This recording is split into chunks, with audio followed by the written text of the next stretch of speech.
Chapter 1383. Hu Xiaoheng looked at the name on the phone and saw that it was his mother. The call they had just heard happened to be from Luo Zhelan to Song Jining. Hu Xiaoheng didn't answer Song Jining's call. Instead, he listened to the monitor's report and texted Song Jining to ask her what was the matter. Song Jining understood that Hu Xiaoheng must be busy at this time, so she quickly texted him to call her after he was done. Hu Xiaoheng agreed and turned his attention back to the monitor's report. "Chief, that's what happened. Luo Zhelan claimed that she knew Gu Xiangwen's whereabouts and wanted to use this as a condition to exchange with Ms. Song and withdraw the charges against her." Hu Xiaoheng's face was expressionless as he nodded lightly. "Got it. Continue monitoring." After the eavesdroppers left, Hu Xiaoheng called Song Jining back. Song Jining's phone was busy. Song Jining couldn't help but call Gu Nianji again while waiting for Hu Xiaoheng's call. "Nianji, Luo Zhelan called me just now and said," Gu Nianji quickly said, "Luo Zhelan. Did she say that she wants to negotiate with us and use my father's whereabouts in exchange for dropping the charges?" "Yeah. How did you know?" Song Jining was puzzled. "Don't tell me." "Yes, she called me first and said that she knew my father's whereabouts. She used that as a condition to threaten us. Of course I objected wholeheartedly. People like her don't know what she's talking about. Who knows if she's telling the truth or not? I don't have the time to argue with her." Gu Nianji indicated that she had rejected Luo Zhelan's suggestion. Song Jining was touched and sad at the same time. She whispered, "Nianji, actually, it's not impossible. Ms. Song, don't say that. It really has nothing to do with you. Whether or not she knows where my father is doesn't affect our charges. I said I want her to go to jail, so I want her to go to jail." However, Song Jining was a scientist. She was used to imagining all kinds of possibilities and verifying them step by step. Just like Luo Zhelan's words, it might be a lie, but it could also be true. Before sufficient verification was conducted, they could not arbitrarily kill all of them. So she said, "What if she does know? If your father is somewhere waiting for us to save him, every day we stay here is another day of torture for him. Do you have the heart to do that?" Gu Nianji was silent for a long time. She restrained her churning thoughts and tried her best to say rationally. "Logically speaking, Luo Zhelan doesn't have the qualifications to know my father's whereabouts. But as you said, if she isn't lying and she really knows, then there's only one possibility. The mastermind has found her and sent us a message through her. If that's the case, then the nature of the whole thing has changed. All the more we can't accept her condition. Because that means that if we agree to her conditions, we will fall into the trap of the mastermind behind the scenes." When she said this, Song Jining could hear that Gu Nianji's voice was slightly choked up. This girl's heart was really bitter. Song Jining could tell that Gu Nianji yearned for family, and she was willing to fulfill her wish. "Nianji, you're right. We need to plan this out. But as long as there's a sliver of a chance, we can't give up." Song Jining comforted her and saw another call on her phone. She quickly said to Gu Nianji, "I still have something to do. I'll ask Xiaoheng to come out later and we can discuss it together." Gu Nianji nodded. "Okay, Miss Song. Go ahead." She hung up the phone and continued to work on cracking the plug-in on Luo Zhelan's phone. She didn't believe that she couldn't crack the security system on Luo Zhelan's phone on her own. Song Jining answered Hu Xiaoheng's call and said, "Xiaoheng, let me tell you, Luo Zhelan called me just now and said a lot of strange things. By the way, she also sent me half a draft of an academic paper. It's very similar to the experiment we're doing right now. It can be said to be in the same category. But I've already deleted the paper because it's not a published paper." Hu Xiaoheng rubbed his temples and said helplessly, "You don't have to read it yourself, but you can forward it to me. Why did you delete it?" These were all clues. How could she delete it just like that? Song Jining said righteously, the data wasn't published publicly, so how could others see it? What if someone plagiarized it and published it in a magazine in advance? What do you want the original author to do? When it came to academic issues, Song Jining was very stubborn. Hua Xiaoheng didn't continue to argue. He just listened quietly and heard Song Jining plead softly, Xiaoheng, if Luo Zhelan really knows the whereabouts of Nianji's father, I'm thinking that we should agree to her for now. I never negotiate with people. Hua Xiaoheng held a cigarette in his hand and shook off a bit of ash from the ashtray on the table. He calmly refuted Song Jining's suggestion. Song Jining sighed. I understand what you mean. The nature of your work dictates that you can't do this. But I just want you to think about it from Nianji's perspective. You know better than me how much she longs for family and her parents. I've been trying to find them. Hua Xiaoheng was unmoved. He took a puff of his cigarette. Luo Zhelan isn't trustworthy. Don't be fooled by her. I'm just pitiful for Nianji. Song Jining was rarely so emotional. She had been provoked today and was actually moved by her words. She really only has you in her heart. She's willing to do anything for you. Why can't you? Hua Xiaoheng's expression was solemn and calm. His eyes were hidden in the rising white smoke. He interrupted Song Jining unhurriedly, Ms. Song, principles can't be used in a deal. I still have something to do, so I'll hang up now. Sigh, Xiaoheng, if you weren't my biological son, would have persuaded Nianji to fall in love with someone else. You really have a heart of stone. Can't you make a little concession for her? For some reason, Song Jining felt very sorry for Gu Nianji. It wasn't because she completely believed Luo Zhelan's words, but because she was a little sad about Hua Xiaoheng's attitude. There was clearly a great clue in front of her, but Hua Xiaoheng refused to compromise. As the person involved, Song Jining was thinking that if Luo Zhelan really knew the whereabouts of Gu Nianji's father, Gu Xiangwen, then she would be willing to drop the charges. Of course, the premise was that Luo Zhelan wasn't lying.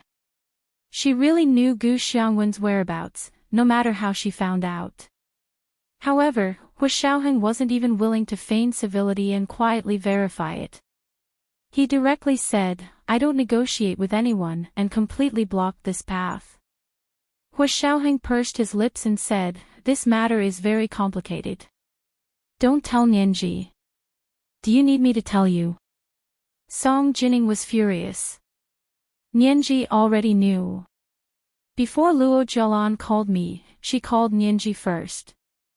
I talked to Nianji for a while just now, and the little girl was about to cry. She even said that she couldn't compromise. Seriously, look, even if you don't feel sorry for her, I feel sorry for her. Hua Xiaoheng was slightly taken aback. Nianji already knew. Luo Zhelan called Nianji before she called you. Yes, I advise you to be careful with your words. Don't reject her in front of Nianji. Don't hurt her heart. She didn't agree to show her attitude. If you don't care about her father's whereabouts, the little girl will be sad. Song Jining nagged for a while, but when she saw that the run program on the computer was about to end, she didn't say anything else. I still have something to do here, so I'll hang up first. Nianji isn't such a narrow-minded person. Hua Xiaoheng retorted unhappily, but found that Song Jining had already hung up. He got up and went straight to the monitoring room. He asked the staff on duty, show me today's monitoring log. The staff on duty quickly printed out the monitoring log and handed it to Hua Xiaoheng. Hua Xiaoheng quickly flipped through it and found that Luo Zhelan had indeed called Gu Nianji many times, but none of them had gone through. It seemed that Gu Nianji had blocked Luo Zhelan's phone. Then Luo Zhelan had used someone else's phone to call Gu Nianji. So they hadn't been monitoring everything. This was a reasonable loophole in the monitoring work. Because they couldn't monitor all the citizens' phones unconditionally. Every wiretap had strict procedures and regulations. It could only be carried out after approval was reported to the higher-ups. Otherwise, it would be like the Snowden incident in the United States and cause an international scandal. Hu Xiaoheng left the monitoring room and returned to the central control room on the 6th floor of the building. He asked the staff there, "Can you still crack Luo Zhelan's phone?" They had installed a Trojan horse program on Luo Zhelan's phone before. In theory, they could check the condition of her phone at any time. But after Hu Xiaoheng's questioning this time, they realized that Luo Zhelan's phone had used some kind of security program, and their Trojan horse had all been deleted. "Chief, we're cracking it." A staff member turned around awkwardly. Luo Zhelan deleted the Trojan horse. "That's impressive." Hu Xiaoheng raised an eyebrow and crossed his arms. "Then you guys take your time cracking it. I'll wait for your news." The staff in the central control room blushed at his taunts. They turned around and vented their anger on the keyboard, slamming it loudly. After coming up from the underground central control room, Hu Xiaoheng smoked another cigarette outside by himself before calling Fan Jian and asking him to send him to Gu Nianji's apartment on the 3rd Ring Road. On the way, Hu Xiaoheng called Xiao Yi first.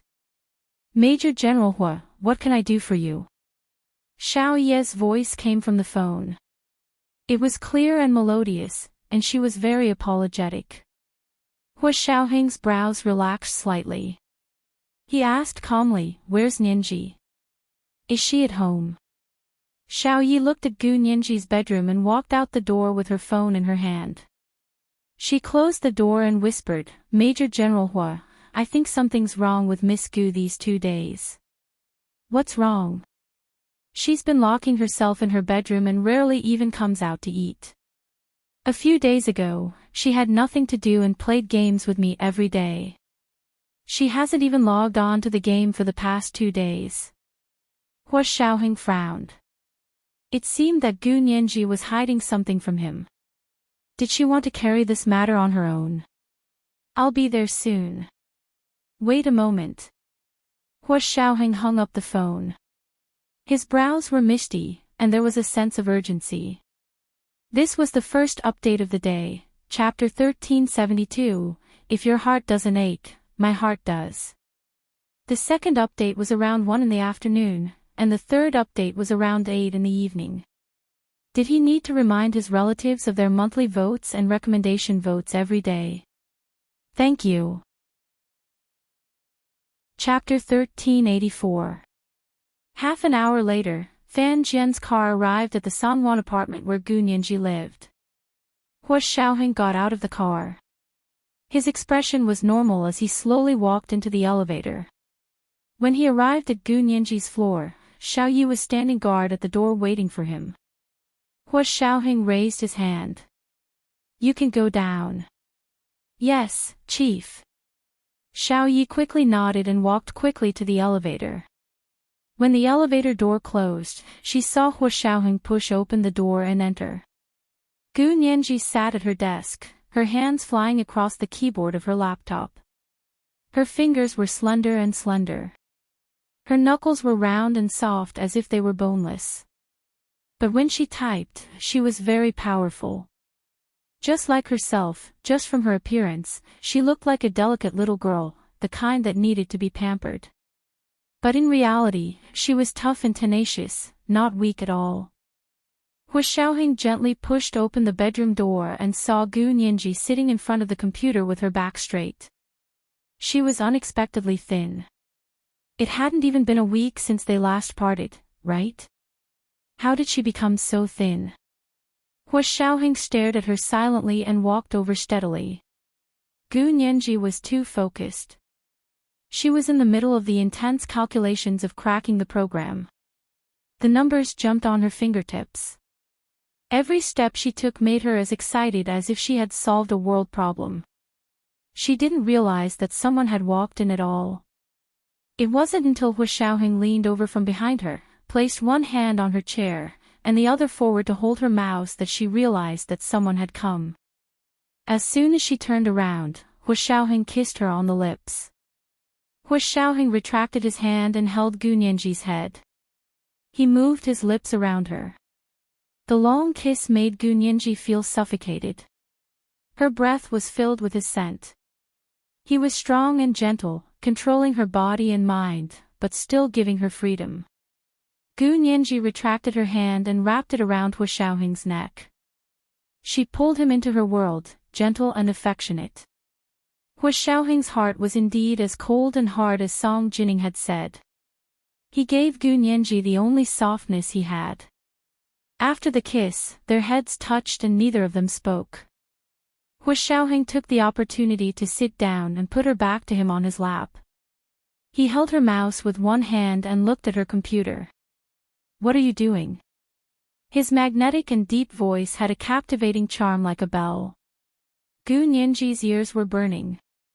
She tried her best to be nonchalant and said, "I'm programming." Hu Xiaoheng dragged the mouse and looked at the lines of code thoughtfully. "Are you cracking Luo Zhelan's phone security program?" How did you know?" Gu Nianji turned to look at him, unable to hide the surprise in her eyes. Hu Xiaoheng smiled and kissed her slightly pouting lips. "Guess." "I won't guess." Gu Nianji put her hand between their lips and rolled her eyes. "I remember that you monitored Luo Zhelan's phone. You should know that she called Miss Song, right?" "You guessed it right.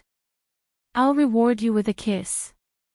Hu Xiaoheng pulled her hand away and kissed her again.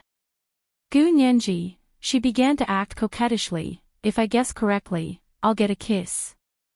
What if I guess incorrectly? Are you not going to let me kiss you?" Hu Xiaoheng smiled faintly. "If you guess incorrectly, I'll punish you with a kiss." Gu Nianji beamed and leaned over to kiss him on the lips. "That's more like it." Hu Xiaoheng's hand started to get restless. "Can you check her phone?" Gu Nianji pressed down on Hu Xiaoheng's hand and tried to change the topic back to the main topic. "I think there should be something on her phone. Otherwise, why would there suddenly be such strict security procedures?" It really seemed like she was trying to hide something. Hu Xiaoheng stopped teasing her. He leaned back in his chair and said regretfully, "There was a Trojan horse program, but she deleted it all." Gu Nianji pursed her lips. "Does she have the ability to delete it? I guess she doesn't even know that two parties are using her phone as a battlefield." "You can say that." Hu Xiaoheng looked at the code that Gu Nianji had written and felt a little itchy. He was also a computer expert, and he was no worse than Zhao Liangze. However, there were no more than 3 people in the world who knew this. "Your code is quite interesting." Hu Xiaoheng rested his chin on Gu Nianji's shoulder and leaned forward to carefully look at the code she had written. "The architecture is quite unique. I've never seen such a logical structure before." Gu Nianji's heart skipped a beat. This logical structure was based on the idea of Hejichu's app program. It was indeed different from the code they usually used. However, Luo Zhelan's security program, which was like a cheat code, was more suitable than the logical structure they usually used. Gu Nianji didn't say that she had gotten this inspiration from Hejichu. She just smiled and said, "It's good that it works, but the effect isn't obvious. I don't understand why. But I know that I'm working in the right direction." There was just one obstacle that she couldn't overcome. It was like a bottleneck that prevented her from moving forward. Hu Xiaoheng held her in his arms and reached out with both hands. He typed lines of code on her keyboard and wrote down her program. Gu Nianji had never tried to write code with someone before, and she found it very interesting. The two of them were in high spirits. They supported each other, communicated, and wandered in the sea of computer programming languages. They communicated in a language that only the two of them understood in this world. It was like falling in love in another language. Because it was unique, it was irreplaceable. The efficiency of their cooperation was surprisingly high, and they both performed exceptionally well. There were a few very difficult areas that the two of them easily solved after a few minutes of discussion. From noon to 6 o'clock the next morning, the two of them didn't eat anything other than drinking some water. They didn't sleep either. They worked like this for a whole 18 hours. Fan Jian and Xiaoyi sat in the car and waited for 18 hours. This wasn't much to them. When they were out in the field, it was common for them to lie in ambush for a few days and nights. Moreover, the two of them had gone to eat 2 separate meals. They listened to music, chatted, and slept in the car. It was much more comfortable than going out in the field. Sitting in the underground parking lot, they couldn't see the rising sun, but from the cars that drove out one by one, they knew that it was dawn and people had woken up to go to work. Xiaoyi hesitated and asked Fan Jian, "Should we call the chief to confirm if they're safe?" Fan Jian crossed his arms and leaned against the driver's seat with his eyes closed. He said calmly, "No need. Major General Hua is working. He'll call us when he's done." Hua Xiaoheng ran through the code they had written again. After confirming that there were no bugs, he sent it to Luo Zhaolan's phone. Gu Nianji also stared nervously at the computer screen, watching as the program cracked the security system of Luo Zhaolan's phone. They had never tried to deal with such a complicated and advanced security program before. It could be said that if it weren't for He Zhichu's little app, Gu Nianji would never have thought that the code could be written like this. 5 minutes later, a soft beep came from the headset. It was the signal that the code they had set had been successfully cracked. Hua Xiaoheng's slightly furrowed brows relaxed. He smiled and pressed the last button. All the contents of Luo Zhaolan's phone had been backed up by them and sent to the Special Operations Forces work email. These emails were all specially encrypted and deeply hidden. Gu Nianji's big eyes curved as she smiled and said, "Leave this program in Luo Zhaolan's phone. I believe that the experts on the other side won't be able to recognize and delete our little program." This was because their program wasn't a Trojan horse program with the characteristics of a virus, but a proper application program. Just like cancer cells that disguised themselves as normal cells, targeted drugs that specifically killed cancer cells wouldn't be able to recognize and kill this kind of normal cancer cells. After a night of hard work, they finally bore fruit. Hua Xiaoheng carried Gu Nianji to the bed in the bedroom and put her down. "Go to sleep. You haven't slept all night, and you can't even open your eyes." Gu Nianji was indeed extremely sleepy. It wasn't just one night that she hadn't slept. She hadn't slept for several nights. But she didn't want Hua Xiaoheng to leave, so she held his hand reluctantly. Hua Xiaoheng patted her head. "Go to sleep, be good. I'll go deal with the contents of her phone." Gu Nianji had no choice but to slowly let go and look at Hua Xiaoheng quietly. Hua Xiaoheng thought about it for a moment, then said, "I'll investigate carefully. If she really knows where your father is." Gu Nianji's sleepy eyes suddenly lit up and sparkled. It turned out that she really wanted to know where her father was. Hua Xiaoheng pursed his lips and said word by word, "If she really knows where your father is, I won't even need to trade. I'll make her talk." Hua Xiaoheng said it casually, but Gu Nianji couldn't help but shiver when she heard it. She didn't dare to think about how Hua Xiaoheng would make Luo Zhaolan talk. "Go to sleep. I'll ask Xiao Yi to prepare lunch for you." Hua Xiaoheng didn't say anything else and got up to leave. Returning to the central control room of the headquarters of the Special Operations Forces, Hua Xiaoheng sat alone in front of the most powerful mainframe and began to analyze all the data on Luo Zhaolan's phone. The staff didn't know that Hua Xiaoheng and Gu Nianji had worked together to crack the security program on Luo Zhaolan's phone. Therefore, when Hua Xiaoheng sat in front of the most powerful mainframe and began to work, they thought that he had also begun to crack it with them, so they couldn't help but work even harder. Hua Xiaoheng's expression remained the same as he used keywords to search all the contents of Luo Zhaolan's phone. This search actually found some things that he didn't know about that had already been settled by Gu Nianji. For example, the dress that was stained with semen. At that moment, he squeezed the mouse so hard that it was deformed. He had no choice but to change the mouse to continue working. Without batting an eyelid, Hu Xiaoheng erased all the content and permanently deleted it. Then, he copied the hard disk many times and overwrote the data. This was indeed against the rules, but he really didn't want to keep this part of the content.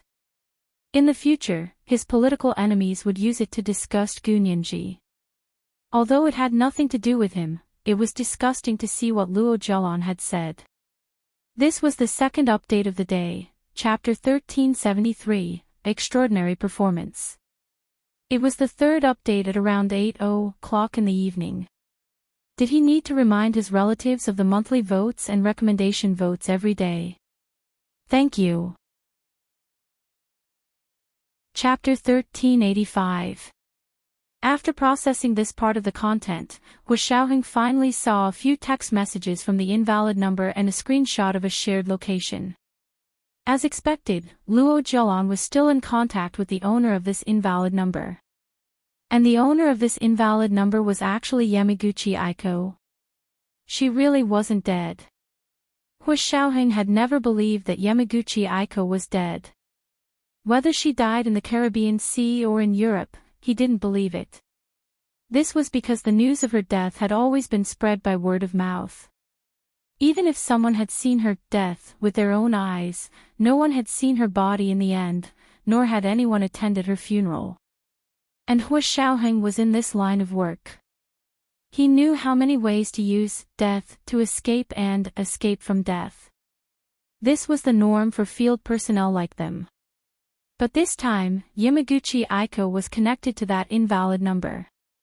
This was too surprising.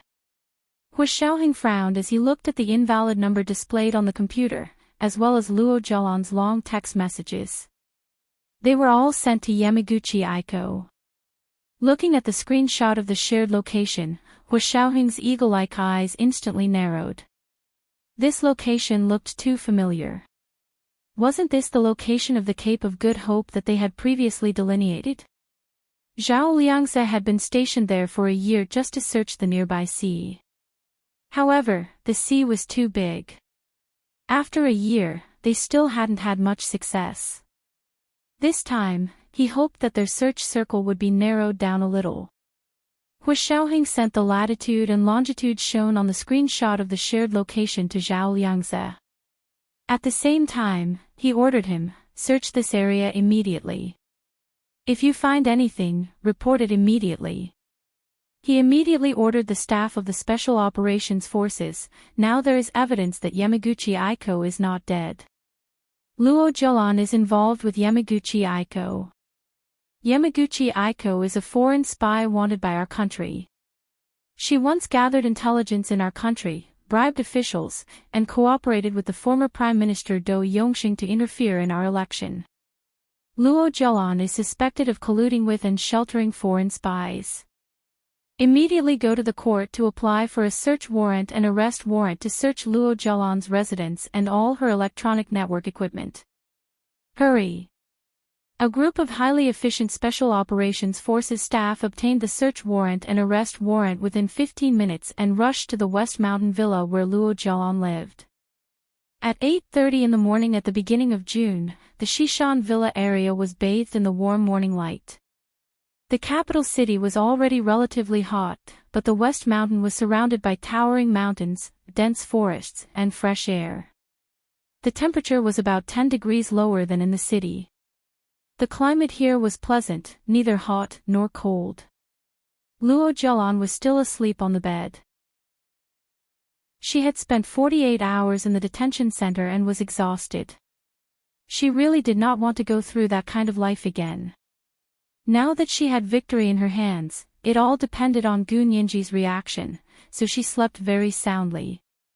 The doorbell of the West Mountain Villa rang, and a maid hired by Luo Zhelan opened the door. Looking at the group of staff in black uniforms at the door, she was so scared that she took 2 steps back and asked in a trembling voice, Who are you? What do you want? The leader of the Special Operations Forces team kindly showed the arrest warrant and search warrant and said, Excuse me, are you Luo Zhelan? There are arrest and search warrants issued by the court. Please do not obstruct us from carrying out our duties. I I am not Miss Luo. I'm just a maid. The maid quickly stepped aside. Please come in. The staff of the Special Operations Forces swarmed in and quickly took control of the entire villa. All the maids in the villa were invited to an empty room to wait for their identities to be verified. A few female staff members finally went to Luo Zhelan's bedroom and knocked on the door. No one answered inside. They looked at each other, took out their guns, and fired several shots at the fingerprint lock, breaking it. Then, they stretched out their long legs and kicked open the door of Luo Zhelan's bedroom. Luo Zhelan was woken up by such a loud noise. She rubbed her eyes and sat up from the bed. She said impatiently, "What are you doing? Are you rebelling?" She thought it was her maids. Luo Zhelan. This is the court's arrest warrant and search warrant. Please come back with us to assist in the investigation. A female staff member also showed her the court's arrest warrant and search warrant. Luo Zhelan's pupils constricted. She wrapped herself in the blanket and shouted, "I don't believe it. I don't believe it. Are you the police? You're deliberately framing me. Who has the time to frame you? Do you think you're the President of the United States?" A female staff member sneered coldly, "Don't think too highly of yourself. You're just a small fry who's been pushed to the front desk. Take her away." A few female staff members rushed up and dragged Luo Zhelan out of the blanket in no time. They took off her pajamas, changed her clothes for her, and brought her downstairs with her hair disheveled. Luo Zhelan watched in horror as her home was already under control. She glared at the staff members of the Special Operations Forces and was so angry that the roots of her teeth itched. The team leader of the Special Operations Forces team smiled like a Maitreya Buddha and said slowly, "Ms. Luo Zhelan, you can stay silent now. You can hire a lawyer. This time, you're suspected of colluding with foreign spies. The rule that you must be released after 48 hours of detention is not suitable for you this time." Luo Zhelan said angrily, "Don't frame me. When did I collude with foreign spies?" Yamaguchi Aiko, the team leader, simply said a name. Luo Zhelan's face quickly turned pale, and she stammered, "Sean. Yamaguchi Aiko. I don't know. I don't know what you're talking about." "Team leader, this is her phone. Let her unlock it." A female staff member handed over the phone found on Luo Zhelan's bed. The team leader took it and placed it in front of Luo Zhelan. "Unlock it. If you don't unlock it, our staff will unlock it themselves. When that happens, you'll be obstructing official business, and your crime will be even more severe." Luo Zhelan gritted her teeth and turned her head. She sneered and said, "If you have the ability, you can unlock it yourself. I won't unlock it for you." Hu Xiaoheng walked in at this moment and stood behind the group with his hands behind his back. He said lightly, "Use her fingers to unlock it." "Do you still need me to teach you?" When Luo Zhelan heard Hu Xiaoheng's voice, she suddenly looked up, and her face immediately became aggrieved. "Cousin, don't call me cousin. My surname is Hua, and your surname is Luo." Hu Xiaoheng walked forward. "You're not my uncle's daughter, so you don't have to pretend." Hu Xiaoheng's expression was as usual, and he was calm. But it was this expressionless look that made Luo Zhelan even angrier. Did he really not care about her at all? How dare he? She had loved him for so many years. Just thinking about those secret loves that were born in the dark night made flowers bloom in her heart, and it was so low that it hurt. Luo Zhelan's face contorted. She couldn't help but want to disgust Hu Xiaoheng in front of Hu Xiaoheng's subordinates and pour a bucket of dirty water on him that could never be washed clean. "Hu Xiaoheng, don't forget, 12 years ago," Hu Xiaoheng interrupted her and said calmly, "Don't try to slander me. 12 years ago, your mother, Luo Xinxue, was still alive. The summer I joined the army, your mother took you out on a trip and wasn't at home at all. With your IQ, you still want to frame others. You're really stupid. The undisguised contempt and humiliation in his tone was like a long whip, lashing her to pieces. She howled in a low voice, and her mind buzzed. She glared at Hu Xiaoheng, her lips closed, and the blood vessels in her brain expanded rapidly. Her brain was short of blood supply for a moment, and her vision went black. She fell to the ground with a thud. She fainted from anger at Hu Xiaoheng's words. This was today's third update, Chapter 1374, Stupid. Do you need to remind your relatives of the monthly votes and recommendation votes every day? Thank you. Chapter 1386. When Luo Jialan woke up again, she found herself facing the door of court number 1, which she had been to once before. She moved with difficulty, raised her arm, and rubbed her eyes. Is she awake? Of course, look at whose medicine it is. Humph. Hi, Chen Lai asked her to wake up at midnight, so she can't drag it out until midnight. Chen Lai's round, chubby face revealed an arrogant expression. Gu Nianji stood beside Chen Lai in a dark navy blue professional dress. Her slender trousers were straight without a single crease, just like her entire aura. When she smiled, she was beautiful and lively, and when she didn't smile, she looked valiant and heroic. She raised her chin at Luo Jialan and deliberately provoked her with arrogance. Luo Jialan, today is the day you appear in court again. If you don't accept the verdict, you'll have to wait for the second trial. Luo Jialan's consciousness returned to her. She remembered that a few members of the Special Operations Forces had broken into her house, and then Hu Xiaoheng had followed them in. He had said something without batting an eyelid, and she had fainted from anger. Appear in court again. Luo Jialan murmured. She looked up at her surroundings, then looked down at her watch. It showed the time and date. It turned out that a day and a night had passed since she had fainted that day until she woke up today. The Imperial Procuratorate has accused Luo Jialan of intentionally killing Song Jining. Today is the last time she will appear in court. The plaintiff and the defendant, please be prepared. The staff of the court came over to perform a security check on them before they entered the court. Kai Xingnan also came. Her head was bandaged and her face was covered in medicine. She looked very frightening. She walked up to the pale Luo Jialan and said, although we've already terminated our agency relationship, this is a separate matter. I like to finish what I started. It's fine if I don't charge you for your last appearance in court. Luo Jialan spat at her. Today, she finally understood how hypocritical this woman was. Kai Xingnan smiled good-naturedly, as if she didn't want to lower herself to her level. The door to court number 1 opened, and they walked in one by one. Gu Nianji was the last to enter. She looked back several times in the direction of the corridor, but there was no one there. When Chen Lai saw this, he tugged at her arm and whispered, "Don't worry, Major General Huo will definitely arrive in time." Didn't he come back last night?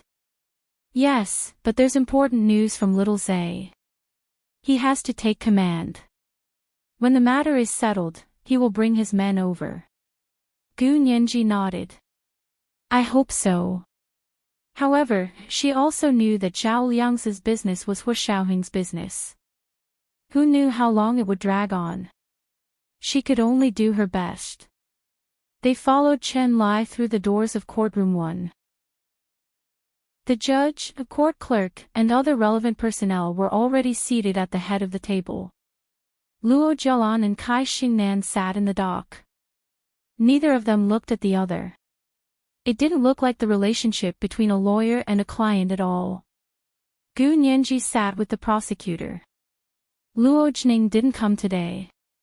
Lu Qiu Zhenshan, felt A. The judge at the head of the table knocked on the gavel and said, the Imperial Procuratorate accused Luo Jialan of intentionally killing Song Jining. Both sides will make their final concluding statements. Gu Nianji stood up. Your Honor, ladies and gentlemen in the courtroom, today, on behalf of my client, Ms. Song Jning, I will conclude my statement on this case for the last time. My client made a great sacrifice for the country 17 years ago. In an experimental accident, not only did she lose her father, but she also lost her health, her memory, and all the cognitive and behavioral abilities of a normal person. Such a person who made a great contribution and sacrifice for the country was abused by Luo Zhelan for 10 years in her own home and almost died from her serious injuries. The motive, evidence, and logical connection of the defendant Luo Zhelan's mental abuse of my client have been fully demonstrated in the previous trial, so I won't repeat it here.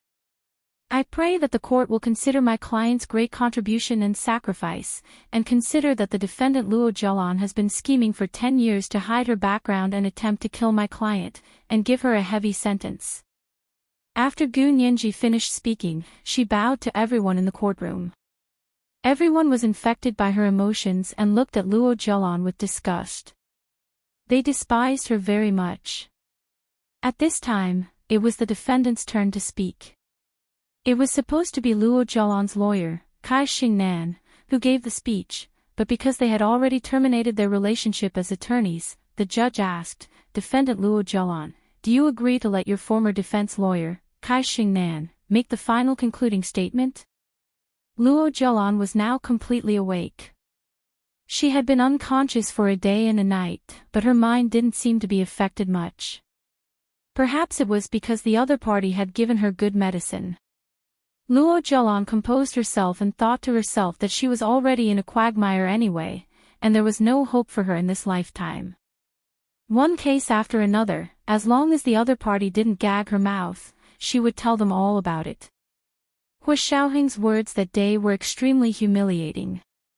They had already fallen out, so she didn't care anymore. If they wanted to embarrass themselves, they would embarrass themselves together. In order to flaunt their justice, these people refused to deal with her secretly, and even pretended to let her go to court.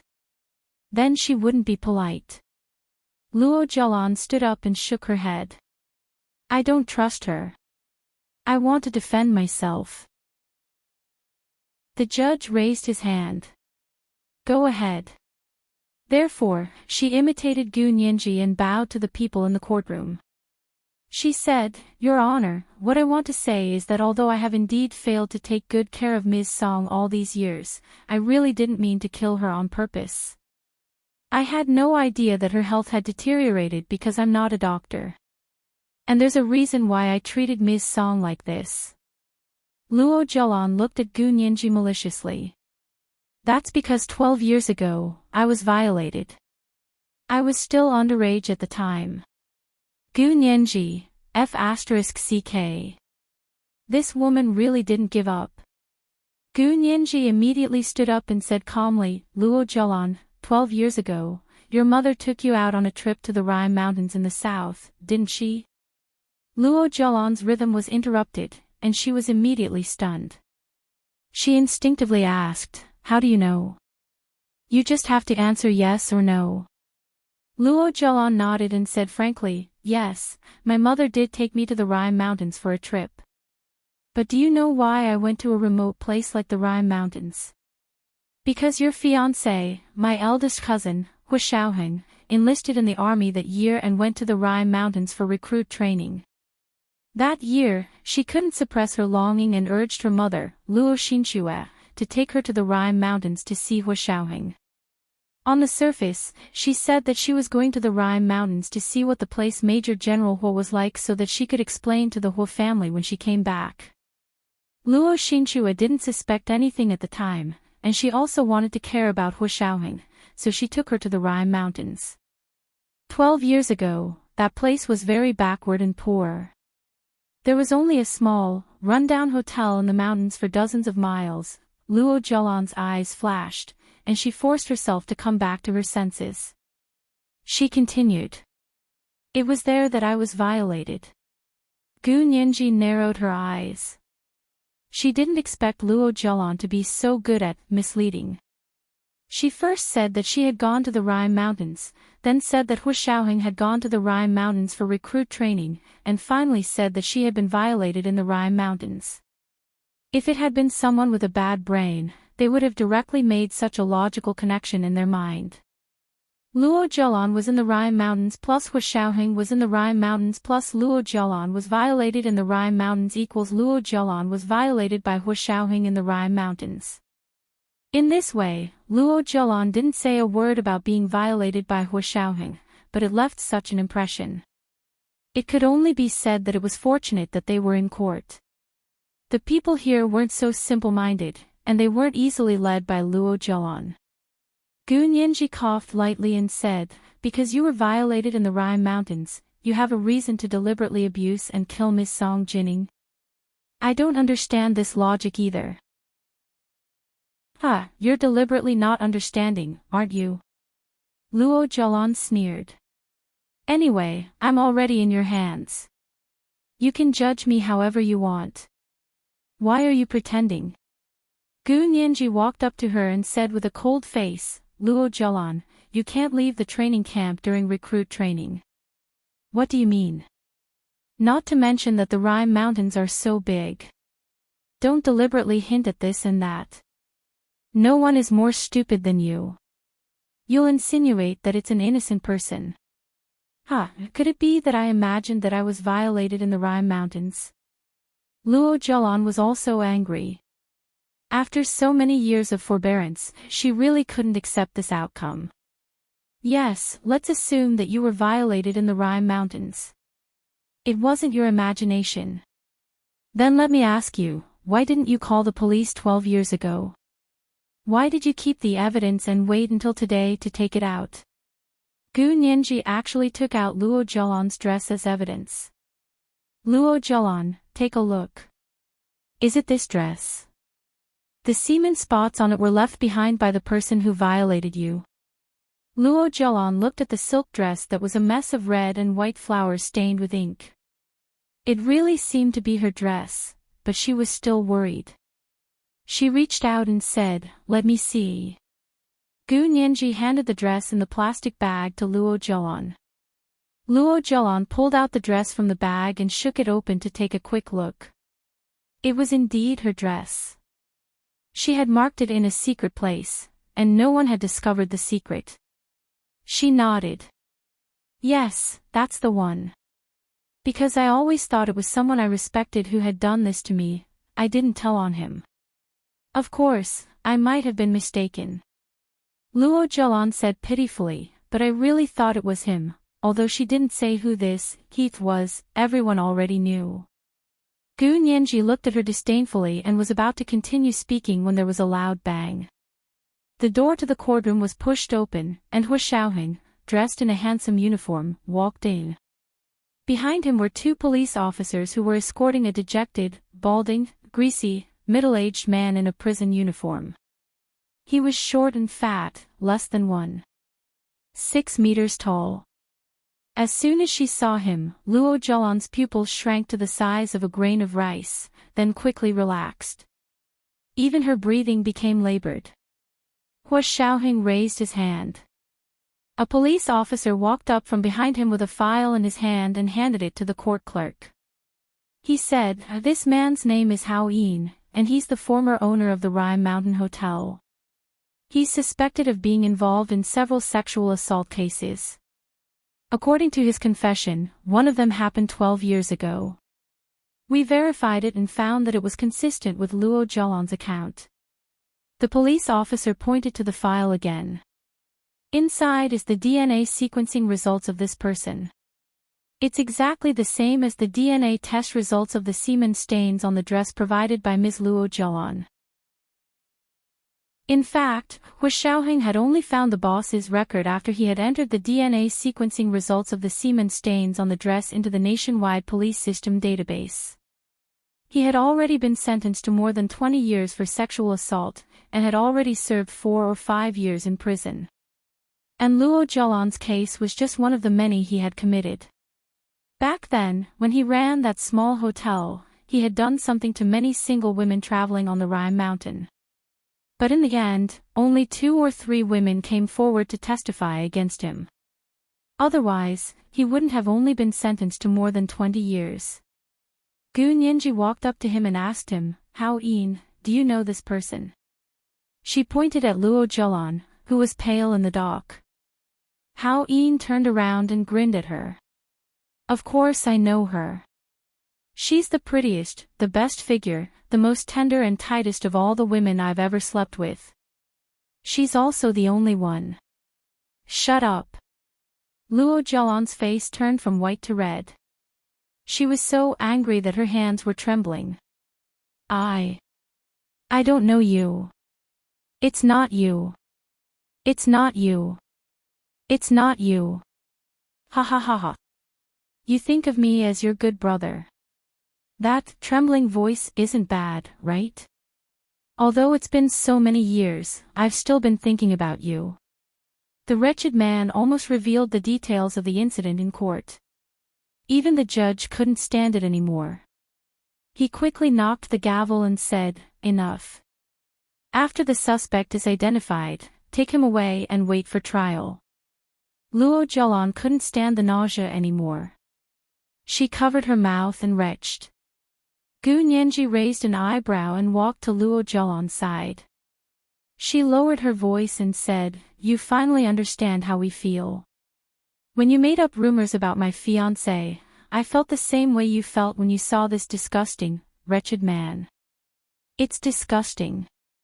Luo Zhelan's eyes turned red from her provocation, and she looked up at her abruptly. She pointed at Hu Xiaoheng and said,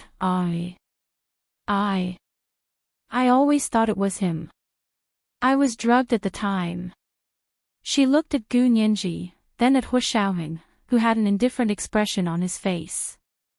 "How are you better than me? Is your figure better than mine? Or is your face prettier than mine? Ha, he's really blind." Gu Nianji was amazed. She chuckled and said, "I finally understand. I thought you were the little dragon girl who had met Yin Jiping, but now I realize that you're actually the narcissistic Mrs. Ma." From the little dragon girl to Mrs. Ma, these words made Luo Zhelan's body sway and she almost fainted again. But with Chen Lai around, she couldn't faint even if she wanted to. After a few injections of medicine in court, she was extremely clear-headed. She could only watch as the judge pronounced the sentence. The evidence is conclusive in the case of Luo Zhelan's intentional murder of Song Jining. The criminal confessed and was sentenced to life imprisonment. At the same time, the defendant, Luo Zhelan, is involved in an international espionage case and will be transferred to the military court for handling. This was the first chapter of the day, 4,000 words, chapter 1375, From Little Dragon Girl to Mrs. Ma. The second chapter was around 1:00 in the afternoon, and the third chapter was around 8:00 in the evening. Monthly votes, recommendation votes, the more the better, thank you. Chapter 1387. At the end of the sentence, the judge looked at Luo Zhelan, whose face was as pale as a ghost, and said, "If you're not satisfied, you can choose to appeal. You still have a few cases that need to be tried separately. After this case was decided, the rest would be much easier." In the case of Luo Zhelan's illegal appropriation of Hu Xiaoheng's estate, all of it was recovered after Hu Guanyuan's will was presented. Of course, the property that Luo Zhelan had squandered over the years could not be recovered. She would make up for it by going to prison. Similarly, the case of Yamaguchi Aiko's international espionage case was also sentenced to 20 years in prison after she was unable to prove her relationship with her. Because Yamaguchi Aiko's whereabouts were too elusive, the Special Operations Forces had not been able to track her whereabouts until now. The only solid evidence they had now was the text message between Luo Zhelan and an invalid number. She called the owner of the invalid number Yamaguchi Aiko, but she could not confirm whether the other end of the invalid number was Yamaguchi Aiko. So in the end, the case was only sentenced to 20 years. Of course, because she had already been sentenced to life imprisonment, any additional sentence would only be a continuation of life imprisonment, so there was an additional clause to her sentence that she would never be able to be released early on parole. This meant that she would spend the rest of her life in prison. After the sentencing, she was taken over from the Special Operations Forces by the prison guards of the Imperial Women's Prison and transferred to the Special Punishment Area of the Imperial Women's Prison to serve her sentence. Luo Zhelan sat in the narrow cell of the prison, lost in thought as she looked at the incandescent lamp on the roof. She had never lived in such a shabby place other than the shabby foggy mountain hotel since she could remember. There was no hope for her in life anymore. She had hoped that Yamaguchi Aiko would descend from the sky to save her. However, when she found out that there was no news of her again, she did not have much hope for Yamaguchi Aiko. She also proposed to tell her about Gu Xiangwen's whereabouts, hoping to atone for her crimes, but she was also rejected. Because this information did not belong to her at all, she had no right to use it to atone for her crimes. She hugged her legs and sat on the hard wooden bed, feeling sorry for herself. At this moment, the prison door was silently pushed open. Luo Zhelan's eyes turned mechanically. A man walked in. "Are you Luo Zhelan?" He seemed to be holding a photo and looking at her. Luo Zhelan blinked and said expressionlessly, "If I wasn't Luo Zhelan, would I be locked up here?" The man sneered and clapped his hands. The lights in the room went out. The next day, Gu Nianji received a call. "Lawyer Gu, prisoner Luo Zhelan committed suicide in her cell last night in the Imperial Women's Prison. Please come and confirm it." Gu Nianji froze. "What did you say?" "Prisoner Luo Zhelan committed suicide in prison last night." "Suicide? She's not in the special wing. How did she commit suicide?" Gu Nianji was very confused. She used a transparent plastic bag to cover her head and suffocated herself to death. The people in the prison were silent for a while before telling the truth. "Gu Nianji, what a creative way to commit suicide." Gu Nianji asked a few more questions but didn't get the gist of it. She could only say, "I'll be right there." "Are you guys ready to send her to the medical examiner for an autopsy?" The other party quickly said, "We've already contacted the medical examiner. We'll send it over when you come over to confirm it." Gu Nianji agreed and hung up the phone. She immediately called Hua Xiaoheng. "Major General Hua, Luo Zhelan committed suicide in prison last night."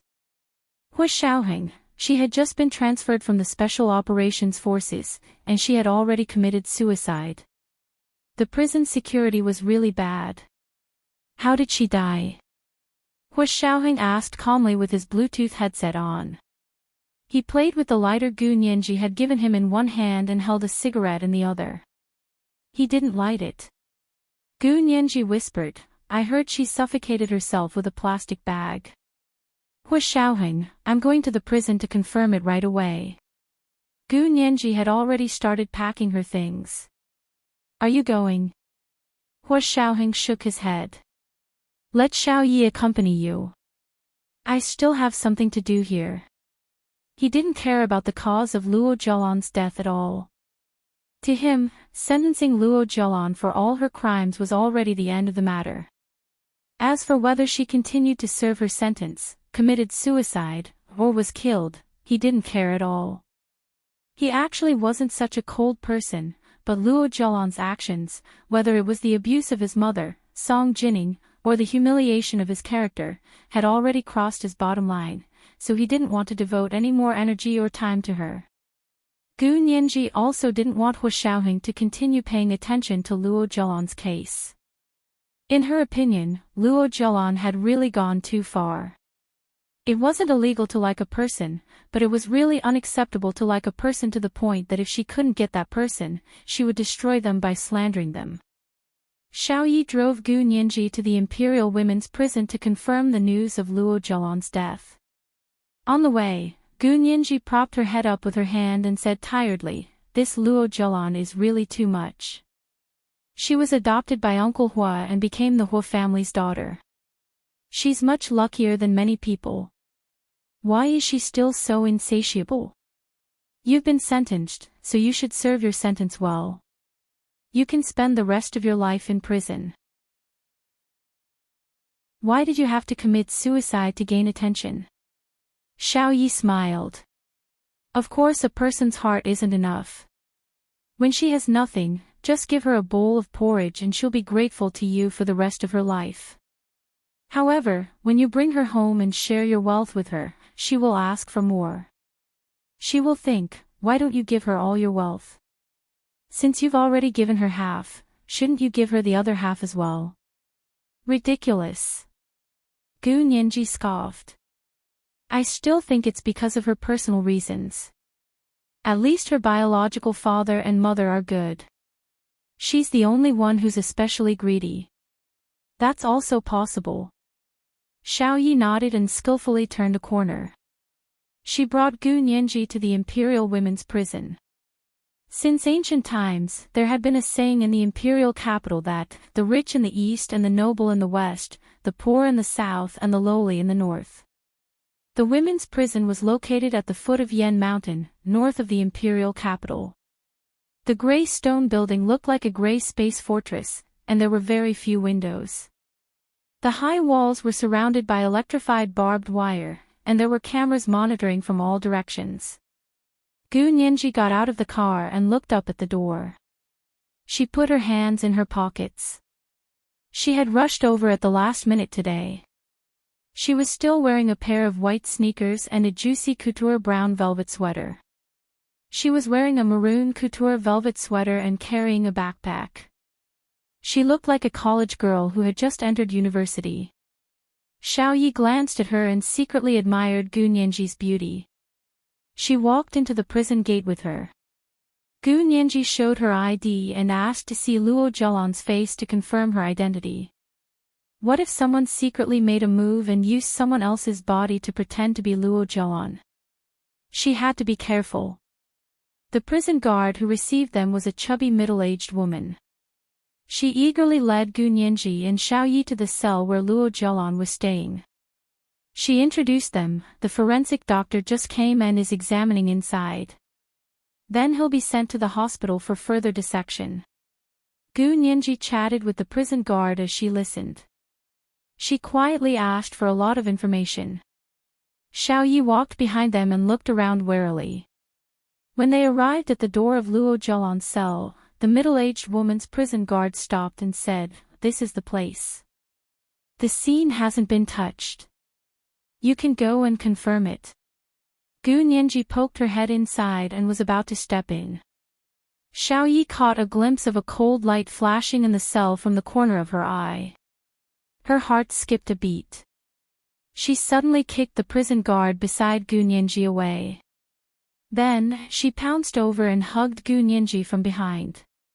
She rolled a few steps on the ground. At the same time, she raised her wrist and raised the gun in her hand. She aimed at the narrow cell door and fired several shots. The people inside immediately fired back and threw a grenade outside. It was the cold light that Xiao Yi had just caught a glimpse of. Xiao Yi's movements were unusually agile. With a sweep of her leg, she kicked the black grenade away. With a loud bang, smoke billowed in the prison for a moment. Gunshots that sounded like frying beans rang out in the dense space one after another. Immediately after, the sound of the siren resounded throughout the entire prison. This was the second watch of the day, Chapter 1376, Exposed. Around 8:00 in the evening, the third watch. Monthly votes, recommendation votes, the more the better, thank you. Chapter 1388. What the prison was most afraid of was not external threats, but a riot by their own prisoners. Fortunately, the Imperial Women's Prison was filled with female prisoners, so the biggest threat was temporarily gone. However, most of the prison guards' power still had to be used among the female prisoners in the prison to prevent them from taking advantage of the situation. As soon as the prison alarm sounded, the Imperial Police Department and the army received the news. The riot police quickly gathered and rushed to the women's prison at the foot of Mount Yan in the north of the imperial capital. The troops were on standby, just in case. Although the special operations forces that Hu Xiaoheng and the others were in were part of the army, they had always been in charge of overseas affairs. If there was anything domestic, they would almost never look for them unless it involved overseas affairs. However, because of Xiao Yi and Gu Nianji's involvement, the Special Operations Forces quickly received the news. Major General Hua, the Imperial Women's Prison just sounded a level 1 alarm. Something seems to have happened to Xiao Yi and the others. Yin Shixiang pushed open the meeting room door and walked to Hua Xiaoheng's side. He lowered his head and whispered in his ear. Because they couldn't bring any electronic equipment during the meeting, Yin Shixiang couldn't contact Hua Xiaoheng directly by phone. Hua Xiaoheng's expression didn't change, but he had already raised his hand to end the meeting. He stood up and said, "That's all for today's meeting. Write me a report on the rest and we'll discuss it next time." He left in a hurry with Yin Shixiang and jumped into Fan Zhen's car. He only brought a few elite men with him and rushed to the Imperial Women's Prison. "What's going on?" In the car, Hua Xiaoheng finally had the time to ask Yin Shixiang about the situation. Yin Shixiang reported to him, "I just received an urgent message from Xiao Yi. She didn't have time to talk, so she just sent Mayday 3 times." He then asked, "Why did Xiao Yi go to the Imperial Women's Prison?"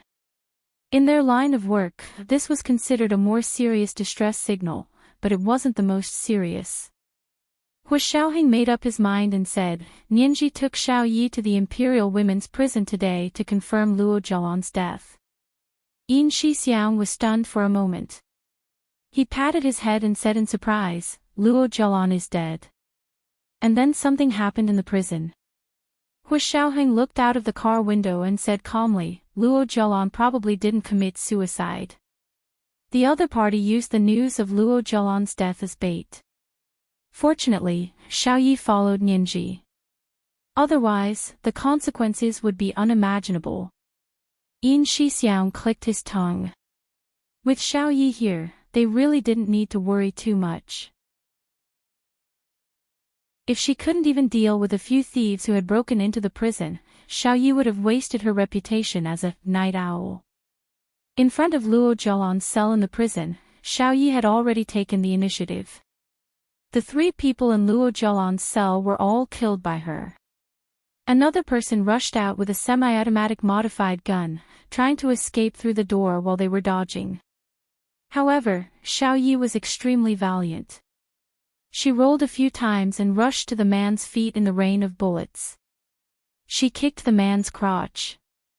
The other party reflexively softened his arms and covered his vitals. In the blink of an eye, his semi-automatic modified gun had been seized by Xiao Yi, and the situation was immediately reversed. More and more prison guards came to help, and the riot police outside also arrived. The entire prison was surrounded. When Hua Xiaoheng arrived, they were already cleaning up the battlefield.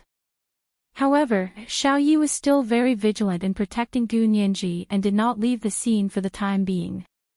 Because she didn't trust anyone there, she wouldn't hand Gu Nianji over to him unless Hua Xiaoheng appeared in person. This was her mission, and it was also her duty. Hua Xiaoheng walked down the long corridor of the prison with a calm expression. He listened to the prison warden's report as he strode forward. Only the sound of his hurried footsteps indicated that he was not without anxiety. Yin Shixiang brought a few elite men to protect Hua Xiaoheng from 4 directions and walked quietly beside him. "That's it. We didn't expect the call to be transferred. The forensic team that came wasn't a real forensic team at all." The warden apologized to Hua Xiaoheng awkwardly. "It's all our fault. We didn't find out their identities in time and let them in." Hua Xiaoheng didn't blame him. Naturally, the relevant departments would hold him accountable for such a thing. He didn't have to be nosy. He just asked calmly, "How's the situation over there? How many casualties?" 4 or 5 of our people were injured.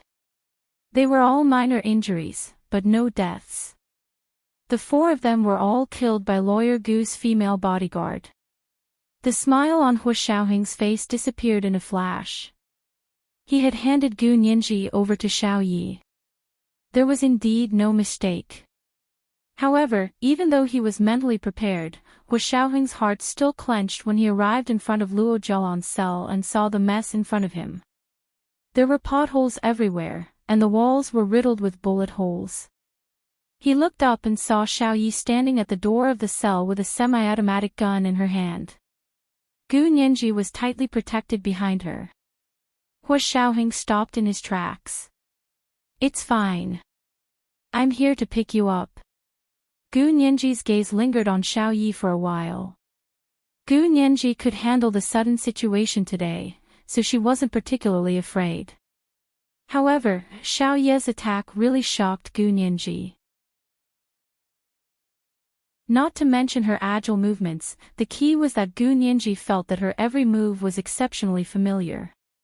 She vaguely remembered where she had seen such outstanding skills before, especially when Xiao Yi had kicked the middle-aged female prison guard beside her in the beginning, then rolled on the ground with her arms around herself to avoid the bullets. It reminded Gu Nianji of her encounter in Tunguska, Siberia, Russia. Gu Nianji looked at Xiao Yi seriously before nodding at Hu Xiaoheng, who was walking towards her. "Major General Hua is here.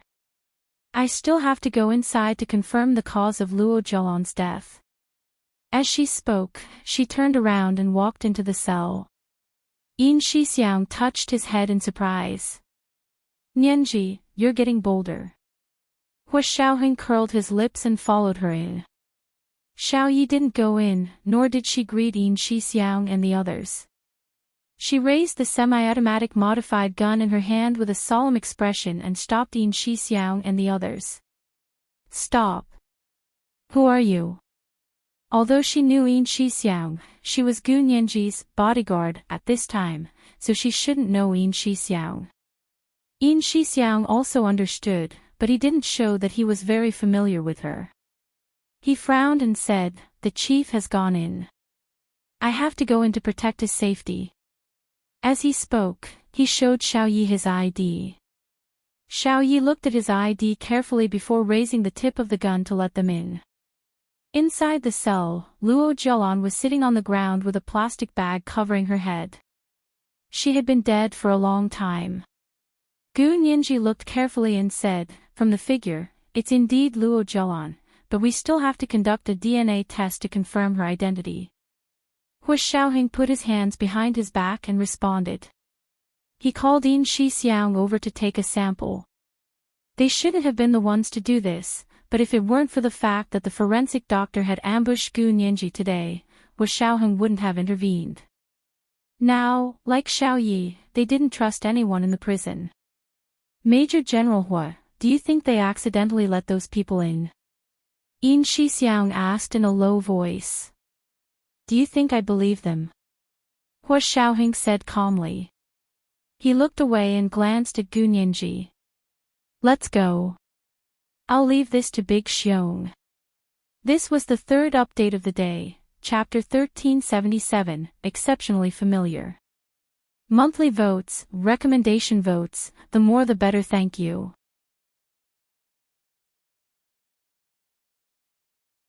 Chapter 1389.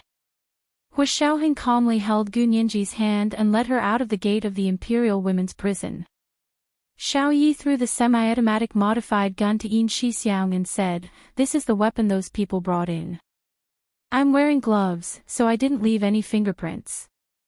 Yin Shixiang nodded and said politely, "You may leave. Protect Miss Gu well." Xiao Yi chased them out of the prison and saw that Hu Xiaoheng had already escorted Gu Nianji into the car. She hurried over, put her hand on the car door and said, "Miss Gu, where are you going?" Gu Nianji looked at Hu Xiaoheng. "What do you think?" "Go to the base." Hu Xiaoheng glanced at Xiao Yi. "You go back to Miss Gu's house." He paused and reminded her, "Be careful." Xiao Yi looked at Gu Nianji with concern through the window and said, "Miss Gu, are you okay?" Gu Nianji narrowed her eyes, and her curvy lips curled into a happy smile. She suddenly asked, "Xiao Yi, have you been to Russia?" Xiao Yi reacted very quickly. She immediately looked confused. No, Miss Gu wants to go to Russia. Not for now, but maybe in the future. Gu Nianji smiled and waved at her. Hu Xiaoheng returned to the back seat and said calmly to the driver, Fan Jian, return to the base. The window next to the back seat slowly rose, blocking Gu Nianji's line of sight. Xiao Ye's heart skipped a beat. She couldn't figure out where she had exposed herself. She used to be the field agent with the best results among her batch of students, and the record she left behind was still unbroken. Although Gu Nianji was smart, she hadn't been specially trained. She probably couldn't tell, right? The KGB in Russia hadn't even discovered it, so how would Gu Nianji know? Could it be Hu Xiao who said it? Xiao Yi shook her head. Impossible. She had absolute trust in Hu Xiaoheng. There was no way he would be so careless as to not distinguish between work and personal matters. In Hu Xiaoheng's bulletproof car, Gu Nianji tilted her head and studied Hu Xiaoheng. Hu Xiaoheng looked away and glanced at her. What's wrong? Are you scared, silly? No, I'm just happy to see you. Gu Nianji hugged Hu Xiaoheng's arm and sweetly coaxed him. Hu Xiaoheng knew that she had other thoughts in her mind, but he still smiled and rubbed her head with his large hand. Then he pressed her into his arms and sighed softly. Only then did his heart, which had been beating intensely, slowly return to normal. Gu Nianji had wanted to tell Hu Xiaoheng about Xiao Yi, but he had casually changed the topic a few times, so she stopped asking. She also felt that it was very strange. They clearly had two completely different faces and two completely different figures, but when she moved, it gave her an incomparably familiar feeling. Looks and figures could be deceiving, but movements could not. Especially in an emergency situation where one subconsciously displayed their movements in order to survive, they could not be faked at all. Gu Nianji couldn't help but say, Hu Xiao, my place is in danger right now, right? Why don't you let Xiao Yi go to the base with us? She's your personal assistant. She can't go to the base. He raised his hand to pick up the newspaper next to his seat and unfolded it to read. Gu Nianji rolled her eyes 180 times in her heart. Keep pretending, keep pretending. She was silently cursing Hu Xiaoheng when she heard her phone ring. She took it out and saw that it was He Zhichu. She quickly swiped it open and picked it up. She smiled and said, Professor He, what's the matter? Hu Xiaoheng's gaze finally shifted away from the newspaper. Gu Nianji couldn't help smiling even more happily. He Zhichu's voice was very anxious. Nianji, where are you?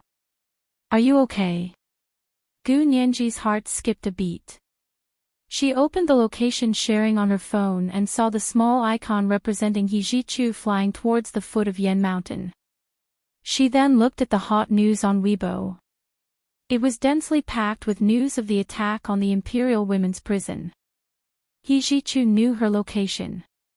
When he saw the news, he probably immediately came back to his senses and asked what had happened.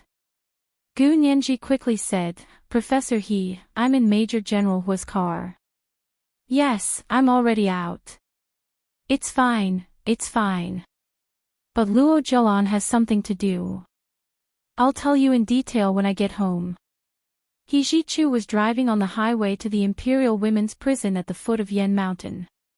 He heard Gu Nianji say that she was in Hu Xiaoheng's car and looked at Gu Nianji's position. She was indeed getting further and further away from the Imperial Women's Prison. He heaved a sigh of relief. With both hands on the steering wheel, he got off the highway exit and turned back to the city. Since Gu Nianji was with Hu Xiaoheng, there was definitely no danger. Gu Nianji followed Hu Xiaoheng back to the headquarters of the Special Operations Forces. At night, Chen Lai came over with the DNA test report.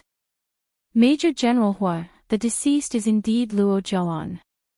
Chen Lai placed the results of the DNA test in front of Hu Xiaoheng. Look, it all matches.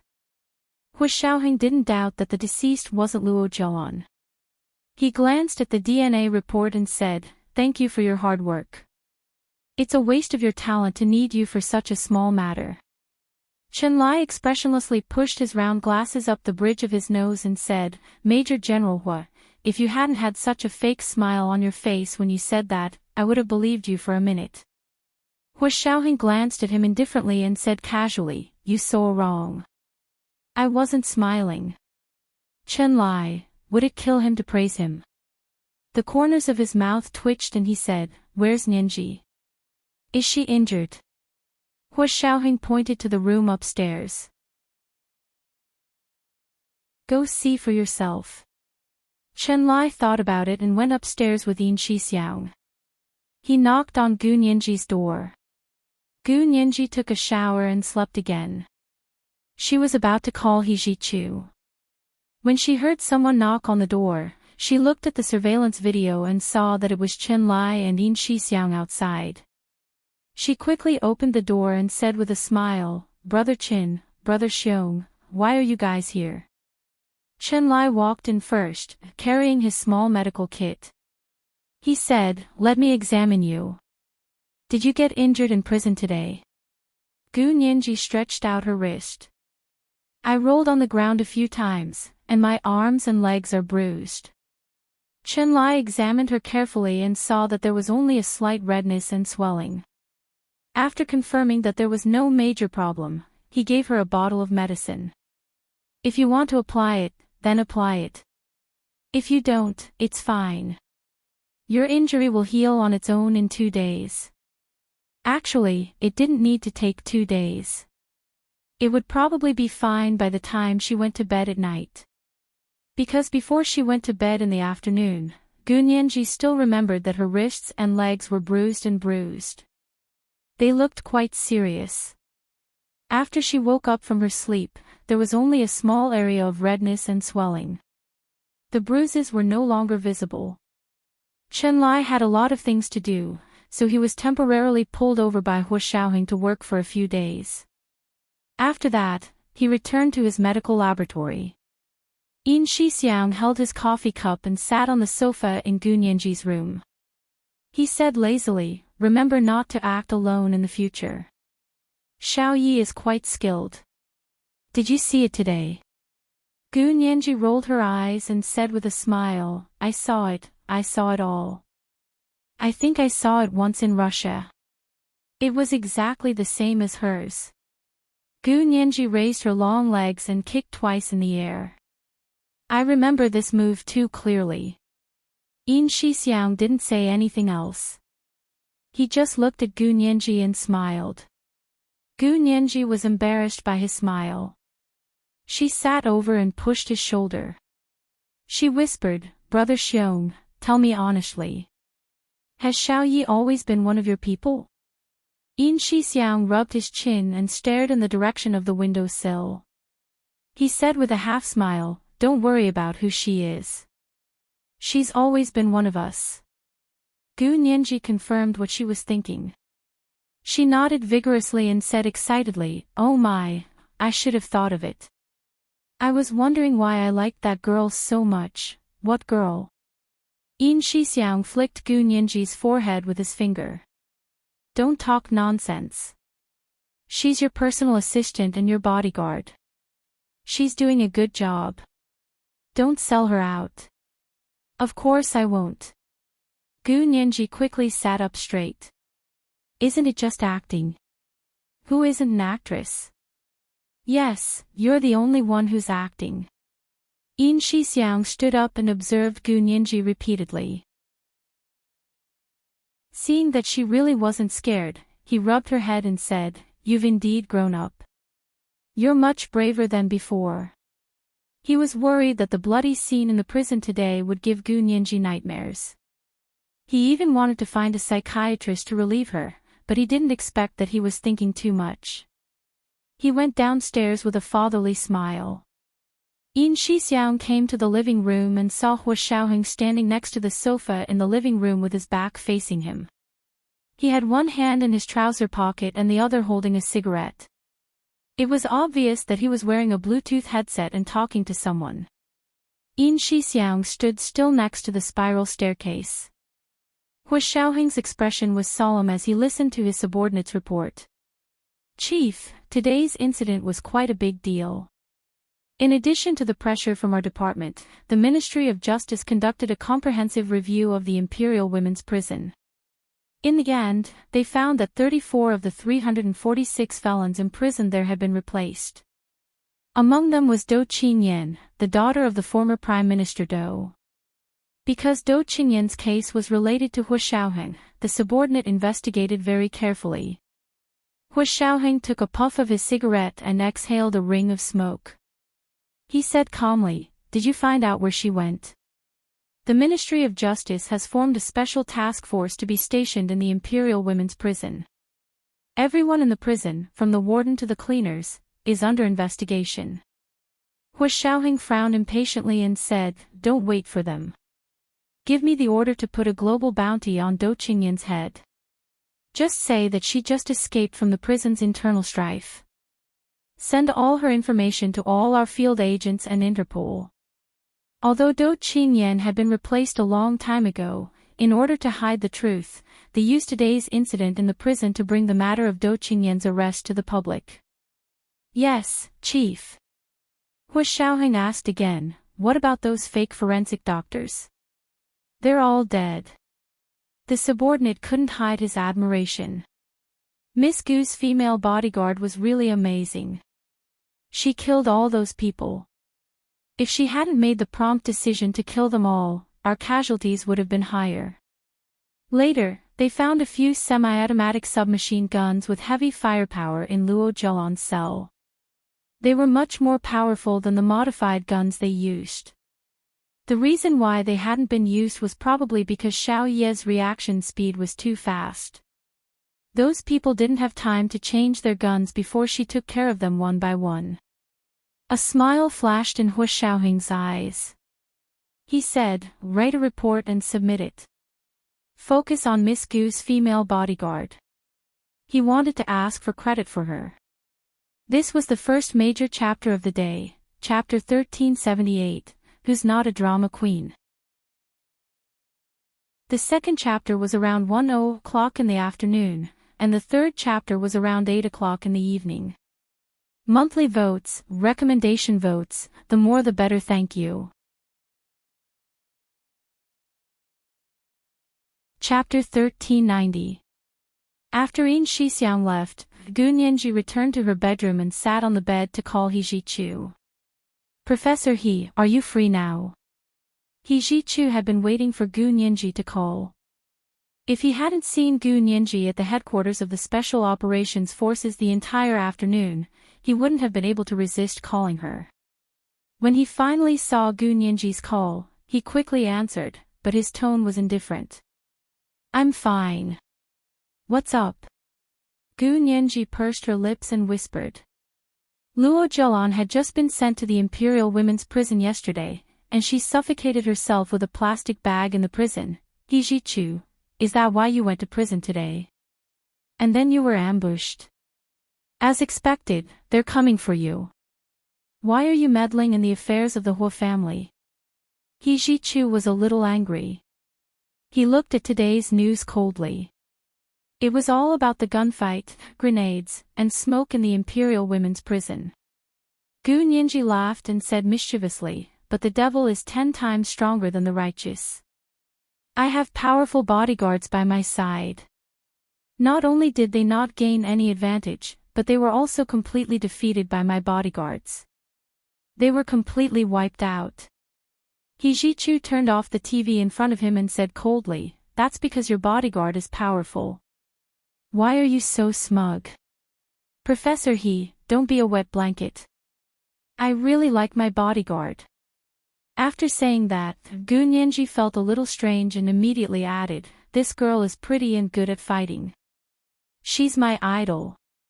He Zhichu, a female bodyguard. Yeah. Gu Nianji feigned ignorance. Women are very powerful too. They're no worse than men. He Zhichu's pursed lips relaxed. He didn't want to put down the phone and began chatting with Gu Nianji. Finally, he said, pay attention to the news in South America and Japan for the next few days. Your verdict in Japan should be coming soon. Gu Nianji froze for a moment before remembering the Angel in the World Foundation.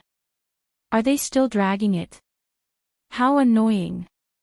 Is it so hard to find a new judge? Gu Nianji pouted, her face puffed up in anger. That's why they're pushing for the appointment of a new judge. He Jichu sneered. I'd like to see how much they can pay for this foundation.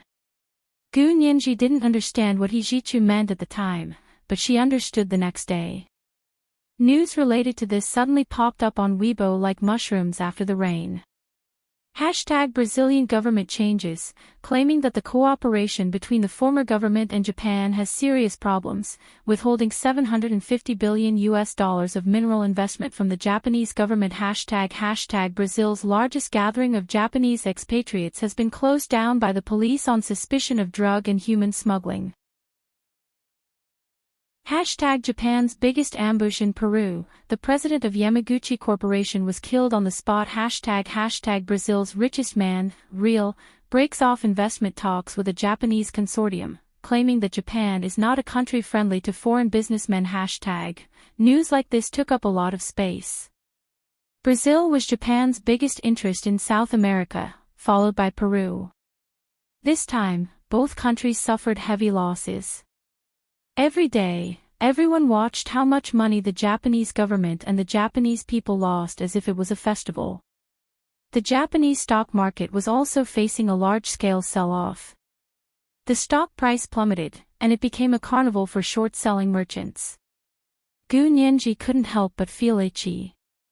She used her overseas account to short the Japanese stock market and cashed out a large sum of money. She donated it to Song Jinning's Institute of High Energy Physics for experimental funding. Under such a series of blows, the relevant people in the Japanese government finally understood the crux of the matter. They couldn't resist the massive loss of the stock market and overseas interests, and began to force people to let go, especially the government and parliamentary personnel related to the Angel in the World Foundation. Otherwise, everyone would lose more, even more than they had gained from the Angel in the World Foundation. Within 2 days, the new judge for Gu Nianji's case was suddenly selected, and the final sentencing date was immediately set. At first, it was set to be 10 days later. He Jichu sneered and called his men in South America. Japan's interests in South America were flowing away even faster. Soon, the Japanese government compromised again, claiming that the case had been dragged on for too long and needed to be resolved quickly. The sentencing date was changed to tomorrow, 8 days ahead of the original date. Gu Nianji only wanted to sneer when she saw the news. At this point, they were still thinking of dragging it out as long as they could. Unfortunately, they had met He Jichu, and they were destined to suffer. Gu Nianji had already returned to her apartment in the 3rd Ring Road. Xiao Yi was still living with her, but Gu Nianji didn't say anything special. She still treated Xiao Yi the same as before. Xiao Yi didn't say anything, and no one brought up the topic again. Tomorrow was the time for the Angel in the World case to be sentenced. Gu Nianji was still a little excited when she thought about it. She took a bottle of grape juice and knocked on Xiao Ye's door. Xiao Yi, come have a drink with me. Xiao Yi could tell at a glance that it was fruit juice, not wine. She narrowed her eyes and said, drinking fruit juice isn't called having a drink. Drinking was called having a drink. Gu Nianji smiled and said, I've prepared red wine for you. I'll drink grape juice with you. Xiao Yi smiled and followed her to the dining room to sit down. She said, Nianji, you're already 19, right? Yes, I'll be 20 in a few months. Gu Nianji looked forward to it. I'll be able to drink when I'm 22. Xiao Yi, she asked in confusion, why 22? As far as I know, you can buy alcohol at 21 in bars abroad. Gu Nianji shrugged. I'm not sure either, but since Major General Hua and Professor He said so, I can only listen to them. Xiao Yi smiled slightly and poured herself a glass of red wine. She raised the glass and swirled it. Come, I wish you more and more beautiful, and everything you want will come true. Gu Nianji smiled happily. Xiao Yi, you didn't even ask me why I'm so happy. There's no need to ask. If you want to tell me, you'll tell me. Xiao Yi looked at her with a smile. Under the lotus lamp in the dining room, her face was so beautiful that Gu Nianji's heart skipped a beat. This young lady was too perfect. If she were a man, she would probably be moved by her. Gu Nianji took a sip of grape juice and said, actually, it's nothing much. It's just a lawsuit abroad. It's been going on for a long time, and the verdict is finally going to be pronounced tomorrow. Xiao Yi raised an eyebrow and said politely, congratulations. You're welcome. Gu Nianji was in high spirits. By the way, where did you learn Kung Fu? Can you teach me when you have time? The two of them chatted for a while before Hua Xiaoheng walked in. Xiao Yi quickly stood up and said, Major General Hua is here. I'll be going back today. Every time Hua Xiaoheng came to visit Gu Nianji, Xiao Yi would avoid him. Firstly, with Hua Xiaoheng around, Xiao Yi didn't have to worry about Gu Nianji's safety. Secondly, they were engaged, so how could she have the nerve to stand there and be a third wheel? Hua Xiaoheng raised his hand to stop her and said, You've been performing very well recently. I've already requested for you to be commended.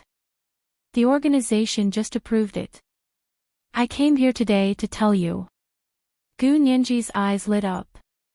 She held Xiao Ye's hand and said, Congratulations. You've been promoted. Hua Xiaoheng nodded with a very gentle expression. You're already a colonel now. Keep working hard. Xiao Yi was in a great mood, but because Hua Xiaoheng was there, she tried her best to suppress her joy. She said steadily, Thank you, Chief. This is what I should do. I need to call my parents. Excuse me. With that, she went back to her room. Gu Nianji looked at Xiao Ye's disappearing figure and said with a smile, Xiao Yi also has parents.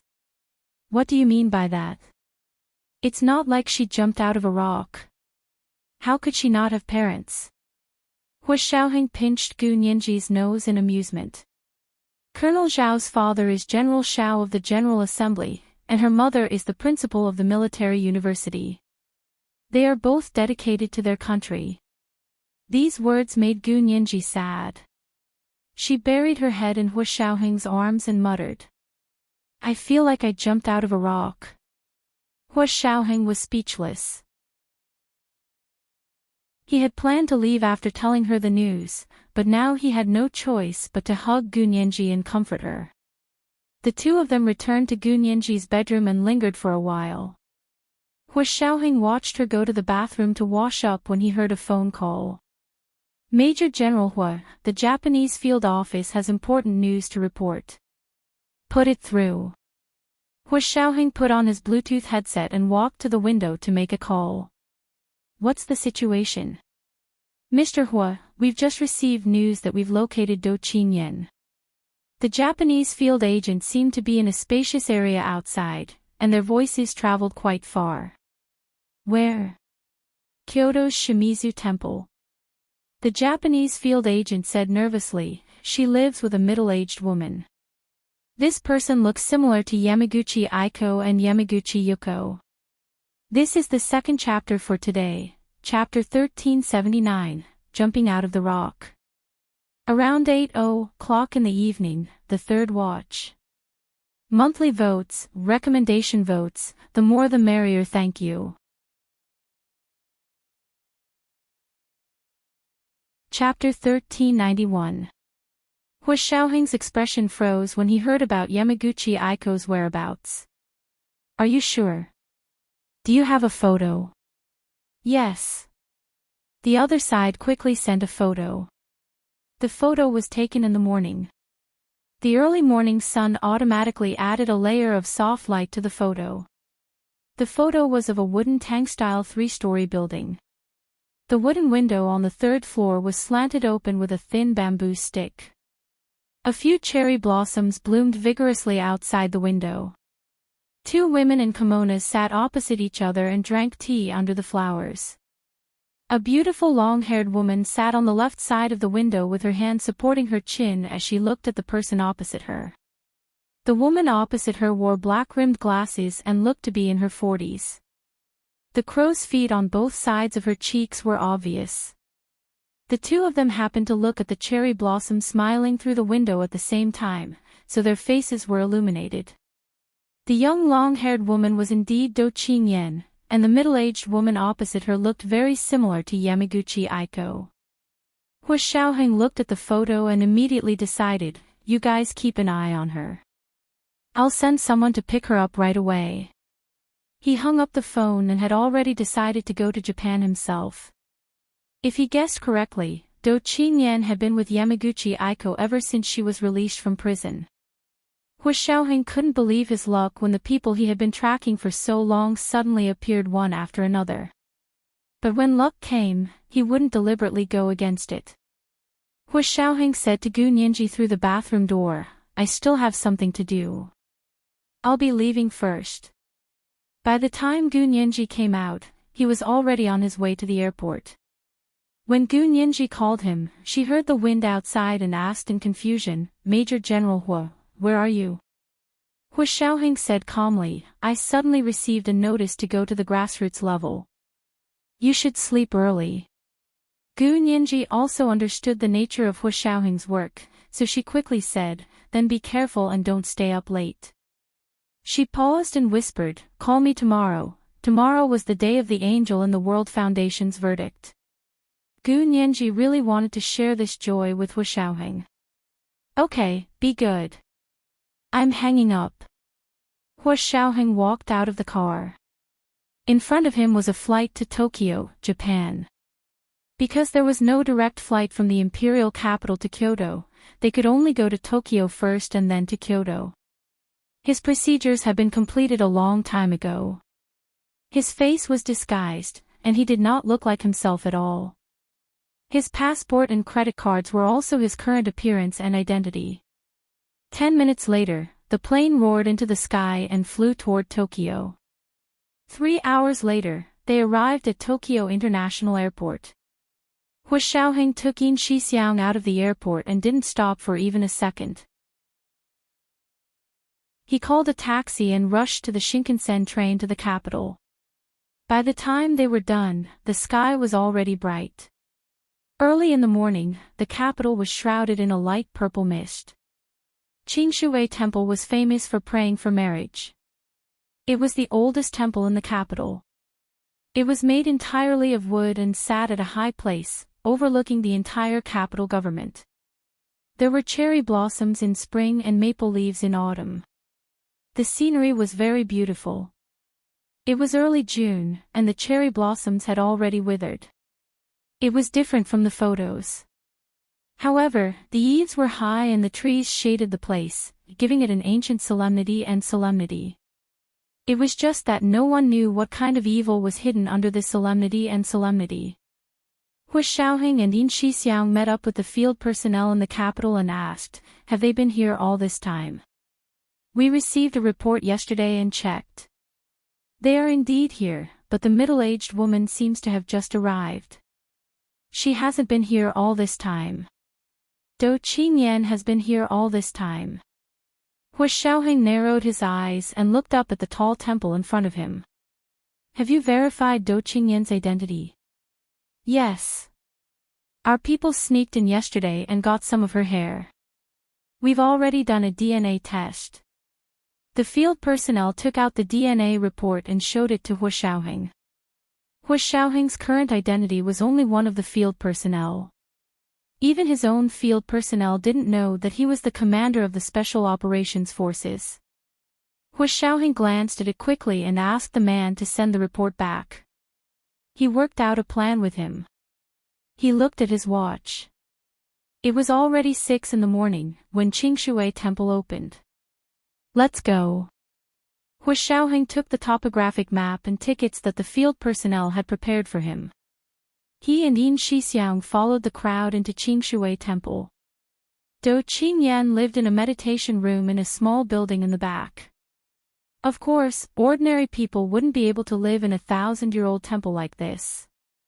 But if someone helped her, it would be easy. Thinking about it this way, Yamaguchi Aiko really had a lot of power in Japan. No wonder she had been able to hide for so long. Hu Xiaoheng and Yin Shixiang split up and snuck their way to Do Qingyan's meditation room. It wasn't a scenic area, and was very quiet and peaceful. A black-backed, red-crowned bird chirped in a tree. It wasn't afraid when it saw them coming. It blinked its beady eyes and tilted its head to look at them.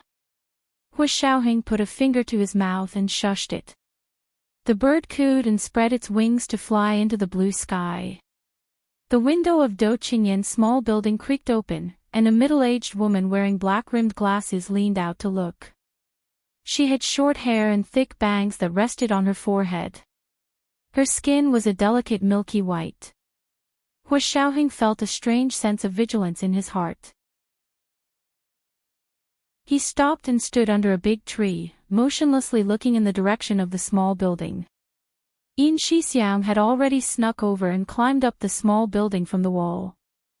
When the middle-aged woman saw him, she used a thin bamboo stick to prop open the wooden window. Hu Xiaoheng waited for a while, then followed his original plan and went up the stairs in front. His footsteps were very light, so light that they didn't make a sound. However, when he was about to reach the second floor, a cat suddenly rushed down from upstairs. Caught off guard, it saw Hu Xiaoheng, meowed, and scurried past him. The door not far from the stairs opened, and a voice came out. "Is that Mimi? She's up so early." The voice was clear and melodious. It was Do Qingyan's. Then he heard a gentle Japanese voice saying, "She's a cat. Of course cats get up early. Do you think she's like you?" But there was no reproach in her tone. Do Qingyan smiled, and said with some melancholy, "It's said that this place is the most effective place to pray for marriage, but I've lived here for almost 2 years. I've been going there every day to pray, and I've never seen that heartless person come to see me. How can he come to see you with your current identity?" The gentle female voice spoke again. "But maybe you'll see him when you open the door. Dreams always come true at the last moment of life." Hu Xiaoheng was alarmed. He wanted to retreat, but it was too late. The wooden door on the stairs was pushed open, and Do Qingyan appeared in front of him in a green crane kimono. She glanced at Hu Xiaoheng in disguise and frowned. "Who are you?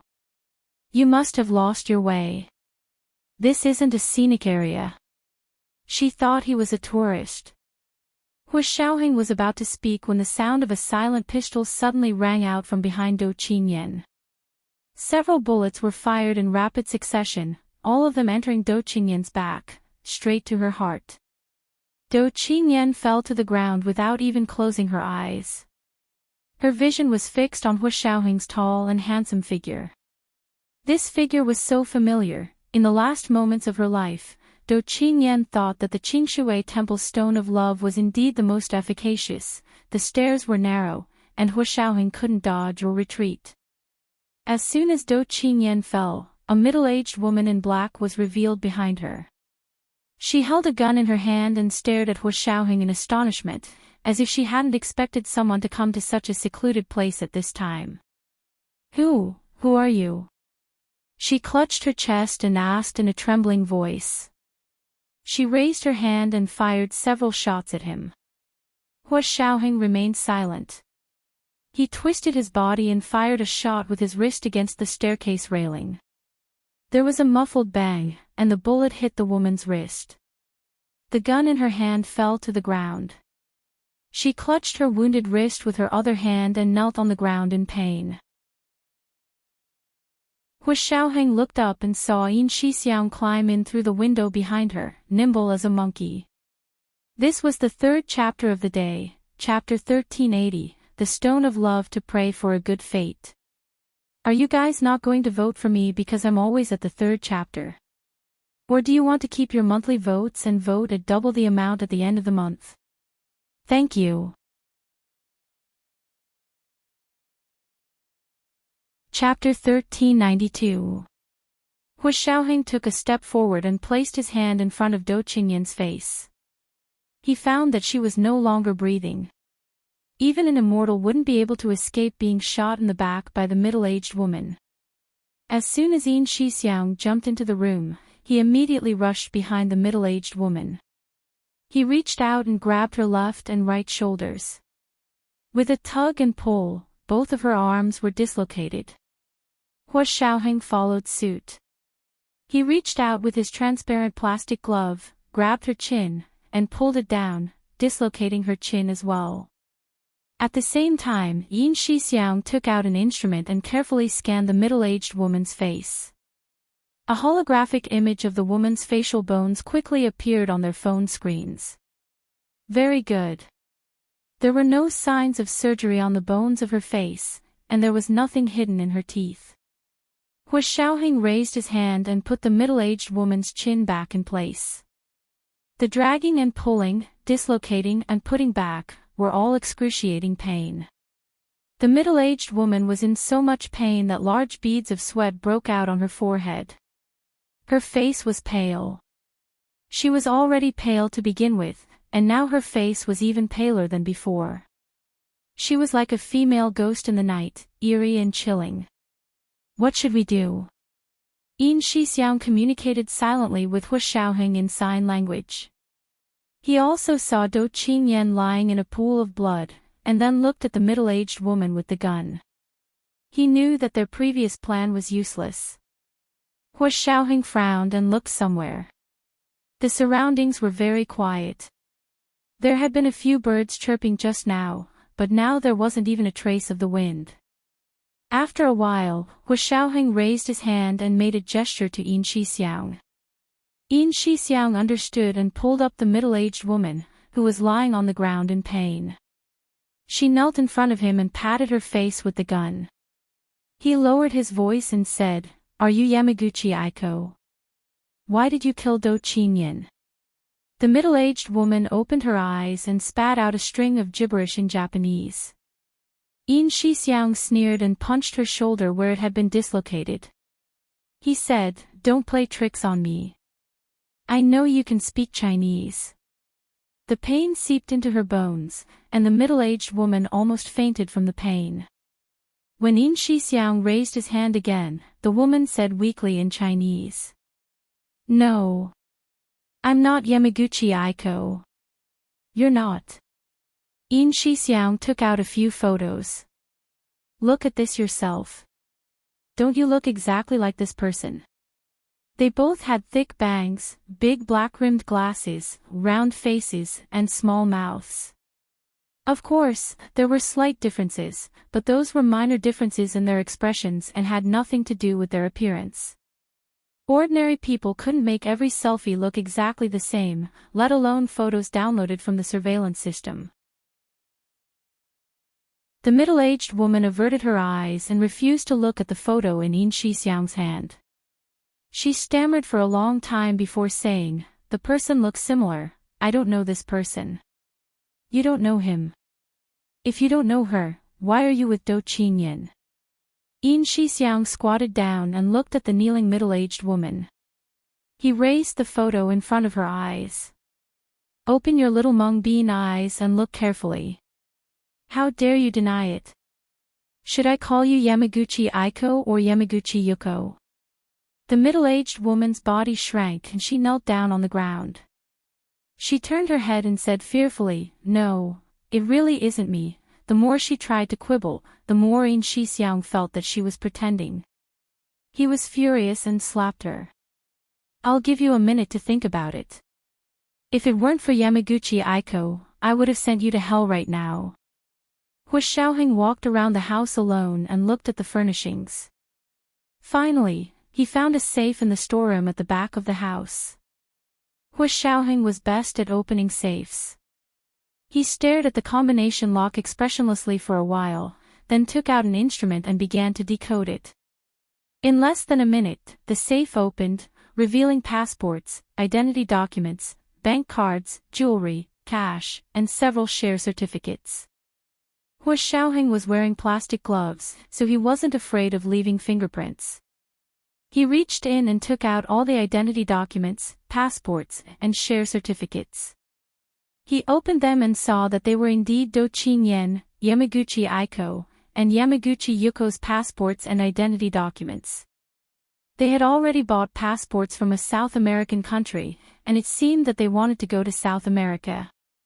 And the share certificate was actually the share certificate of the charity organization Angels in the World. It turned out that Yamaguchi Aiko had such a close relationship with Angels in the World. No wonder, Hua Xiaoheng put these things into the transparent file bag he carried with him and took them out. When he arrived in front of the middle-aged woman, Hua Xiaoheng took out the 2 passports with the names Yamaguchi Aiko and Yamaguchi Yuko written on them and handed them to Yin Shixiang. Yin Shixiang looked at them and clicked his tongue. Yamaguchi Aiko is indeed Yamaguchi Yuko. Look at this photo, and look at the time of the visa. Isn't it? Hua Xiaoheng had already noticed it, but he remained silent and glanced at the middle-aged woman. When the 2 passports were placed in front of the middle-aged woman, the woman finally gave up and sat on the ground. She gritted her teeth and said, "So what if it's me? I just hate them. The Gu people think that they can be superior just because they left the great Japanese empire? Stop dreaming. Are they worthy of being bastards who were bred like animals?" Hua Xiaoheng couldn't take it anymore. He struck out like the wind and almost broke the woman's neck with a crisp slap. Her head was slapped to the side, and half of her teeth fell out. Her eyes rolled back and she fainted again from the intense pain. Yin Shixiang stared at Hua Xiaoheng in shock. He couldn't help but gesture, "Major General Hua, take it easy. If you kill her with one slap, you won't be able to ask questions." Hua Xiaoheng clenched his fists and slowly loosened them. The sneakers on his feet were already covered, so they wouldn't leave any footprints on the ground. Hua Xiaoheng stretched out his long leg and kicked the middle-aged woman, waking her up again. Yin Shixiang continued to scold her, "Don't pretend to be so King noble. Wasn't the Gu family's matter caused by animals like you? Do you have any shame?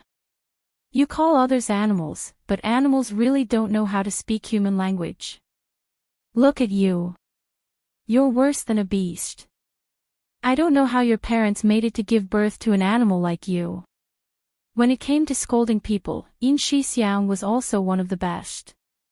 The middle-aged woman's face turned purple from his scolding, and the blood vessels on her forehead were about to pop out. "All right, since you admit that you did all these things, what about Gu Xiangwen? Where is he?" Hua Xiaoheng and the others had basically confirmed that Gu Xiangwen's disappearance was related to these people. The Angel in the World Charity Foundation was an organization on the surface, but there were also some people, such as Yamaguchi Aiko and Gu Yanran, who worked for this organization in secret. Their target was very clear. It was Gu Xiangwen and his daughter, Gu Nianji.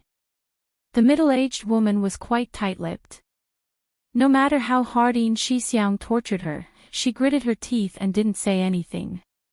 In the end, her hair was disheveled, and she suddenly laughed like a lunatic. "Ha ha ha ha. Who asked you to be so anxious? It's best if you're anxious to death. If you're anxious to death, you can go see Gu Xiangwen. Ha ha ha ha.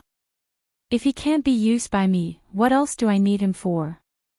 If you want to find him, go to the Cape of Good Hope and collect his corpse. Remember to kneel 3 times and kowtow 9 times. Her voice was mournful and long. It had a strong penetrating power, as if she was sending a signal. Hua Xiaoheng felt a chill on the back of his neck for no reason. He suddenly leaped diagonally and shouted at the same time, "Get down!" Yin Shixiang, who was standing diagonally opposite him with his back to the window, reflexively fell to the ground.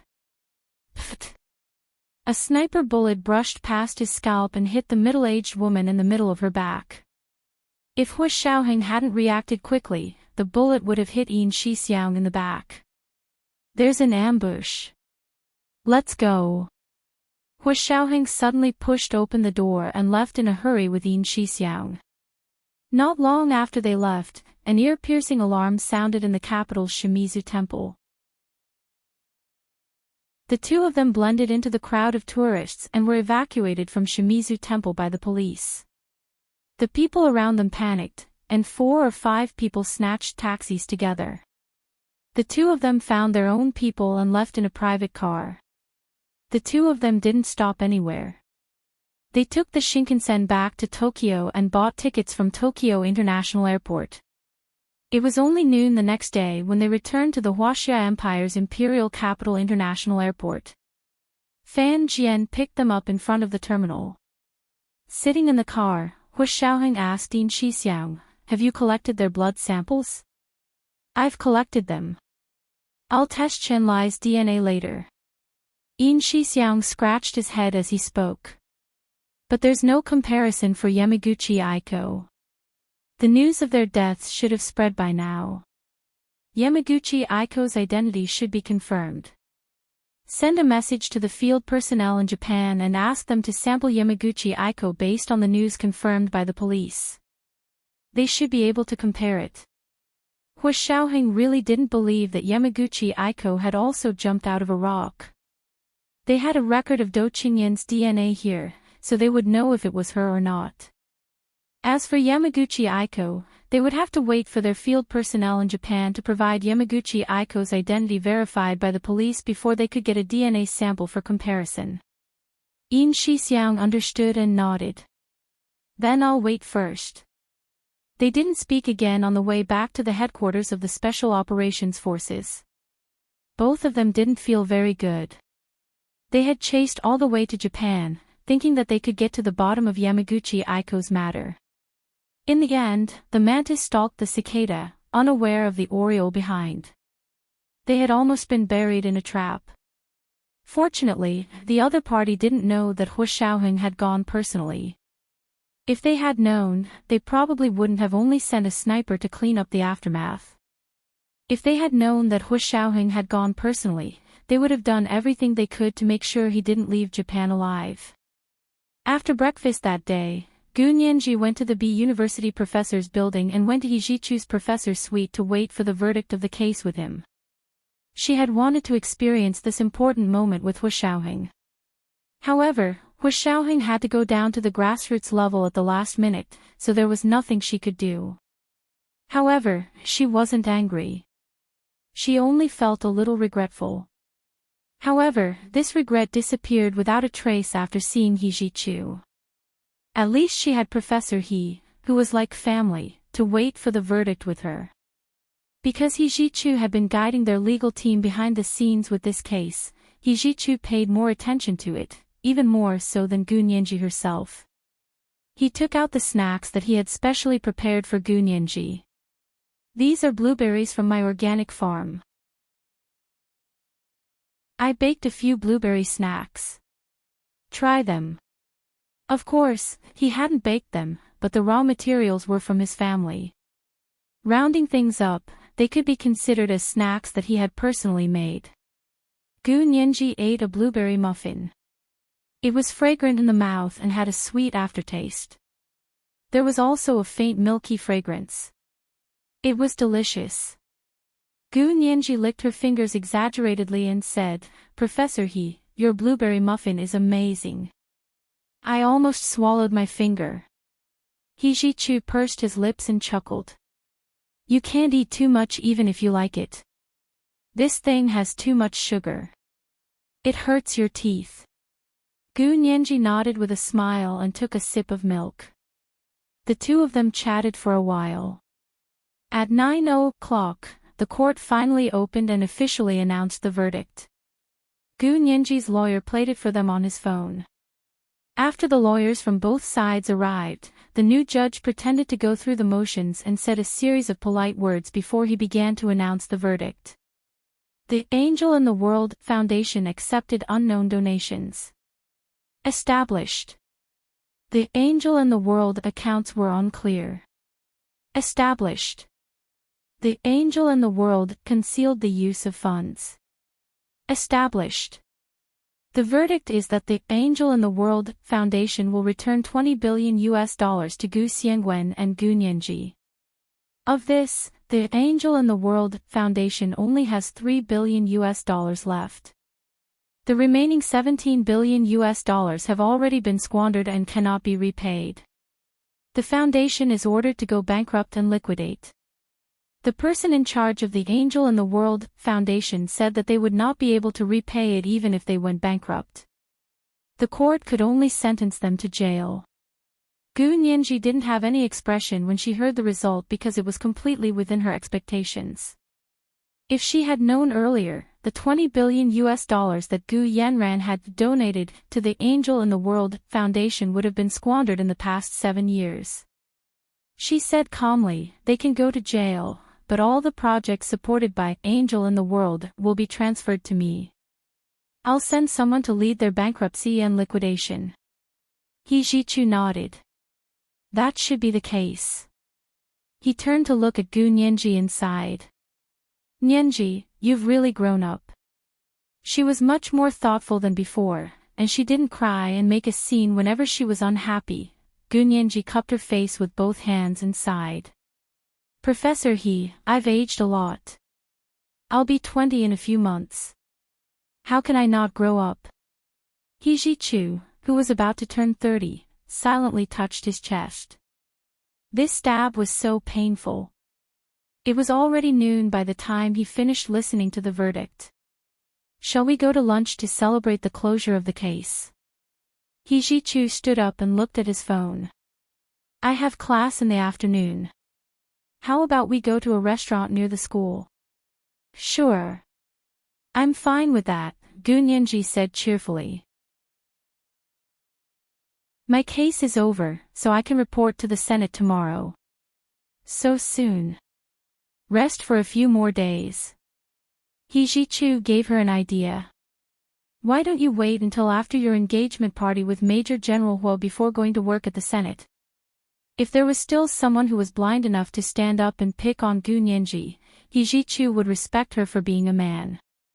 Gu Nianji thought about it and felt that He Jichu's words made sense. She smiled and nodded. "Okay, I'll have to ask my granduncle if the guest list is out." She had been busy with the lawsuit for the past few days and hadn't contacted her granduncle. She didn't know if he would be angry. He Jichu snorted and said, "You're the woman. Don't ask such questions yourself. It's degrading. If others find out, they'll think you're in a hurry to get married." "Gu Nianji, then what should I do?" She frowned. "But I have to see the guest list." She also had a lot of colleagues and friends on her side, so she couldn't leave anyone out. "I'll go ask." "Don't worry about it." He Jichu's heart ached, but he still perked up to help Gu Nianji plan.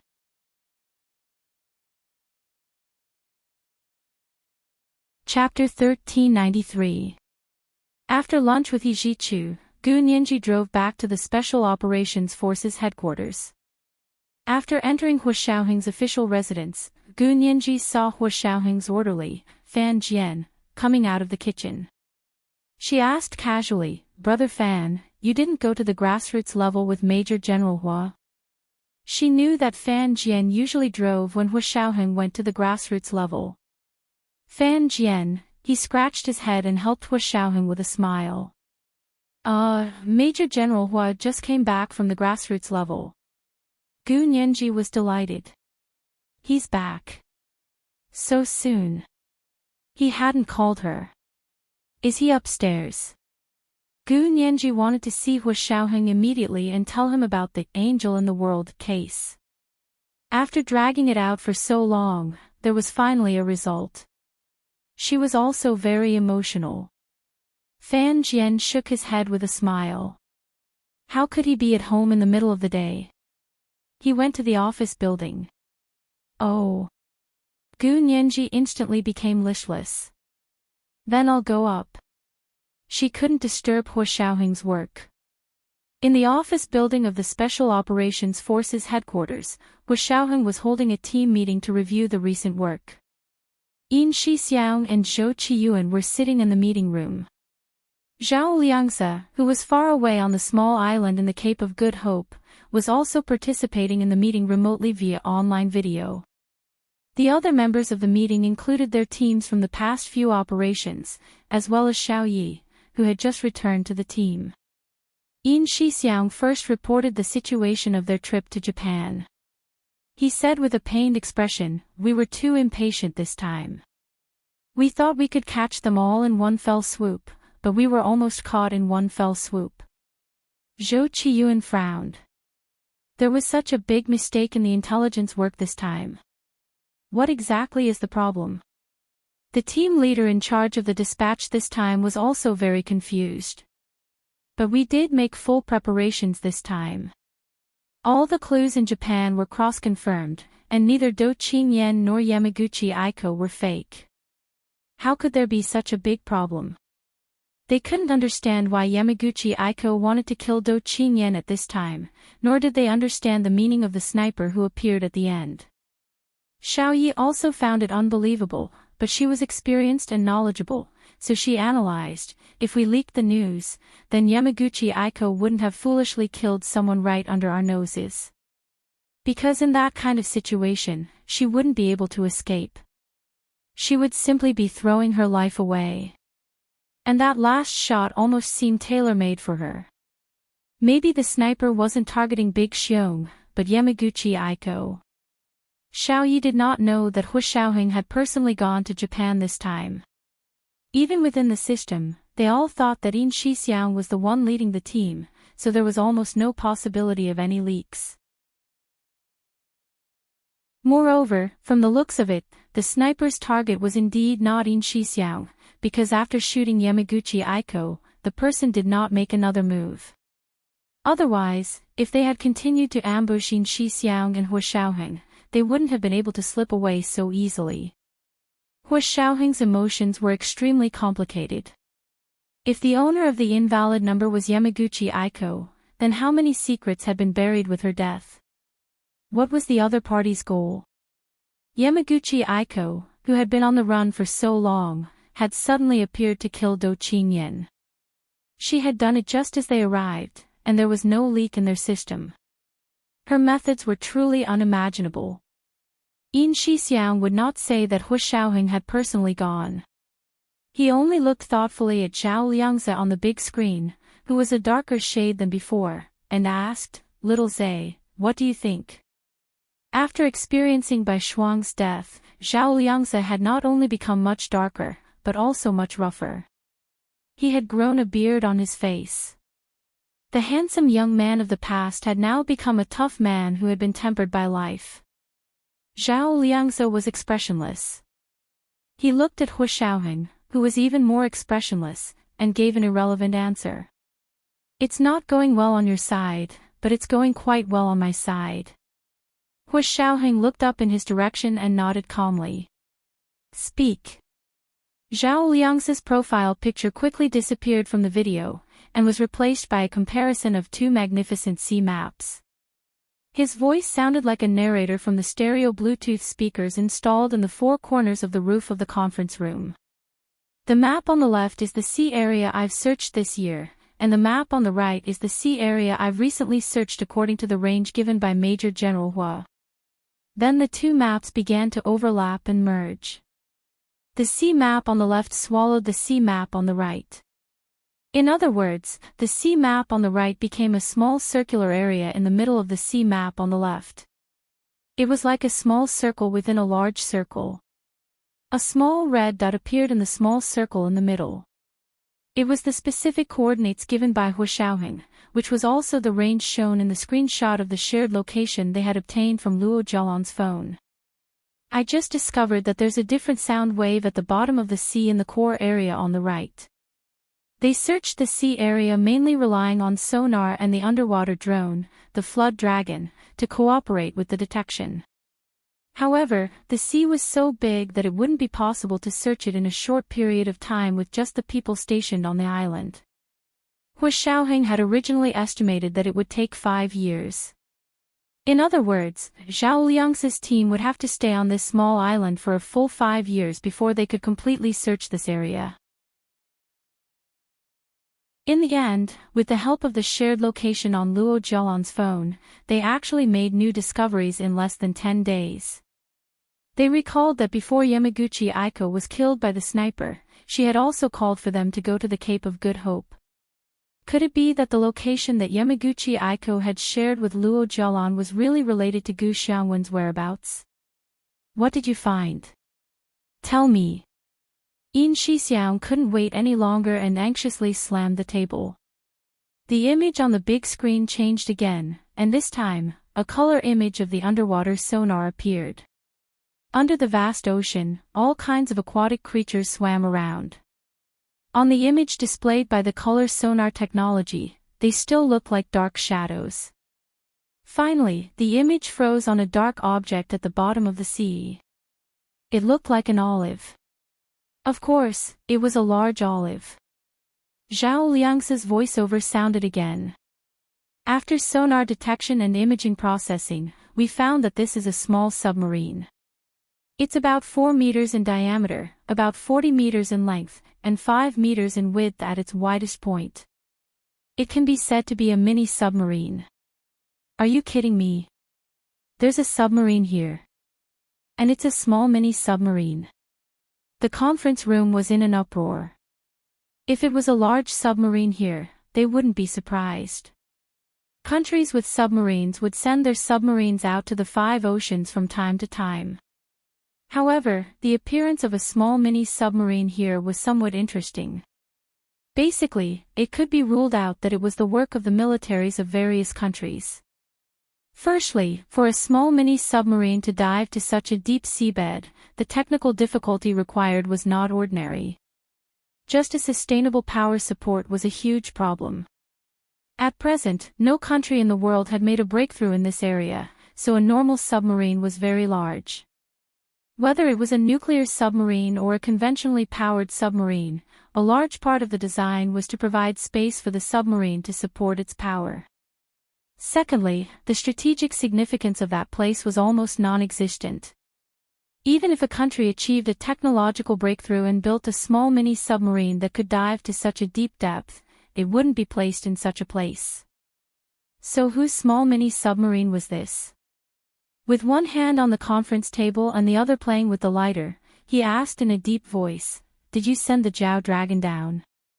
The Zhao Dragon was the name given to the underwater drone by the Huaxia Empire's military. Zhao Liangzi said, "After the sonar detected the target, I released the Zhao Dragon. You can take a look at the video taken by the Zhao Dragon." The image on the big screen changed again. This time, their perspective followed the Zhao Dragon's underwater drone as it gradually sank, and they saw more and more beautiful underwater scenery. The lanternfish with its head shining, the electric eel twisting around like a bolt of lightning, and the colorful coral all appeared one by one in the Zhao Dragon's lens. However, the people in this meeting room weren't so romantic. They were only focused on the dark, big olive at the bottom of the sea. Soon, the Zhao Dragon reached a certain depth and couldn't go any further. It stopped at its extreme diving depth, then moved parallel to the big olive to film. Although it couldn't get too close, the image was already very clear. Everyone watched the scene intently and held their breath, as if they were worried that someone would suddenly open the submarine's door and greet everyone in the next second. Of course, that didn't happen. The video taken by the Zhao Dragon finally stopped above the dark, big olive. Hua Xiaoheng stared at the scene for a long time before saying, "Did you use the life detector?" Zhao Liangzi was quiet for a while, and his voice was a little low. "I did. I used 2 types, the infrared life detector and the radar life detector. Although these 2 types were sold on the market, and the military also had equipment for disaster relief and battlefield rescue, their accuracy and strength couldn't be compared to the equipment owned by the Special Operations Forces. The infrared life detector used the principle that objects would produce infrared radiation above absolute zero to detect signs of life.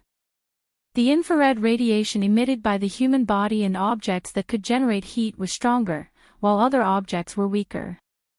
This could be used to determine if there was life. The radar life detector used the electric field generated by the ultra-low frequency radio waves emitted by the human body to determine the location of the living person. Hua Xiaoheng's heart sank, but he still asked calmly, "What are the results of the detection?" The sound of Zhao Liangzi taking a deep breath could be heard clearly from the stereo Bluetooth speaker. Everyone's hearts sank. No signs of life were found. Hua Xiaoheng closed his eyes and fell silent for a long time.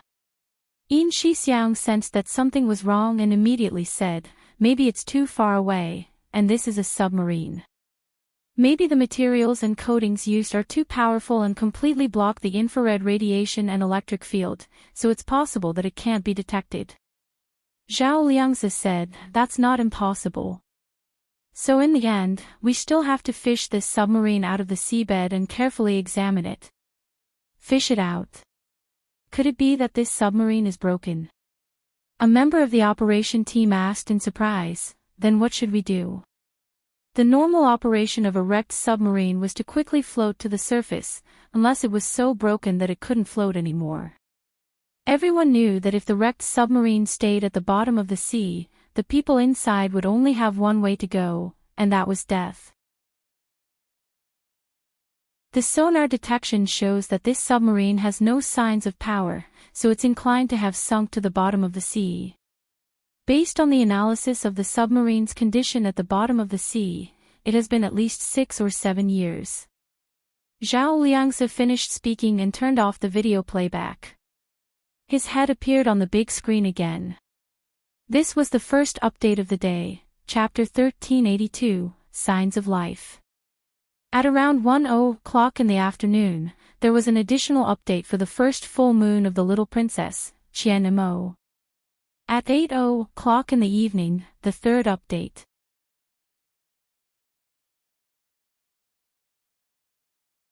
Chapter 1394. The submarine had been at the bottom of the sea for 5 to 6 years. Her words were like a heavy hammer that weighed heavily on Hua Xiaoheng's heart. His brows were cold and his eyes were as deep as the sea as he silently looked at the big window of the conference room. For the sake of confidentiality, the windows of this conference room were also one-way glass. They could see from the inside, but they could not look in from the outside. No one spoke and waited patiently for Hua Xiaoheng to give the order. After some time, just when everyone thought that Hua Xiaoheng wouldn't say anything, Hua Xiaoheng finally spoke. "I'll apply to the military to send a research ship to the Cape of Good Hope and bring that submarine back." The mini-submarine had sunk to such a depth that no other facility could tow it out except for a large salvage ship. The Cape of Good Hope wasn't part of China's territory, but the place where the submarine sank wasn't in the territorial waters of any country. It was on the high seas. However, it would be too eye-catching to sail a salvage ship to the high seas. Hua Xiaoheng didn't want to attract the attention of other countries, especially the United States on the other side of the ocean. Therefore, sending a large research ship was the most suitable method. After all, the Hua-Xia Empire's tradition had always been to protect the country, protect the Ministry of Agriculture, expand the territory of the Fishery Bureau. After the meeting was adjourned, Hua Xiaoheng and Yin Shixiang immediately went to report to General Ji. When General Ji heard that the submarine had probably been at the bottom of the sea for 5 to 6 years, his face darkened. "Are you sure this submarine is related to Gu Xiangwen?" General Ji walked back and forth in his office with his hands behind his back, his brows tightly furrowed. Hua Xiaoheng thought about it and felt that he understood General Ji's concerns, so he immediately said, "If the submarine is proven to have nothing to do with Gu Xiangwen, I'll pay for all the expenses myself. Just treat it as if he was renting equipment and manpower from the country." This research ship would cost at least hundreds of millions of dollars. If it had nothing to do with Gu Xiangwen, then their losses would be huge. General Ji's hesitation was understandable. General Ji turned around and glared at him. "Do you think I'm such a petty person? It wasn't like the military couldn't afford it. I'm just worried that if it really has nothing to do with Gu Xiangwen, some people will talk about it and harm you in the future. It doesn't matter. Hua Xiaoheng wasn't worried about that at all. It would be a lie to say that he was not ambitious and did not care about being promoted. However, it wasn't Hua Xiaoheng's style to be restrained just because he was afraid of being criticized. After discussing the details with Hua Xiaoheng, General Ji waved his pen and signed the consent form for him. Hua Xiaoheng took the consent form and went to the Institute of High Energy Physics to look for Song Jining. Director Song is in the laboratory. Please wait a moment. The staff from Song Jining's laboratory welcomed Hua Xiaoheng into her office. They knew that Hua Xiaoheng was Song Jining's son, so they didn't have any concerns. Hua Xiaoheng waited in Song Jining's office for half an hour before she came out of the lab. What kind of wind blew you here today? Song Jining smiled as she washed her hands and took off her lab coat. Hua Xiaoheng naturally took it for her and hung it on the coat rack. He said, Miss Song, there's something I want to discuss with you. Seeing how cautious Hua Xiaoheng was, Song Jining quickly closed the office door. The two of them sat in front of the desk. Hua Xiaoheng briefly explained Zhao Liang's findings. Before he could continue, Song Jining had already stood up excitedly and said, Is there really Gu Xiangwen's whereabouts? Oh my, that's great. I admire him so much. You want to send a research ship to salvage it? I'll recommend myself. Let me go with the research ship. I'll help adjust the equipment. Hua Xiaoheng had come to find Song Jining precisely because he wanted her to personally go. However, he wanted Song Jining to personally go, not because he wanted her to adjust the equipment, but because he had other motives.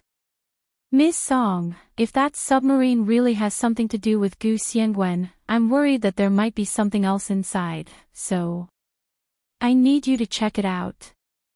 Among the scientists in our country, I only trust you when it comes to high-tech technology. Hua Xiaoheng was very reserved.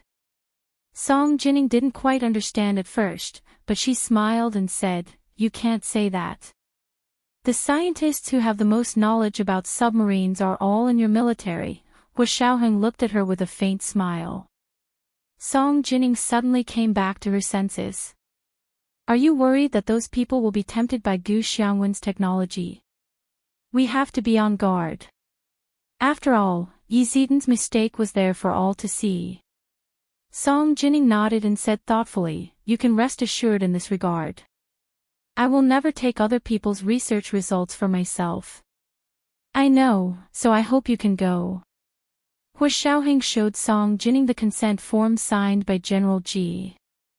I'll give you a special letter of appointment. That way, you can go as a representative of the military. Hua Xiaoheng acted very quickly. He reported to the military at noon, then watched the big shot sign and personally went to transfer the research ship. With him around, the procedure that would have taken more than 10 days to complete was completed in less than 2 or 3 days. The lanterns were lit, and Hua Xiaoheng, who had been busy all day, finally returned to his official residence. After entering the door, he took off his military cap and hung it on the coat rack at the entrance. As soon as he lowered his head, he saw Gu Nianji, who was wearing home clothes, holding slippers in front of him. Gu Nianji half knelt on the ground and looked up at him with a smile. Major General Hua, I bought you a pair of slippers. Do you want to change into them? Hua Xiaoheng had never had the habit of wearing slippers in his official residence. However, looking at Gu Nianji's sweet smile and beautiful eyes, he didn't say anything and silently put on the blue slippers Gu Nianji had bought for him. Gu Nianji pointed at the pink slippers on her feet and said, They're a pair. We're wearing couple slippers.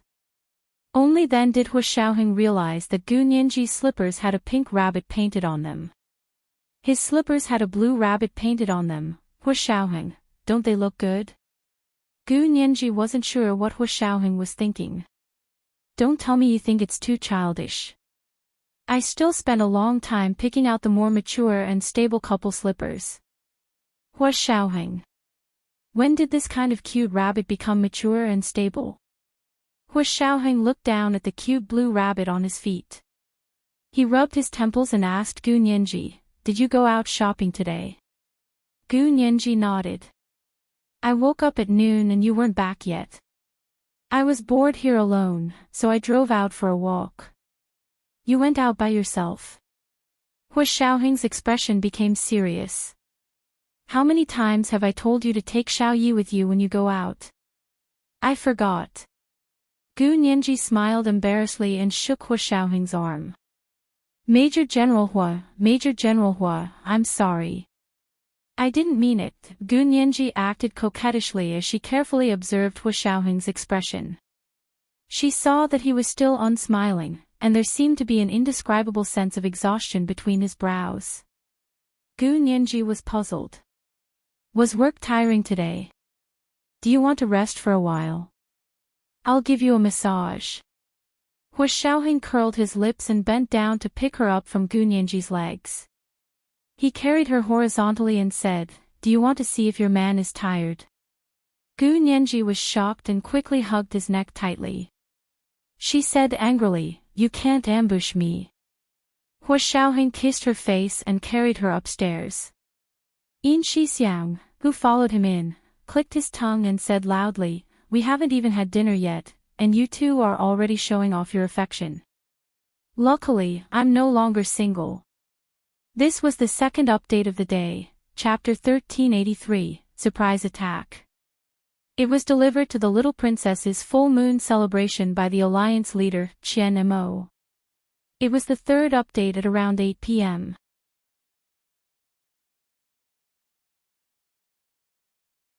Chapter 1395. Gu Nianji lifted her body from Hua Xiaoheng's arm and looked over his shoulder. She made a face at Yin Shixiang with a smug expression. Hua Xiaoheng looked down, and a smile flashed across his eyes. He carried Gu Nianji quickly up the stairs to the second floor. The two of them went to the second floor. Gu Nianji and Hua Xiaoheng's rooms were on opposite sides of the corridor. Hua Xiaoheng thought about it, then opened his room and carried Gu Nianji inside. Gu Nianji pursed her lips and smiled even wider. After entering, Hua Xiaoheng placed Gu Nianji on the sofa and kissed her for a while before saying hoarsely, "Wait for me. I'm going to take a shower first." His voice was very deep and had a magnetism that could tug at one's heartstrings, making one's ears go numb. Gu Nianji blushed slightly and pretended not to hear what he was implying. She deliberately said, "Okay, I'll go see if dinner is ready in the kitchen." Then she was about to slip away. Hua Xiaoheng grabbed her and carried her to the bathroom. "Since you're fine, accompany me to take a bath." Gu Nianji wasn't willing. She did whatever she wanted to him, causing his body temperature to rise. Finally, he pulled Gu Nianji into the bathroom. Soon, the sound of running water drowned out all other sounds. The next day, the first signs of the summer heat in the imperial capital. He Jichu called grandfather Xia and said that he wanted to talk to him about Gu Nianji and Hua Xiaoheng's engagement party. Old Master Xia sat under the ginkgo tree in his villa, playing with two black jade-like walnuts in his hand. He smiled and said, "May I ask who you are? Who was he to Nianji?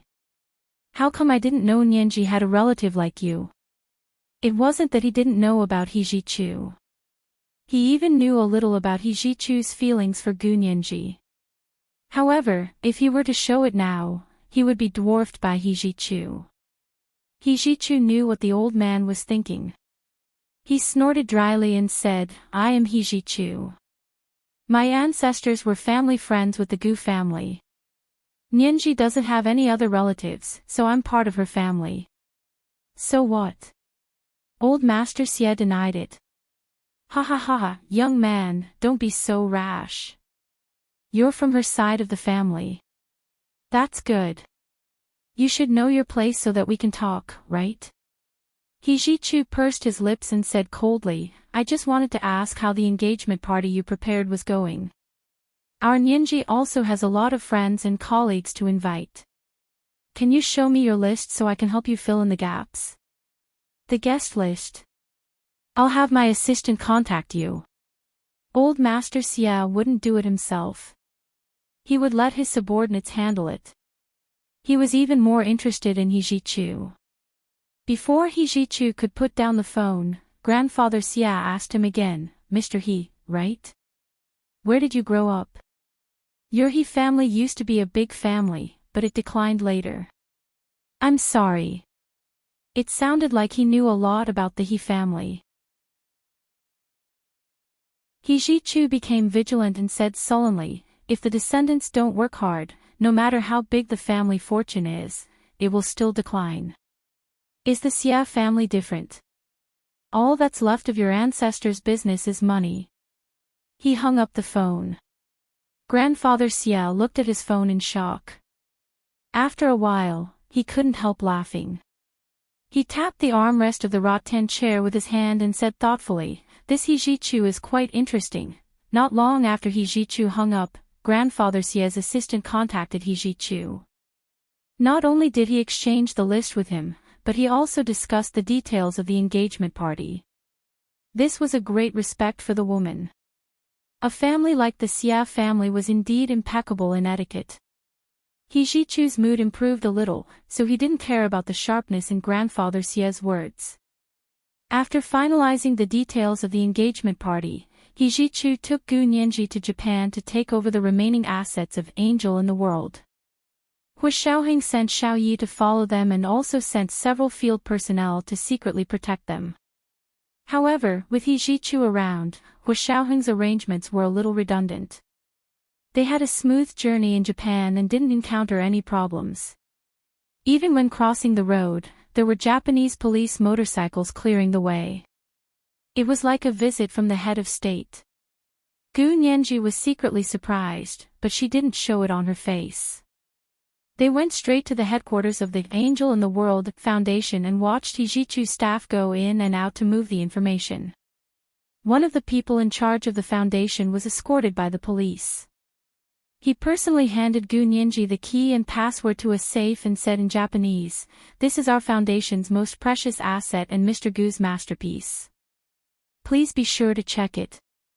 He made it sound like he was a courier.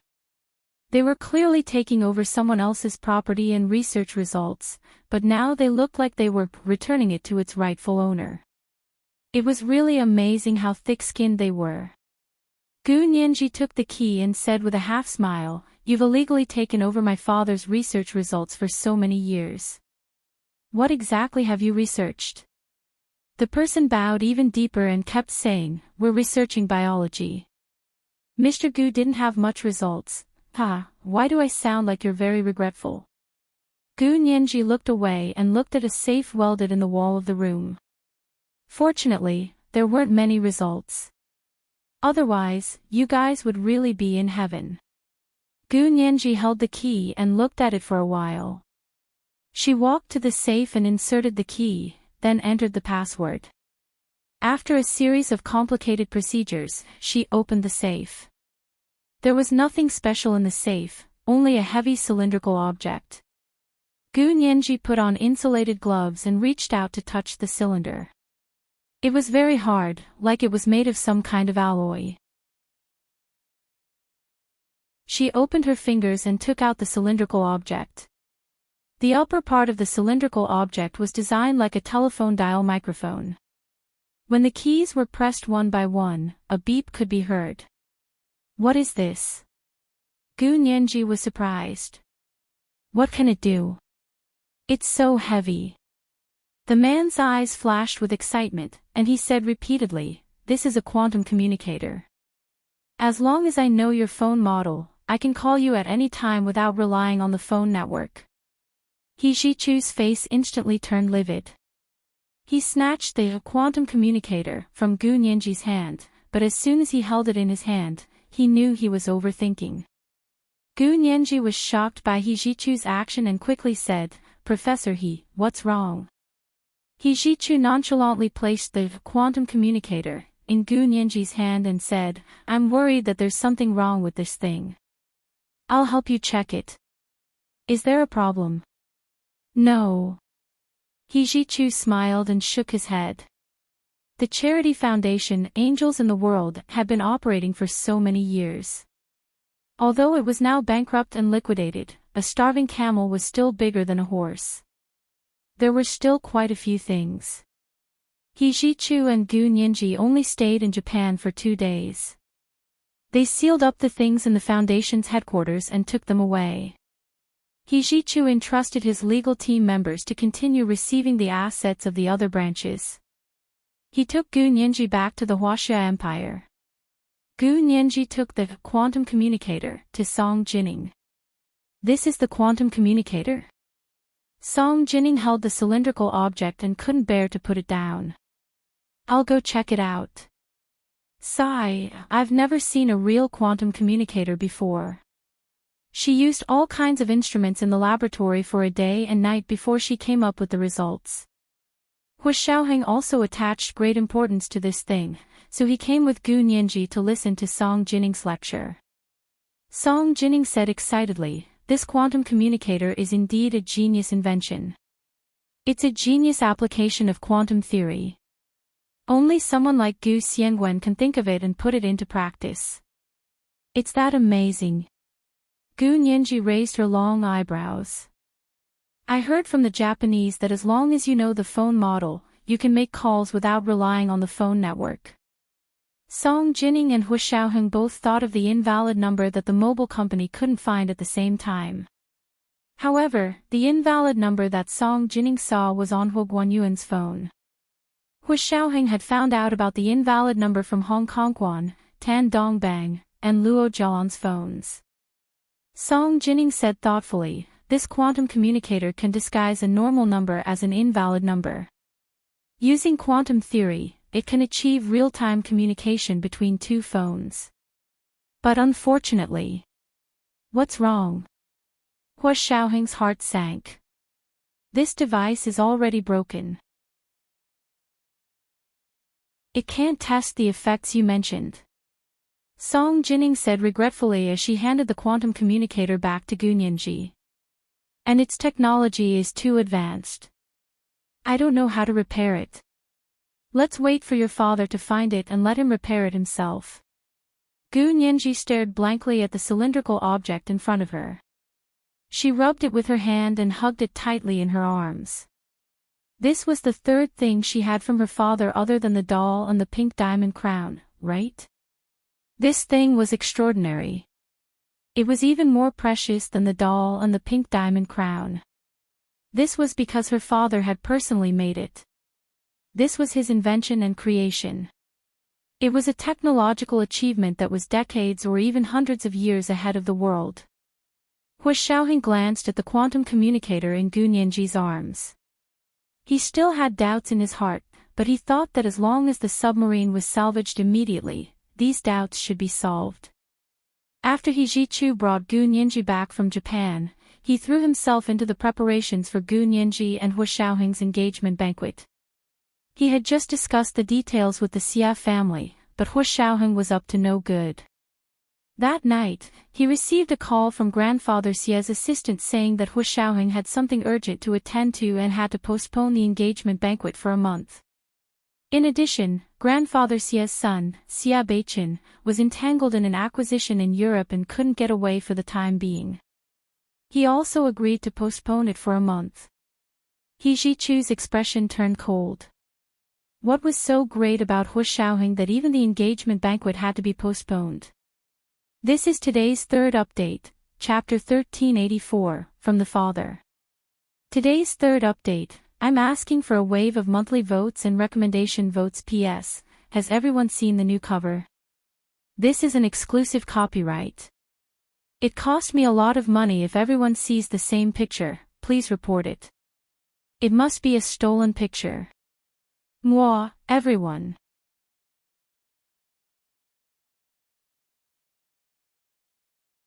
Chapter 1396. He Ji-chu was quiet for a moment, then he said to Grandfather Xia's assistant with a serious expression, "Do you think you can postpone it just because you say so? Did you ask for my opinion?" Grandfather Xie's assistant didn't expect He Jichu to be so rude. He scoffed and said, "Mr. He, what do you mean? Our old master informed you about this matter because of our relationship. You have to know your place." In other words, it didn't matter if he didn't tell him. Why was He Jichu putting on airs here? He Jichu was well aware of the Xia family's attitude. It was precisely because he knew that there were many things to do in such a large family that he took the initiative to contact the Xia family himself and not let Gu Nianji interfere. It was to prevent such an awkward situation from happening. Gu Nianji was a woman after all, and she had no relatives to make decisions for her. The other party could do whatever he wanted and inform her after making a decision. Did he even ask for her opinion? He Jichu sneered as he opened the curtains and looked at the setting sun outside the window. He said dryly, "I'm in the right position. I was representing the bride, the other main character of the engagement party, Miss Gu. Have you communicated with Miss Gu about the decision to postpone the engagement party? If there's no communication, what right do you have to postpone it?" The other party froze for a moment before saying, "But this is Hu Xiao's decision. Miss Gu will definitely not object." More importantly, there was nothing he could do about it. He Jichu was furious. He was certain that Nianji had no family, so he could do whatever he wanted to her, right? She definitely won't object, but you'll have to ask her first. Since you're not sincere, then there's no need to hold the engagement party in a month. That person said anxiously, "What right do you have to say no? Then what right do you have to postpone it?" He Jichu hung up abruptly and stood in front of the window with a stern expression before calling Gu Nianji again. He looked at the location on his phone. Gu Nianji had already returned to her apartment on San Juan Road. She wasn't at the Special Operations Forces headquarters. The phone rang for a while before Gu Nianji finally answered. "Professor He. Why are you calling me at this time? Do you want to treat me to dinner?" Gu Nianji's laughter was like a sweet spring that instantly calmed He Jichu's restless heart. He rubbed his temples and thought about it with a bitter smile. Actually, if he were to personally marry Nianji off, he would be cutting his own flesh with a knife. Unfortunately, some people just didn't cherish it. He Jichu composed himself and said, "The Xia family just called me and said that the engagement party would be postponed." Gu Nianji's breathing visibly stopped for a moment before she feigned casualness and said, "So be it. They're the organizers, so of course they have the final say." It was obvious that the other party hadn't discussed it with Gu Nianji before deciding to postpone it. He Jichu felt even worse, but seeing that Gu Nianji was already upset, he didn't have the heart to criticize her in front of her. Saying that would only make Gu Nianji feel worse. He Jichu changed his words and said confidently, "Don't worry about it. I'll talk to them about this. If they have any difficulties, I'll organize the engagement party for you." Gu Nianji finally let down her guard against He Jichu and opened up to him. Her voice was a little choked up and a little awkward as she said softly, "Thank you, Brother He." He Jichu's eyes were a little moist when he finally changed Professor He to Brother He. He Jichu grunted and said in a low voice, "Nianji, don't worry. I'm a member of your family. If they did something wrong, I'll come forward and negotiate with them. How could a girl be allowed to handle her own engagement? Would she have to hold her own wedding in the future?" At the thought of this, He Jichu had the urge to beat Hu Xiaoheng up. The girl he had in his hands and couldn't get was being put aside as a decoration by him. Did he really think that he and Gu Nianji were already settled and that Gu Nianji wouldn't be able to leave him for the rest of her life? He Jichu took out a tissue, wiped his hands elegantly, and threw it into the trash can. Gu Nianji spoke a little more to He Jichu before hanging up and calling Hu Xiaoheng. He Jichu was also calling Hu Xiaoheng at the same time. But no one could get through. Because Hu Xiaoheng was in a meeting. He was forming a team for the research ship. This research ship was called a scientific research ship, but in fact, the only real scientist on board was Song Jining. From the captain, chief officer, to the sailors, soldiers, and the equipment experts from the military's General Armament Department, they all had to be carefully selected. In addition to the research ship, they also had to be equipped with cruisers, destroyers, submarines, and anti-submarine patrol ships for protection. The cruisers were the personal bodyguards of the research ship, providing it with air defense, anti-ship, and anti-submarine protection. The destroyers provided protection for the cruisers and expanded the scale of air defense, anti-ship, and anti-submarine protection. There was no need to mention the submarines. When such a large research ship was dispatched, the safety of the seabed depended on the powerful nuclear submarines. The anti-submarine patrol ships were used to deal with the opponent's submarines. To put it bluntly, the battle at sea was still a matter of using one spear to attack one's shield. It was to see whose spear was sharper and whose shield was harder. Because they needed to rely on the equipment experts from the General Armament Department this time, the General Armament Department had specially sent the political commissar, General Shao, to attend the preparatory meeting to express the General Armament Department's support and importance to this operation. The political commissar of the General Armament Department was second only to the Minister of the General Armament Department in terms of administrative rank, but his power within the organization was even greater than that of the minister. Hua Xiaoheng held a laser pointer and showed the generals and ministers his operation arrangements on the big screen. Finally, he said, the purpose of this trip in the name of the research ship will be absolutely confidential. Everyone, don't ask me what I'm going to do. In short, everyone will know after the operation is over. The General Armament Department only knew that they were going to the high seas to salvage a submarine. As for who the submarine belonged to and why, everyone knew nothing. Those who knew the real purpose had been told not to tell anyone. However, with Hua Xiaoheng's identity and job functions, even if they thought with their toes, they would know that this time was a top state secret, so they didn't ask blindly. General Shao, the political commissar of the General Armament Department, was a very calm middle-aged man. He also looked very handsome. He expressed his unconditional support and said, Major General Hua, this is the roster of our General Armament Department's equipment experts. Take it and choose. It's our honor to serve our country, but it's also our responsibility. The big shot of the General Armament Department had already spoken, let alone the other departments. They were afraid that if they were too slow in expressing their stance, their limelight would be stolen. Therefore, the meeting this time was very successful. After the personnel were confirmed, the Special Operations Forces still had to carry out an independent political review to confirm that there were no problems with these people as soon as possible. This required the mobilization of the entire country and even the field personnel of the Special Operations Forces from all over the world to work together to ensure that all the political reviews would be completed within 3 days. Therefore, Hua Xiaoheng had been so busy these days that he hadn't returned to his official residence even once. Almost all of his meals and accommodation were in the office building. After the meeting, General Shao took a few steps behind and smiled at Hua Xiaoheng. Major General Hua, I heard that you postponed the engagement banquet because of this. The invitation to Hua Xiaoheng's engagement banquet had already been sent out, but because of this matter, it had been postponed for a month.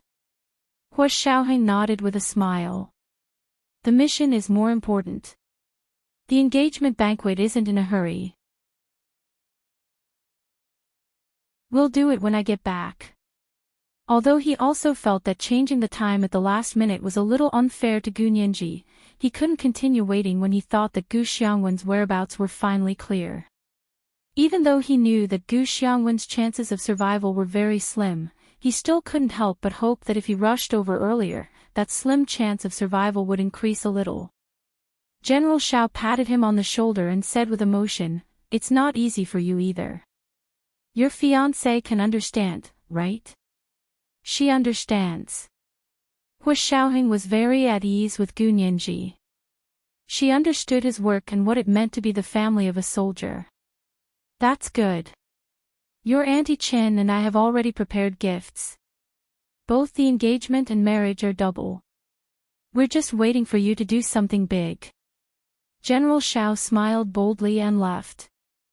Chenlai followed behind Hu Xiaoheng and said with a smile, Xiao Ye's personality is more like uncle's.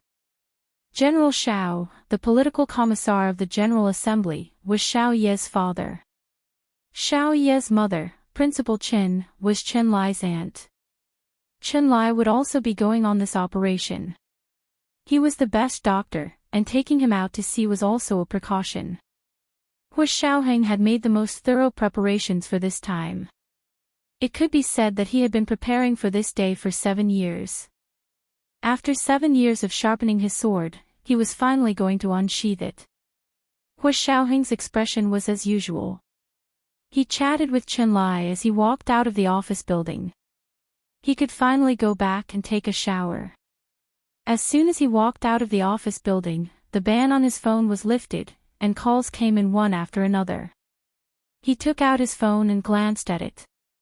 2 of the calls were from Gu Nianji, but after being told that Hu Xiaoheng was in a meeting, she stopped calling. The other 20 or so calls were from He Zhichu, that lunatic. The corners of Hu Xiaoheng's mouth twitched, and he called Gu Nianji back first. Unfortunately, Gu Nianji didn't answer the phone and went straight to her voicemail. Hu Xiaoheng thought about it and called Xiao Yi, who lived with Gu Nianji. Xiao Yi immediately picked up and asked in confusion, Major General Hua, it's so late. What's the matter? Hu Xiaoheng asked calmly, is Nianji home? Xiao Yi took her phone to Gu Nianji's bedroom and smiled.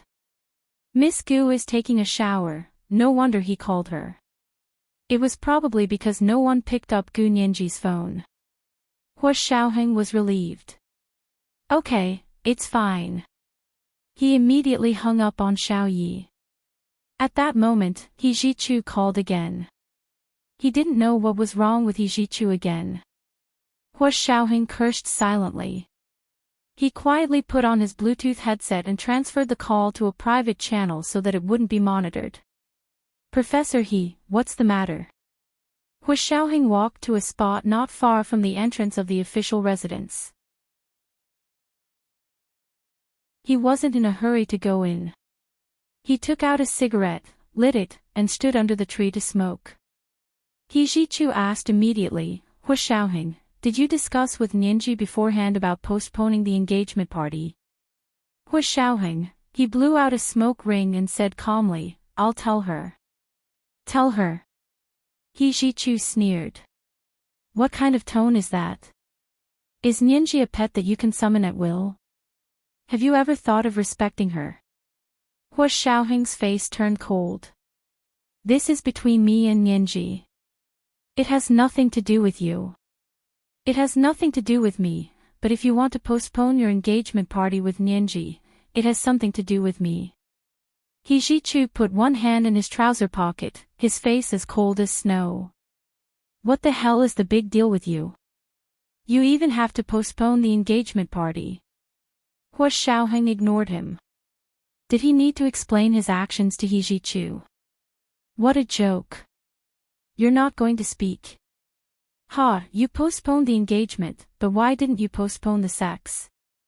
You're making excuses. Do you not want to take responsibility? Let me tell you, I can take Nianji away from you at any time, and you'll never be able to find her. He Zhichu was so angry that he almost spoke incoherently. Hu Xiaoheng's face was as dark as the night. He directly hung up on He Zhichu and asked Fan Jian to drive the car over immediately to take him to Gu Nianji's apartment in the 3rd Ring Road. This was the first update of the day, Chapter 1385, Women Are Precious. A reminder for everyone's monthly votes and recommendation votes at 8 p.m., the second update. P.S. Thank you to the leader of Enigma and Love for the 10,000 Chidian coins each yesterday. Mwah.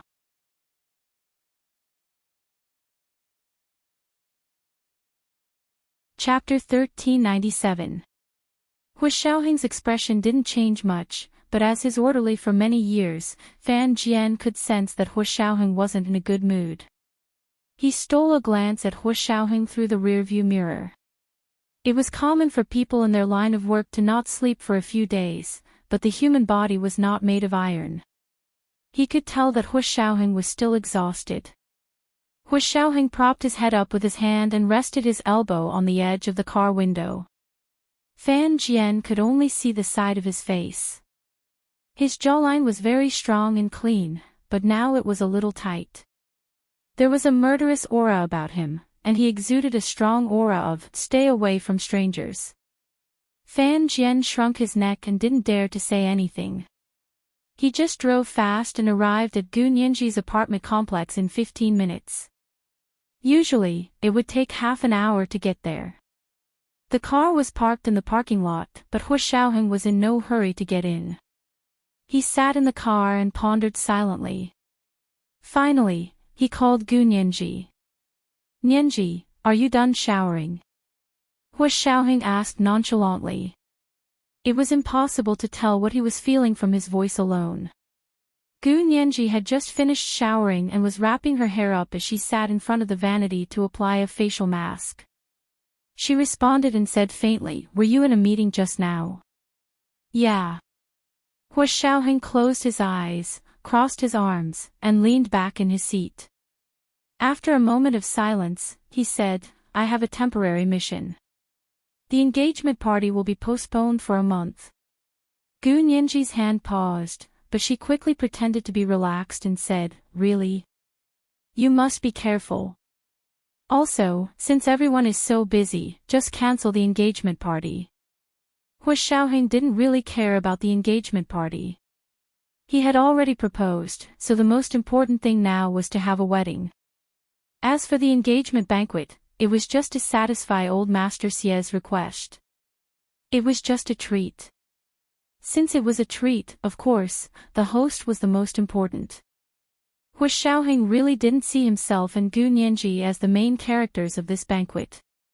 But when Gu Nianji said that, Hu Xiaoheng could hear a hint of resentment. It looked like He Zhichu was right. Gu Nianji was still unhappy. So this engagement banquet was very important to her. Hu Xiaoheng didn't say anything for a while. He opened the car window and lit a cigarette. He hadn't slept for a few days, so he relied on cigarettes to keep himself awake. In the parking lot late at night, the cigarette between his fingers flickered, just like Hu Xiaoheng's deeply hidden thoughts. Gu Nianji waited for a while and saw that Hu Xiaoheng wasn't talking. She thought he was busy again, so she hung up. Hu Xiaoheng heard a beeping sound from his Bluetooth headset and knew that Gu Nianji had hung up. He didn't say anything and continued to smoke. After a while, he threw away the unfinished cigarette in his hand and got out of the car. He took the elevator from the parking lot to Gu Nianji's floor and rang the doorbell. It was Xiao Yi who opened the door. She saw Hu Xiaoheng standing at the door through the peephole and was very surprised. She quickly opened the door. "Hu Xiao, why are you still here? Aren't we going out to sea?" Hu Xiaoheng had told Xiao Yi that he was going out to sea. He was most worried about Gu Nianji's safety when he left this time. He didn't want Gu Nianji to be in danger as soon as he left like last time. Therefore, he arranged for a new group of people to protect Gu Nianji. At the same time, he told Xiao Yi, who was by Gu Nianji's side, to be more careful. He didn't want Gu Nianji to act alone. Hu Xiaoheng had a feeling that only by towing the submarine back and confirming Gu Xiangwen's life or death would those people targeting Gu Nianji stop.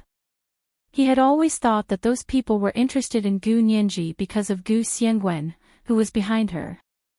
As long as Gu Xiangwen appeared, regardless of whether he was dead or alive, the other party probably wouldn't continue to pester him. However, Hu Xiaoheng didn't want Gu Nianji to know that he was going out to sea. Therefore, he gave Xiao Yi a look and didn't answer her question. "Where's Nianji?" Xiao Yi understood and immediately pouted in the direction of Gu Nianji's bedroom. "She's in the bedroom. There's nothing going on tonight.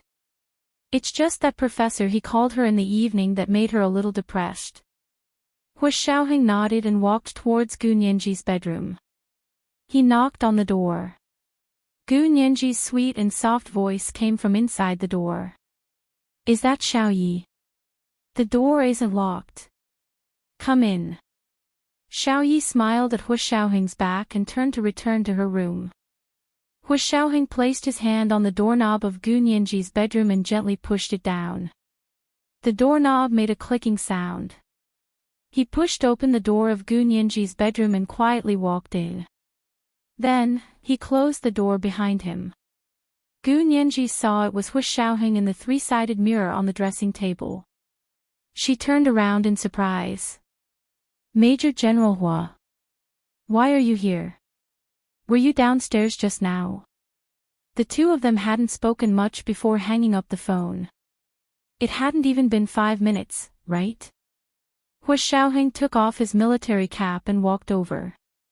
He placed his military cap on Gu Nianji's dressing table and bent down.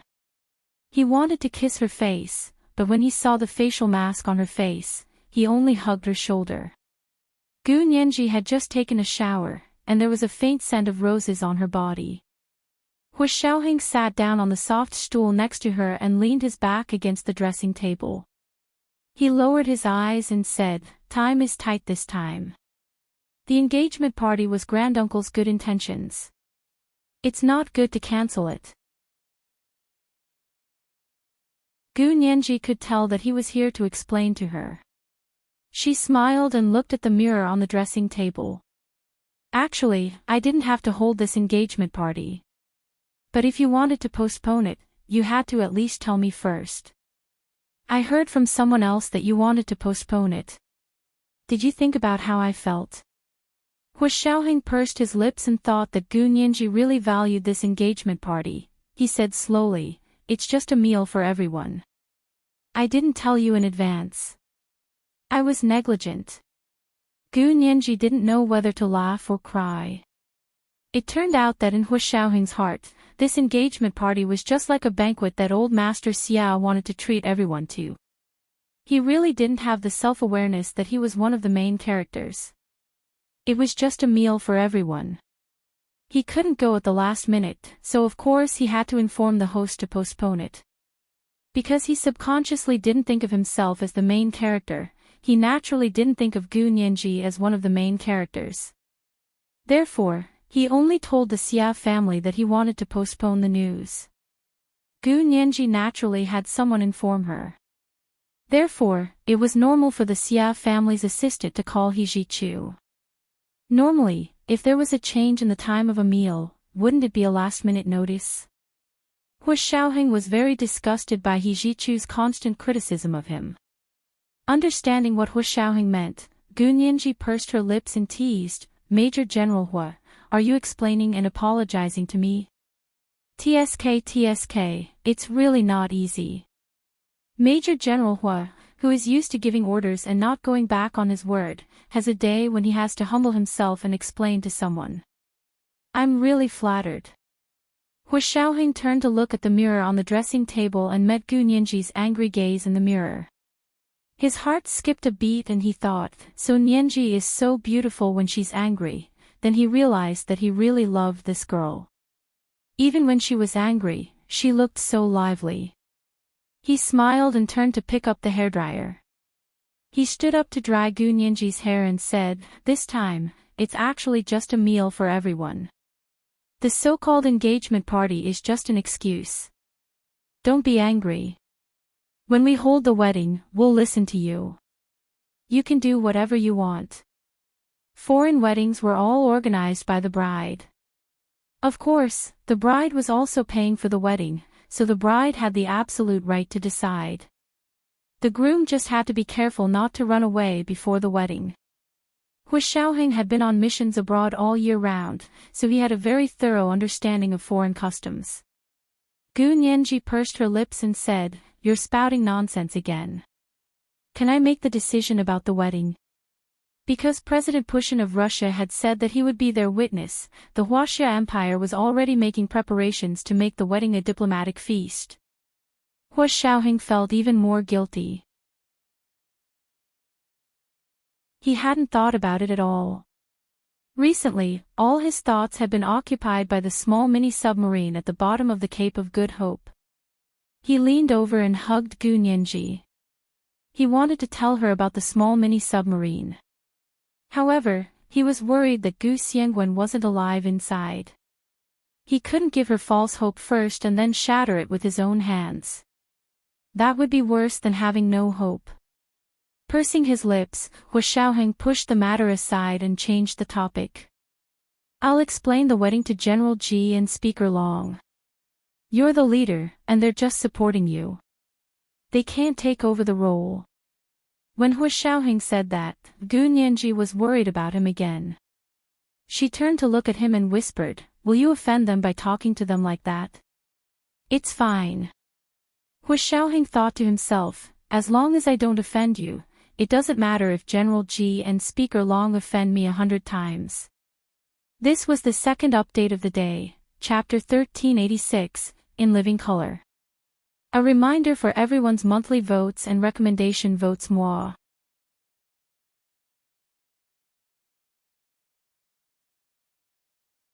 Chapter 1398. Actually, General Ji and Speaker Long weren't unreasonable people.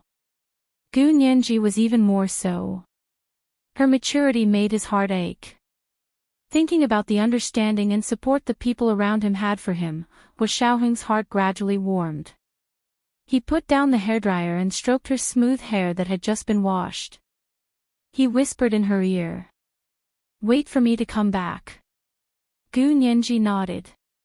Her concern for him overshadowed her earlier unhappiness. It would be a lie to say that she had no emotions, but the two of them had been together for so long. She couldn't keep harping on other people's mistakes. Compared to before, Hu Xiaoheng was already much better. Moreover, Hu Xiaoheng probably didn't mean to ignore her this time. Looking at the dark circles under his eyes, the stubble on his chin, the strong smell of cigarettes on his body, and his thinner face, it was obvious how busy he was and how tense his heart was. Gu Nianji didn't know what important mission Hu Xiaoheng had, but looking at him acting like he was facing a formidable enemy, it probably wasn't a small task. Moreover, with Hu Xiaoheng's current status, small tasks wouldn't be his turn. You have to be careful. Gu Nianji reminded him again. Okay, I'm fine now. You can go back. Rest well. You look like you didn't sleep at all last night, right?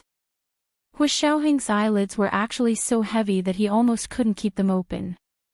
He really couldn't take it anymore and said, "I'll just lie here for a while. Don't worry about me." As he spoke, he sent a text to Fan Jian to tell him to go back first and pick him up at 6 the next morning. Fan Jian drove away as soon as he received the text. Gu Nianji got up to get a blanket from the closet.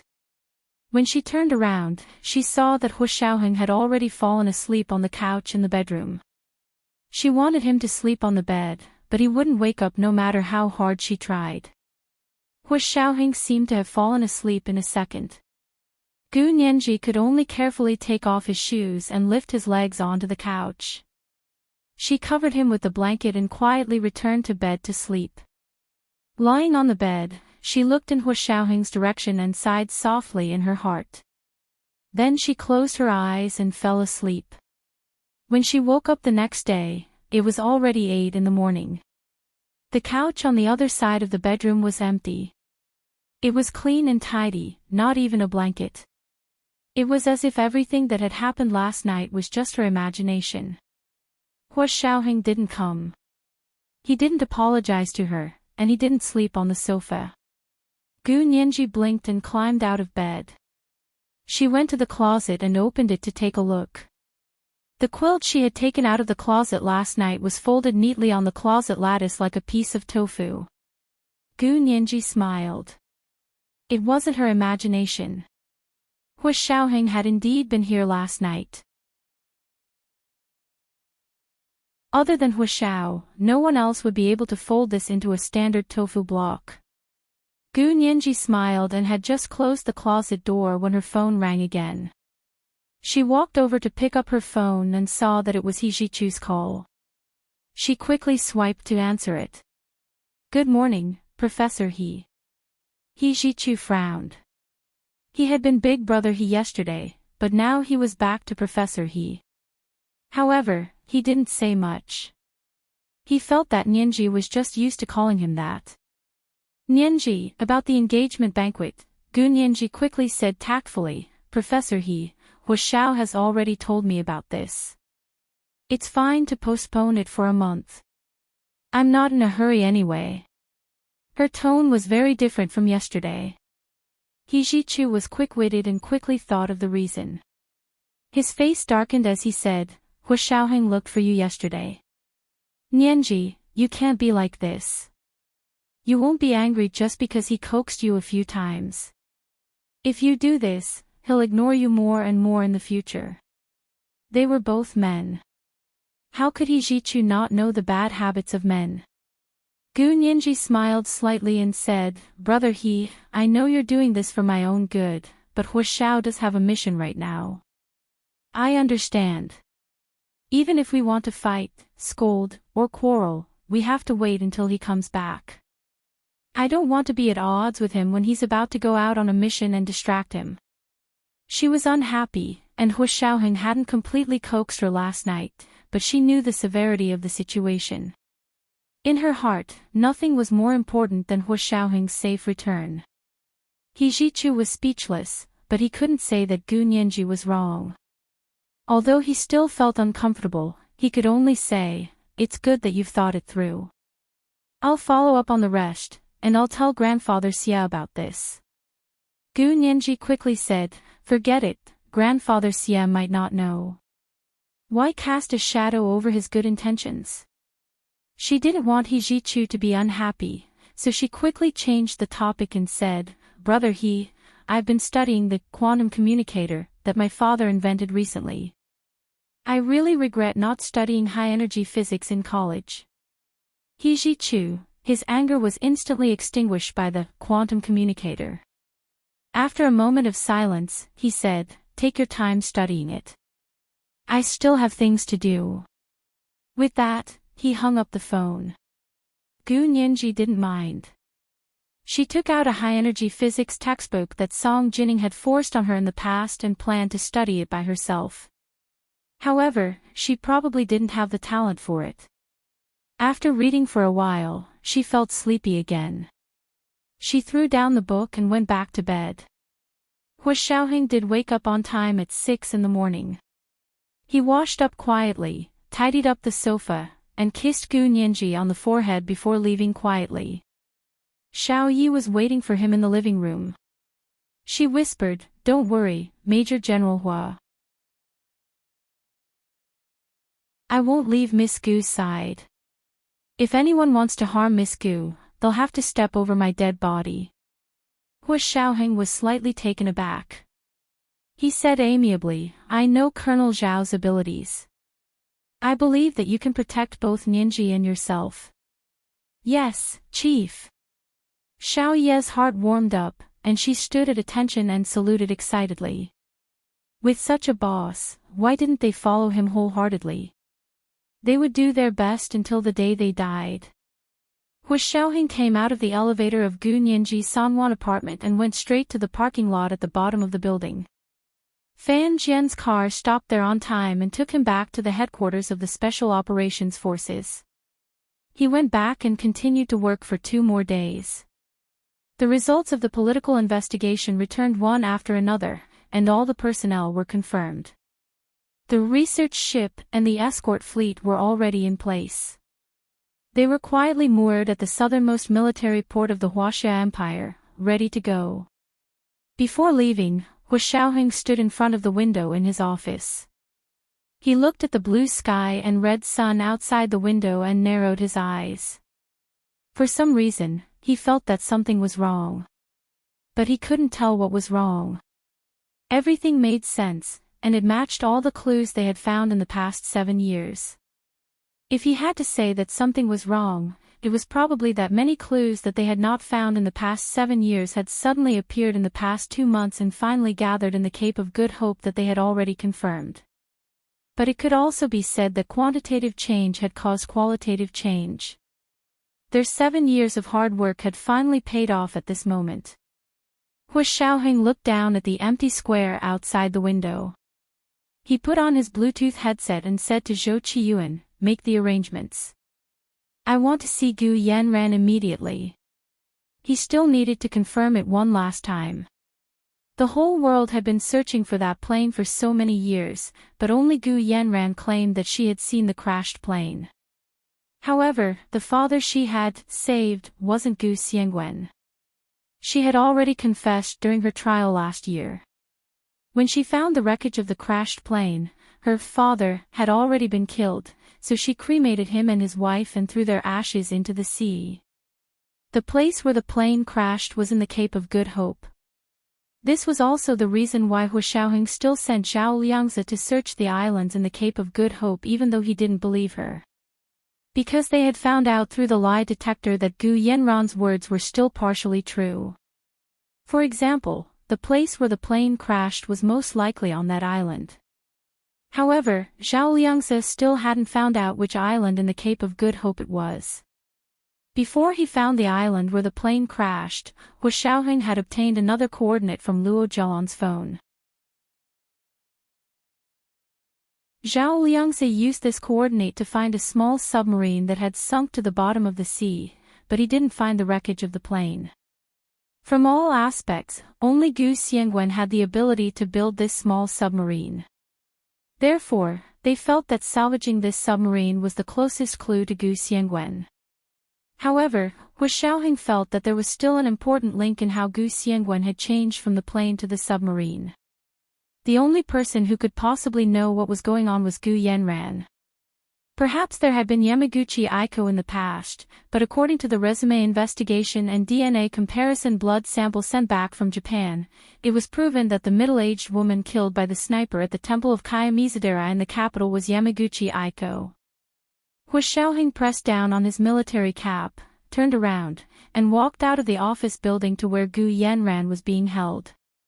Gu Yanran was a foreigner, and her conviction was in the Huaxia Empire. Because she had a close relationship with the Gu family, she had been held in the secret base of the Special Operations Forces until Gu Xiangwen's whereabouts were confirmed. The heavy metal door opened to the left and right with a clang, and Hu Xiaoheng's bulletproof car drove in. Gu Yanran's eyes were covered with a black cloth. She was brought to a small room with no windows and only a door to sit. After a while, someone came in and untied the black cloth from her eyes.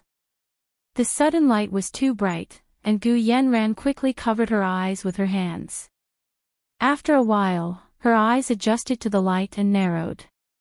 Standing in front of her was a tall, handsome man. It was Hu Xiaoheng. Under the military cap, the breathtakingly beautiful face had the ability to make people fall in love with Hu Xiaoheng for the rest of their lives. Gu Yanran saw that it was him and slowly smiled. She said meaningfully, "You've finally come to find me. I've been waiting for this day." "Really?" Hu Xiaoheng sat down in front of her and lit a cigarette. He played with the Zippo lighter that Gu Nianji had given him with one hand and tried to get information from her. "You've finally thought it through. Then tell us everything so we don't have to waste our breath." His attitude was calm, and his expression was calm as usual. There was no sign of panic at all. Gu Yanran's heart skipped a beat. It was different from what she had imagined. She looked at him suspiciously and said, "What did you say? Didn't I say everything I needed to say?" This is the first update of the day, chapter 1387, waiting for this day. Today is the third update.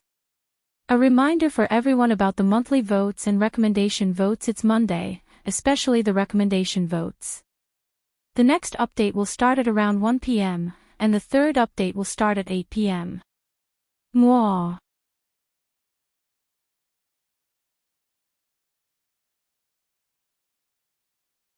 Chapter 1399.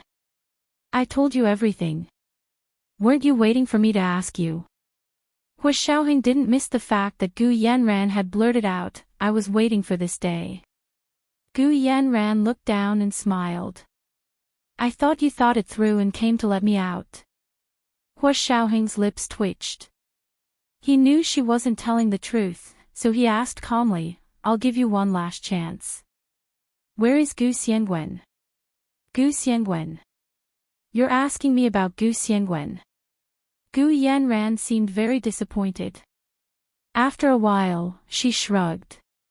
Didn't I already tell you? He died in the plane crash. I cremated his and his wife's bodies and threw the ashes into the sea. Then I found my biological father who abandoned his wife and daughter. I made him a vegetable and pretended to be Gu Xiangwen. Then how did you know about the island where the plane crashed? Hua Xiaoheng asked again. I'll let you say it again. You might not believe it, but I received a message from Gu Xiangwen asking me to go there to find him, so I went. Gu Yanran tilted her head with a smile. Hua Xiaoheng's expression turned cold. How did you receive the message? Gu Yanran seemed like she couldn't continue. She suddenly smiled and looked at him. You're forcing me to make up a story. Hua Xiaoheng was speechless. Just repeat what you said last time. Were you also making up a story last time? Hua Xiaoheng was getting impatient. He swore that if he found out Gu Xiangwen's real whereabouts this time, he would definitely get someone to execute Gu Yanran, regardless of whether he was dead or alive. The death penalty was enough for her crimes. The only reason they kept her alive was because she was the only person they knew who had seen the crash of MH210. And Gu Xiangwen was on that plane. Gu Yanran leaned back in her seat and said nonchalantly, Hua Xiao, don't force me. I've told you everything I know. If you continue to force me, I can only randomly make up a story. Ha ha ha ha, she laughed maniacally. The corners of her eyes were bloodshot, and her cheeks were abnormally red. No matter how he looked at it, it seemed like he was insane. Hua Xiaoheng narrowed his eyes and didn't continue to press her. He stood up and adjusted his military uniform. He said calmly, It's fine if you don't say it. I'm not in a hurry anyway. Let's see how long you can keep your mouth shut. Hua Xiaoheng turned around and left. Gu Yanran's hysterical laughter stopped abruptly. She looked at Hua Xiaoheng's silhouette in shock and uncertainty. Biting her lip, she suppressed the surging blood in her chest. She could not say it, actually, she didn't want to die. She really didn't want to die. By the time they got out of the place where Gu Yanran was being held, there was only half an hour before the military plane took off. Let's go to the airport. Hua Xiaoheng calmed himself down, and the expression on his face became even more unshakable. So what if it was a trap? This time, he was not alone. He had brought along the most elite Navy warships and Marine Corps of the Army. Setting a trap for him would be setting a trap for the Huaxia Empire. However, in this world, the person who was qualified to set a trap for the current Huaxia imperial military had yet to be born. In the face of absolute strength, all schemes and tricks were paper tigers. If it was really a trap, the other party must have put in a lot of effort, and the bait must be exceptionally delicious. Of course, Hua Xiaoheng was only considering the worst-case scenario. In fact, according to their intelligence analysis, the possibility of this being a trap was very low. That day, the weather was clear and the sun was shining. A military plane roared into the blue sky, carrying Hua Xiaoheng and his chosen team to the southernmost military port city airport. Song Jining sat with him and looked at the white clouds flying past the window. Her emotions were fluctuating. She whispered to Hua Xiaoheng. Did you detect any signs of life in the submarine? Hua Xiaoheng nodded. I did. No. Song Jinning's heart skipped a beat, and she raised her eyebrows. No. Really? Yes, it's just that the submarine has been at the bottom of the sea for about 5 or 6 years, or maybe 6 or 7 years. As for exactly how long it has been, we can only be sure if we salvage it. If it had been at the bottom of the sea for so long, it would probably be a disaster. Song Jining closed her eyes and said calmly, then I can only pray. Xiaoheng, 5 hours later, the military plane arrived at the military port city airport at the southernmost tip of the Huaxia Empire. Everyone got off the plane and was taken by military vehicles to the military port. There was no stop in the middle, so there was no time for everyone to make phone calls. When they arrived at the port and were about to board the ship, Xiaoheng sent people to stand at the entrance of each warship and collect their personal phones and electronic devices one by one. Don't worry, everyone. These devices will be returned to you after the operation is over. The electronic equipment for your work has already been installed and debugged on the ship. Everyone can use it without worry. When they said that they had installed and debugged, they meant that the equipment had already been closely monitored. Although these people had already passed the strict political investigation, that could only prove that these people had no misdeeds in the past. Who knew if they would in the future? This trip from the military port to the high seas near the Cape of Good Hope would take more than 10 days at sea. Including the time needed to salvage it, it would take a month to go back and forth. Therefore, they had to be on guard. These people were also from the military. They understood that this was an established procedure, so they were not dissatisfied. After everyone called their families to report that they were safe, they handed over their personal phones and electronic devices. Before Xiaoheng boarded the ship, he sent Gu Nianji a text message. Mr. A, we've arrived. Don't miss me. Song Jining looked up at the research ship in front of her. It was much bigger than the research ship they had taken to the Sea of Japan the last time. The ship had a blue hull and a white body. The hull of the ship near the port was painted with the word Seed. This was the name of the research ship. There were a total of 6 floors, 3 above the deck and 3 below the deck. The exterior looked no different from a normal research ship, but the equipment inside was completely different. Xiaoheng put away his phone and walked to Song Jining's side. He said calmly, this ship is 24 meters wide, has a design draft, and has a full displacement of about 8,000 tons. It is equipped with the most advanced active phased array radar system. It is bigger than the world's largest research ship. Song Jining couldn't help smiling. Bigger than the world's largest research ship. Don't you think there's something wrong with that sentence? I don't think so. Xiaoheng put his hands behind his back and said seriously. This isn't a research ship. If it's a research ship, how can it be bigger than the largest research ship? Because when the Western world evaluates the world's largest research ship, they usually don't consider Huaxia, Xiaoheng said calmly. But it doesn't matter. We won't compare ourselves to them. We just have to be stronger than them. Xiaoheng walked onto the deck and looked at the beautiful scenery of the sea and sky. He was slightly moved. It was their opportunity and honor to be able to protect such a beautiful ocean.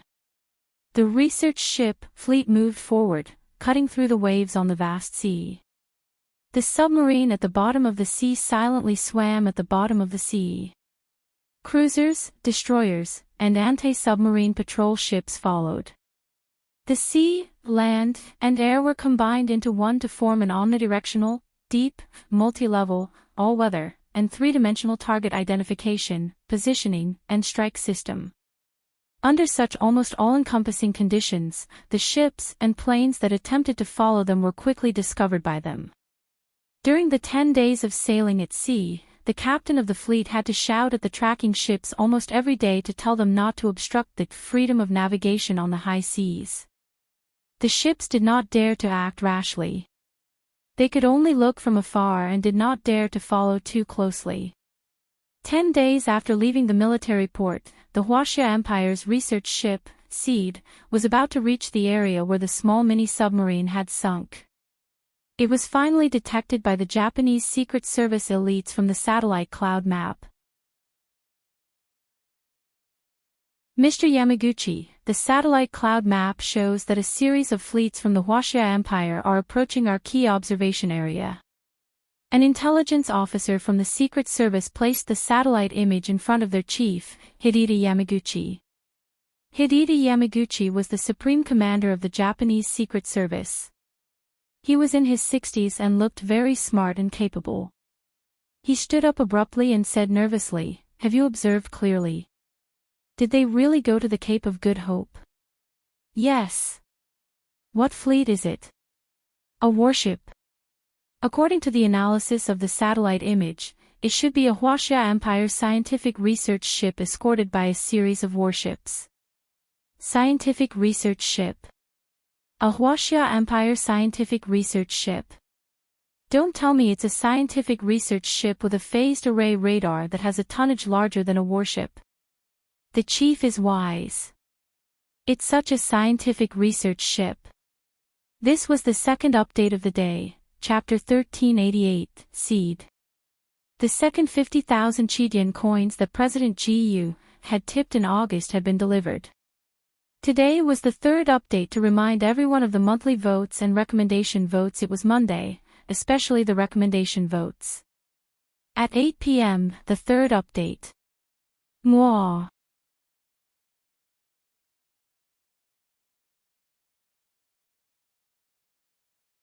Chapter 1400. Hideta Yamaguchi was so angry that he slammed the table and cursed, "You bastard.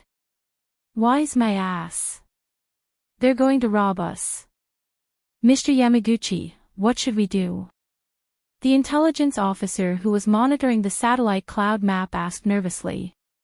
He was responsible for monitoring that sea area, so of course he knew what was in that place.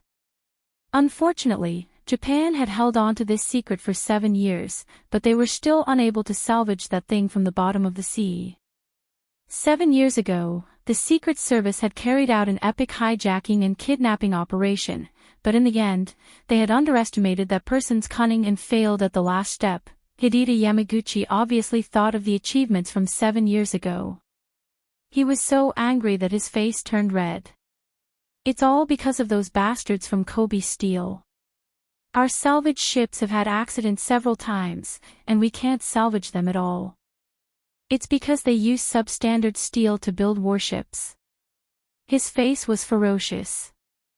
Last year, they told me that they needed a breakthrough in technology. I didn't believe them. This year, the scandal of Kobe Steel tampering with steel production data had sprung up like mushrooms after a spring rain. It was because the people from the Secret Service could no longer tolerate it and had taken action to investigate. Their 10-year fraud had been exposed to the world. In front of the powerful intelligence agency, they could no longer fake it. Bowing was useless. The predicament they were facing at the moment was not an ordinary one. However, these things were not within the consideration of the elites of the Secret Service. If it wasn't for the fact that the materials for the warships produced by Kobe Steel were substandard, they wouldn't have been unable to salvage the submarine for 7 years. The intelligence officer on the other side waited for Hideta Yamaguchi to finish scolding Kobe Steel before asking softly, "Mr. Yamaguchi, what do you want to do?" It was too late to jump in now. The other party had already sailed into the Cape of Good Hope with great fanfare. What was even more infuriating was that it was the high seas. They couldn't even send warships to fight directly. After Hideta Yamaguchi vented his anger, he felt much better. He frowned and came up with a plan.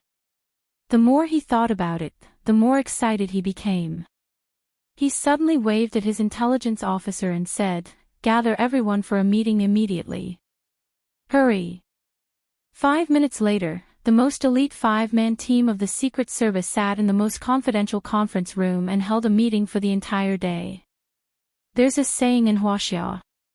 The mantis stalks the cicada, unaware of the oriole behind. There's another saying, when the sandpiper and the clam fight, the fisherman benefits. This time, we want to be the oriole and the fisherman at the same time. Hideta Yamaguchi set the purpose of this operation and then waved his hand. Our great Japanese maritime self-defense force has a base near the Cape of Good Hope. Feel free to deploy them. However, you can't use the name of the great Japanese maritime self-defense force, understand? Hey! The group of 5 answered in unison, their voices loud and clear. On the 10th night, Hu Xiaoheng finally arrived at the area where the submarine had sunk at the Cape of Good Hope and met up with Zhao Liangzi, who had been waiting there for a long time. Zhao Liangzi brought a group of people and took a speedboat to the research ship, Seed, to signal Hu Xiaoheng. Only when the signals from both sides matched did they confirm their identities. A rope basket was lowered from the research ship and Zhao Liangzi and the others were hoisted up. Mr. Hua. Zhao Liangzi saluted as soon as he reached the deck. He was also very excited. He hadn't seen anyone familiar for a long time. He was almost cut off from the world. Hu Xiaoheng nodded. How's the situation here? Zhao Liangzi's radar system was much more sophisticated than the equipment on their ship. He said, "We haven't found any ships or planes approaching this area for the time being, but we've detected some signals at sea recently. I'm worried that a ship will be coming soon." Hu Xiaoheng walked into the cabin and asked Zhao Liangzi to take out the detection records of the past few days. He entered them into his computer and looked at them carefully. Soon, the perimeter security system was deployed. Hu Xiaoheng gathered all the military equipment experts and said, "We've reached our destination. Time is of the essence, so we can't let everyone rest. From now on, we'll form 3 teams. We'll work in 3 shifts every day without stopping. We must salvage that small submarine as soon as possible." Technically, there were 4 ways to salvage a submarine: sealing the cabin and pumping water, floating box, foam plastic, and inflatable drainage. However, none of the 4 methods were suitable for the deep-sea submarine this time. For example, sealing the cabin and pumping water was for a damaged submarine. After sealing the breach, the water would be pumped to float the submarine. However, this small submarine was very tightly sealed, and there was no sign of water entering it at all. Another example was inflatable drainage, which was to inject compressed air into the sunken submarine to allow the water to be discharged, so that the submarine could float to the surface. Similarly, because the small submarine had sunk too deep, the frogmen couldn't dive to that depth, so neither method was suitable. In addition, the floating box and foam plastic salvage took too long and weren't suitable for their specific situation. Therefore, considering the location and size of the submarine, the experts from the Huaxia Imperial Military General Assembly Department came up with a new idea. They installed a huge robotic arm in the shape of a human hand on the research ship and fixed it with steel cables. Then, they drove the research ship directly above the submarine and lowered the robotic arm with iron chains. The robotic arm had cameras and control systems on it, so they could operate and monitor it through computer equipment on the ship. This way, they didn't have to let the frogman warriors take risks, nor did they have to worry about any traps below. However, this method was easy to say, but it was very difficult to operate. This was because this operation required very high precision, and the material requirements for the robotic arm were also very high. If the quality of the steel wasn't up to standard, it would break and the salvage would fail. Moreover, they didn't know why the submarine had sunk to the bottom. If it had been caught by something, it would take a lot of effort for them to salvage it. They didn't know if the engine they had brought had enough horsepower. These were all things that needed to be constantly corrected during trials. Hu Xiaoheng's orders were passed down, and the people on the ship were quickly divided into groups. Hu Xiaoheng, Song Jining, and Zhao Liangzi were considered the core personnel. They were divided into 3 different time periods, so that they could assist and monitor the 3 shifts of the General Assembly experts. Hu Xiaoheng took the lead in the first shift. He asked Song Jining and Zhao Liangzi to sleep first and would replace him in 8 hours. Song Jining was indeed a little tired from the bumpy journey at sea. She didn't stand on ceremony with Hu Xiaoheng and went to sleep in her cabin. Zhao Liangzi wasn't sleepy, and he was more familiar with this place, so he volunteered to wait a few hours before going to sleep. Hu Xiaoheng agreed and watched the General Assembly experts operate the robotic arm in the monitoring room with him. There were dozens of large and small computer screens lit up in the monitoring room. The largest screen was 60 inches, and the effect was very clear. Hu Xiaoheng stood in front of the screen and watched as the robotic arm that looked like a human hand was slowly lowered into the deep sea by a thick iron chain. This area of the sea was high seas, and there were usually few people here. Although the submarine had been here for several years, it had probably never moved. To the marine animals here, it was no different from a cluster of coral reefs. Colorful corals stood upright in the water, a large red starfish lay quietly on the reef, and a black stingray swept past the camera like a giant bat. The blue-purple electric eel wrapped around the robotic arm, and the box-shaped jellyfish that floated and sank were all famous killing experts. It gave this area of the sea an inexplicable murderous aura. Hu Xiaoheng stared intently at the screen and saw the robotic arm stretch out slightly in the sea, causing the 2-meter-long blue-purple electric eel to be torn apart. The robotic arm continued to descend. 30 minutes later, they finally saw the sand at the bottom of the sea. The small mini-submarine was even more clearly displayed in front of them. Hu Xiaoheng frowned slightly and suddenly said, "To the right, a little more to the right." The General Assembly expert remotely controlled the robotic arm and slowly moved it to the right. At that moment, a row of glowing words appeared above the mini-submarine. "Sirius I." An expert asked curiously, "Sirius I? Is that the name of this submarine?" No matter how calm Hu Xiaoheng was, his heart couldn't help but beat violently. This submarine was indeed related to Gu Xiangwen. They hadn't come in vain. Sirius was Gu Nianji's English name. This was the third watch of the day, chapter 1389, They Want to Steal Our Things. Today was the third watch. To remind everyone of the monthly votes and recommendation votes, it was Monday, especially the recommendation votes. Good night, dear ones.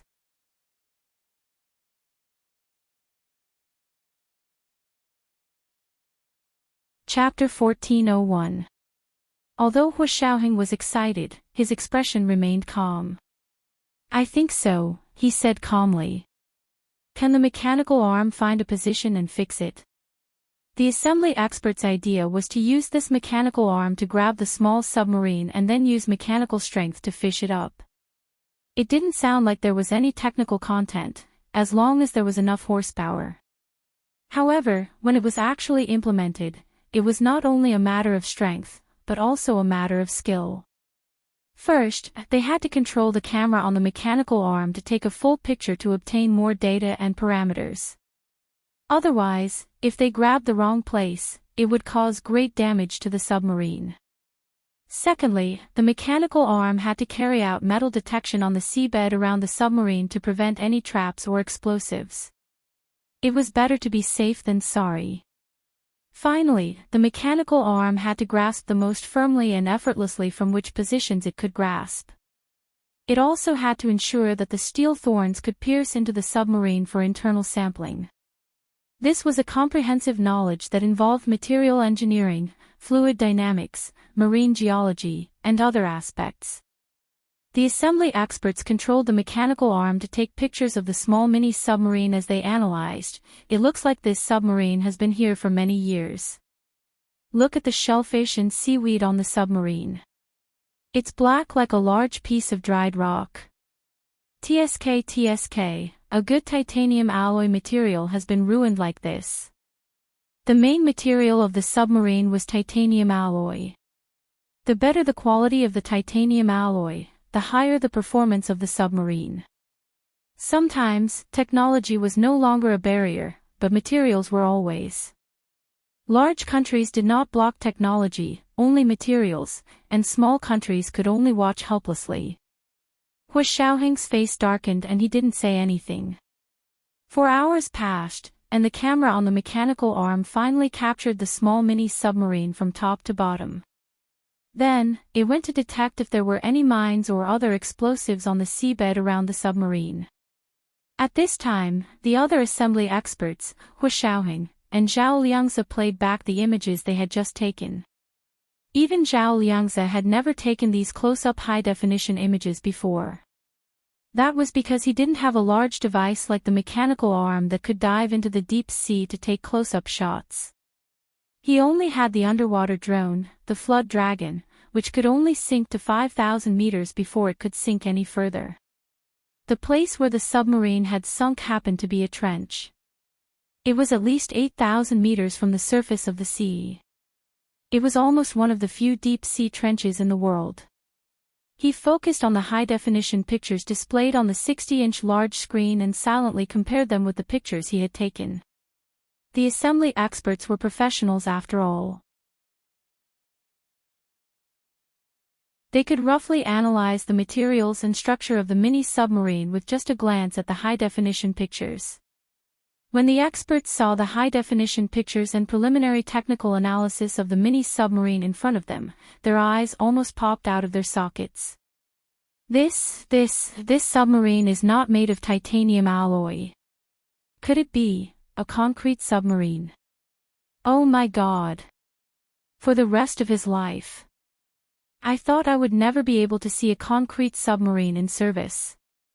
A few assembly experts almost pounced in front of the big screen and used their trembling hands to touch the high-definition picture of the submarine on the big screen, as if they could touch the real shell of the submarine. Cement submarine. Hu Xiaoheng and Zhao Liangzi looked at each other and saw the confusion in each other's eyes. Isn't the concrete submarine still in the laboratory model stage? It's the model stage, but the benefits are obvious to all.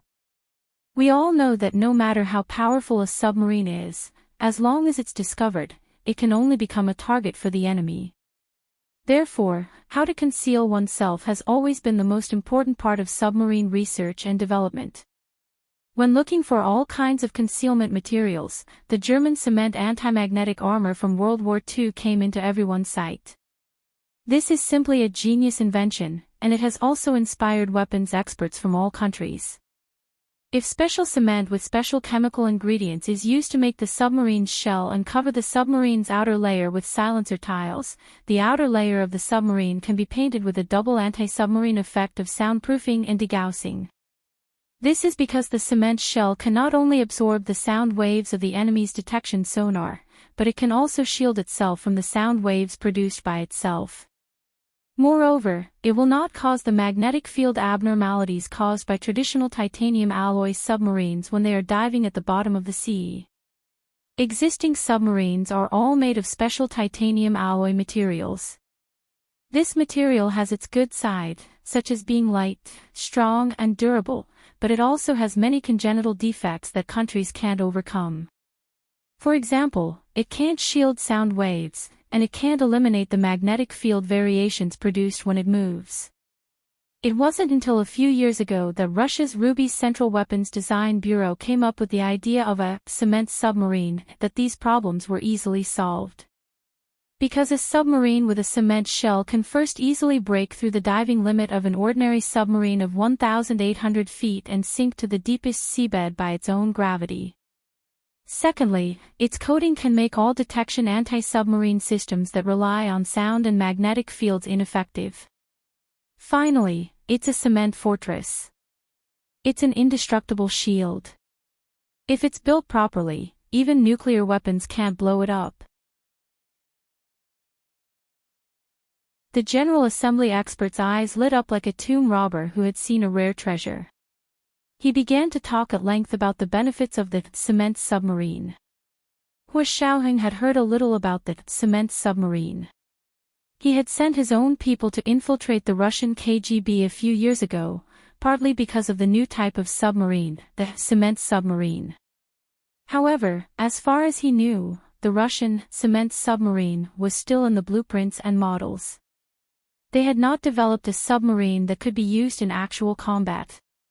Moreover, they were very small, much smaller than the small mini-submarine in front of them. They had previously identified this submarine as a small mini compared to traditional titanium alloy submarines. If it was really a cement submarine, then its size was already a proper giant. It's really a cement submarine. That's really impressive. Zhao Liangzi muttered to himself, but it's so heavy. How can it rise from the bottom of the sea? Look at its flank. Yes, that's the place. The General Assembly expert used a laser pointer to circle an area on the big screen. When it moves, there will be a glider extending out here. It can both reduce resistance and speed up. If it uses nuclear power as its power system, it'll be amazing. It'll have unlimited endurance at the bottom of the sea. In fact, the power system and operating system of a cement submarine are inherently superior to traditional submarines. This is because the power system of a cement submarine doesn't need to consider weight and can be added as much as possible. The introduction of the General Assembly experts finally made Hu Xiaoheng and Zhao Liangzi understand. The submarine in front of them was called Sirius I. It was at least 20 years ahead of the world's submarine technology. Chief, even if there's only a shell left of the submarine, it's worth our trip, not to mention the things inside. That's right, that's right. I didn't expect there to be such a good thing here. No wonder this operation is so secretive. Worth it. It's worth it. These people from the Huaxia Imperial Military General Assembly Department were all knowledgeable people. They had worked hard before to complete a task assigned by their superiors. But at this time, they were already determined to salvage the submarine from the bottom of their hearts. Many people wished they could make a military pledge. If they couldn't salvage it, they would stay here for the rest of their lives. This was because they were also experts in maritime weapons research, and there were several submarine experts. They rushed to Hu Xiaoheng and shook hands with him one by one. They said sincerely, "Chief, if this submarine can't be salvaged, we'll apply to stay here. We heard that you set up a base here. That's amazing. Your strategic foresight is unparalleled. Can we use your base? We promise to pay the rent." A few experts in their 40s and 50s looked at Hu Xiaoheng eagerly, hoping that he would agree to their request. Hu Xiaoheng didn't know whether to laugh or cry, but he still looked calm and said, "Don't worry, everyone. No matter what, we have to salvage this submarine. We'll let you study it when we get back." He paused and added, "If the owner of the submarine allows it." The owner of the submarine. This submarine has an owner. Who is it? An expert asked curiously. Sirius, Hu Xiaoheng said slowly, his heart suddenly softening. The name came out from the tip of his tongue and collided with his lips and teeth, reminding him of Gu Nianji's soft lips. Hu Xiaoheng closed his eyes and quickly chased this untimely charm out of his mind. He adjusted his expression and said, "As long as she agrees." Sirius. Is there really such a person? The experts were even more surprised. They thought it was just the name of the submarine. Gu Nianji's English name was only known by her close friends and colleagues. Ordinary people, such as these experts from the military, naturally had no way of knowing it. Hu Xiaoheng nodded and said with a smile, "Since this name is written on it, then there must be such a person. As long as you find her and get her permission, you can study this submarine." The experts looked at each other and wisely shut their mouths. They didn't continue to argue with Hu Xiaoheng about the ownership of the name Sirius. He was the one who discovered it anyway, so whatever he said was right. If they made things difficult for him, they would probably never have the chance to work with this submarine that they had dreamed of in their lives. Everyone quieted down and continued to operate the mechanical arm. 8 hours passed quickly, and it was time for the second group of experts to go on stage. Song Jining hadn't woken up yet, so Hu Xiaoheng asked Zhao Liangzi to stay here and find a place to sleep.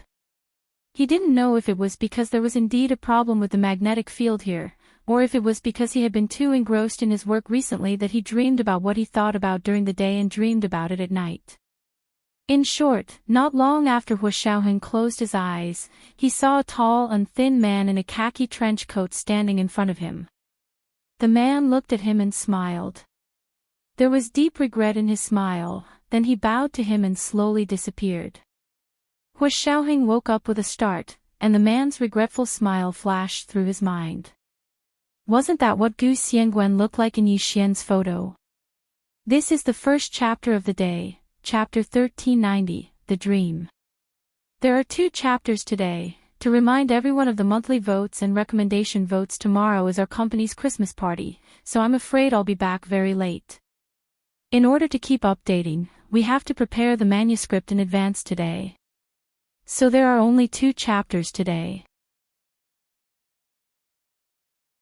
8 p.m., the second chapter. Mwah.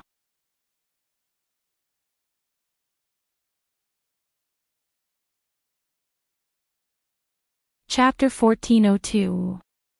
Hu Xiaoheng's face gradually turned ashen as he recalled Gu Xiangwen's every movement and expression in his dream. He rushed out of his cabin and ran all the way to the monitoring room. The dark blue sea outside the cabin rippled with the wind. The bright moon and stars reflected in the sea were shattered by the waves and scattered in the depths of the sea like pearls. Hu Xiaoheng finally stopped when he pushed open the door of the monitoring room. He calmed his breathing and stood at the door. The people in the monitoring room were shocked and turned to look in the direction of the door. It was Song Jinning's turn to operate the mechanical arm with the experts. Zhao Liangzi was still here with them. Seeing Hu Xiaoheng suddenly barge in, Zhao Liangzi quickly walked over and said, "Major General Hu, you've only slept for 3 hours. Aren't you going to sleep more?" Hu Xiaoheng shook his head and said as calmly as possible, "I'm not sleeping. You go to sleep. I'll watch this side." Zhao Liangzi quickly said, "I'm not sleepy either. Major General Hu, you came at the right time. We were just about to grab the submarine." Hu Xiaoheng looked at his watch. 11 hours had passed since they started fishing. "You've already started fishing." Hu Xiaoheng walked over and stood behind the expert to look at the display screen controlling the mechanical arm. "Have you detected the situation around the submarine?" Song Jinning stood beside him and nodded. "We've tested it all. No abnormal metal objects have appeared. Moreover, the trench here is so deep. No country has the technical means to bury explosives on the seabed here." Hu Xiaoheng slowly exhaled and looked at the mechanical arm on the display screen. It was like a large steel hand opening and closing in the seawater, stirring up the seawater until it gradually turned turbid. The coral was cut off at the waist and scattered on the seabed. The red starfish didn't move at all and floated into the distance with the overturned reef. The blue-purple electric eel hid far away. Only a few ugly anglerfish remained motionless in the water. A fin extended from their heads, and the top of the fin shone like an electric bulb. The box-shaped jellyfish was faintly discernible in the flickering lights of the anglerfish, and its long tentacles swayed in the seawater. This scene was like a dream or an illusion. Hu Xiaoheng stared closely at the mechanical arm. Seeing that it had finally completed its positioning, the 5 large mechanical fingers at the bottom opened up with a whoosh, bringing with it waves. Amidst the rolling waves, the 5 mechanical fingers suddenly closed and firmly grasped the upper half of the submarine on the seabed. Then, 5 shiny steel thorns suddenly extended from the tips of the 5 mechanical fingers.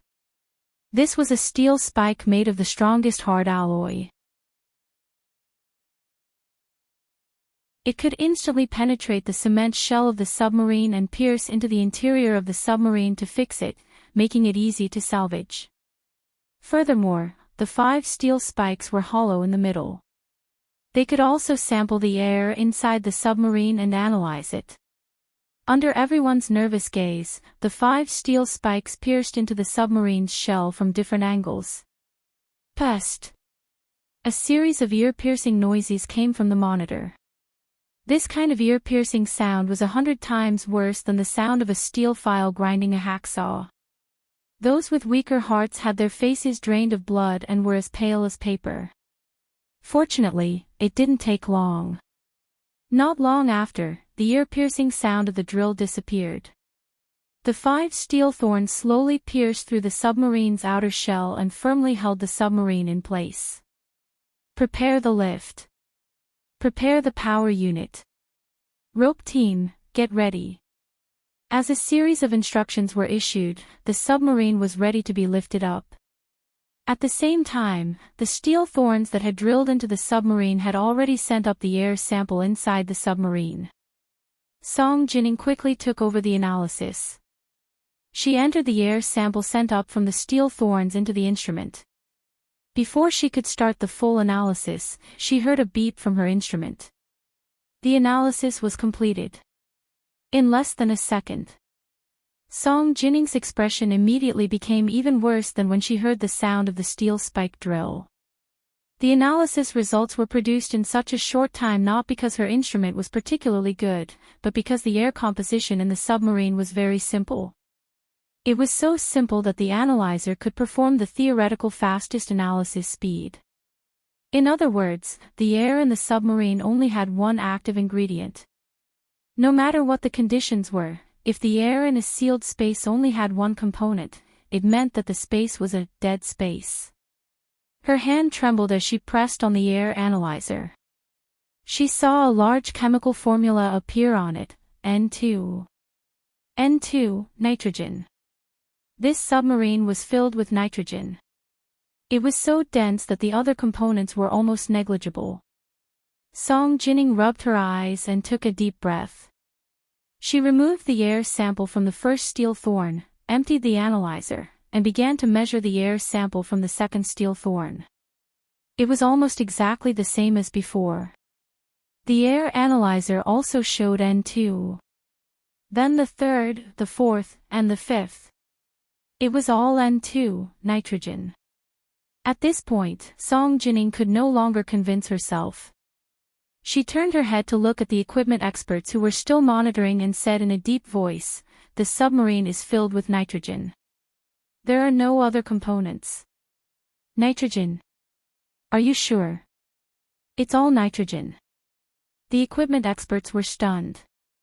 What kind of operation was this? Where did the nitrogen come from? How did it get into the submarine? If the oxygen in the submarine was thin, they could completely understand. However, not only was there no oxygen or carbon dioxide, but it was filled with pure nitrogen. That was a little strange.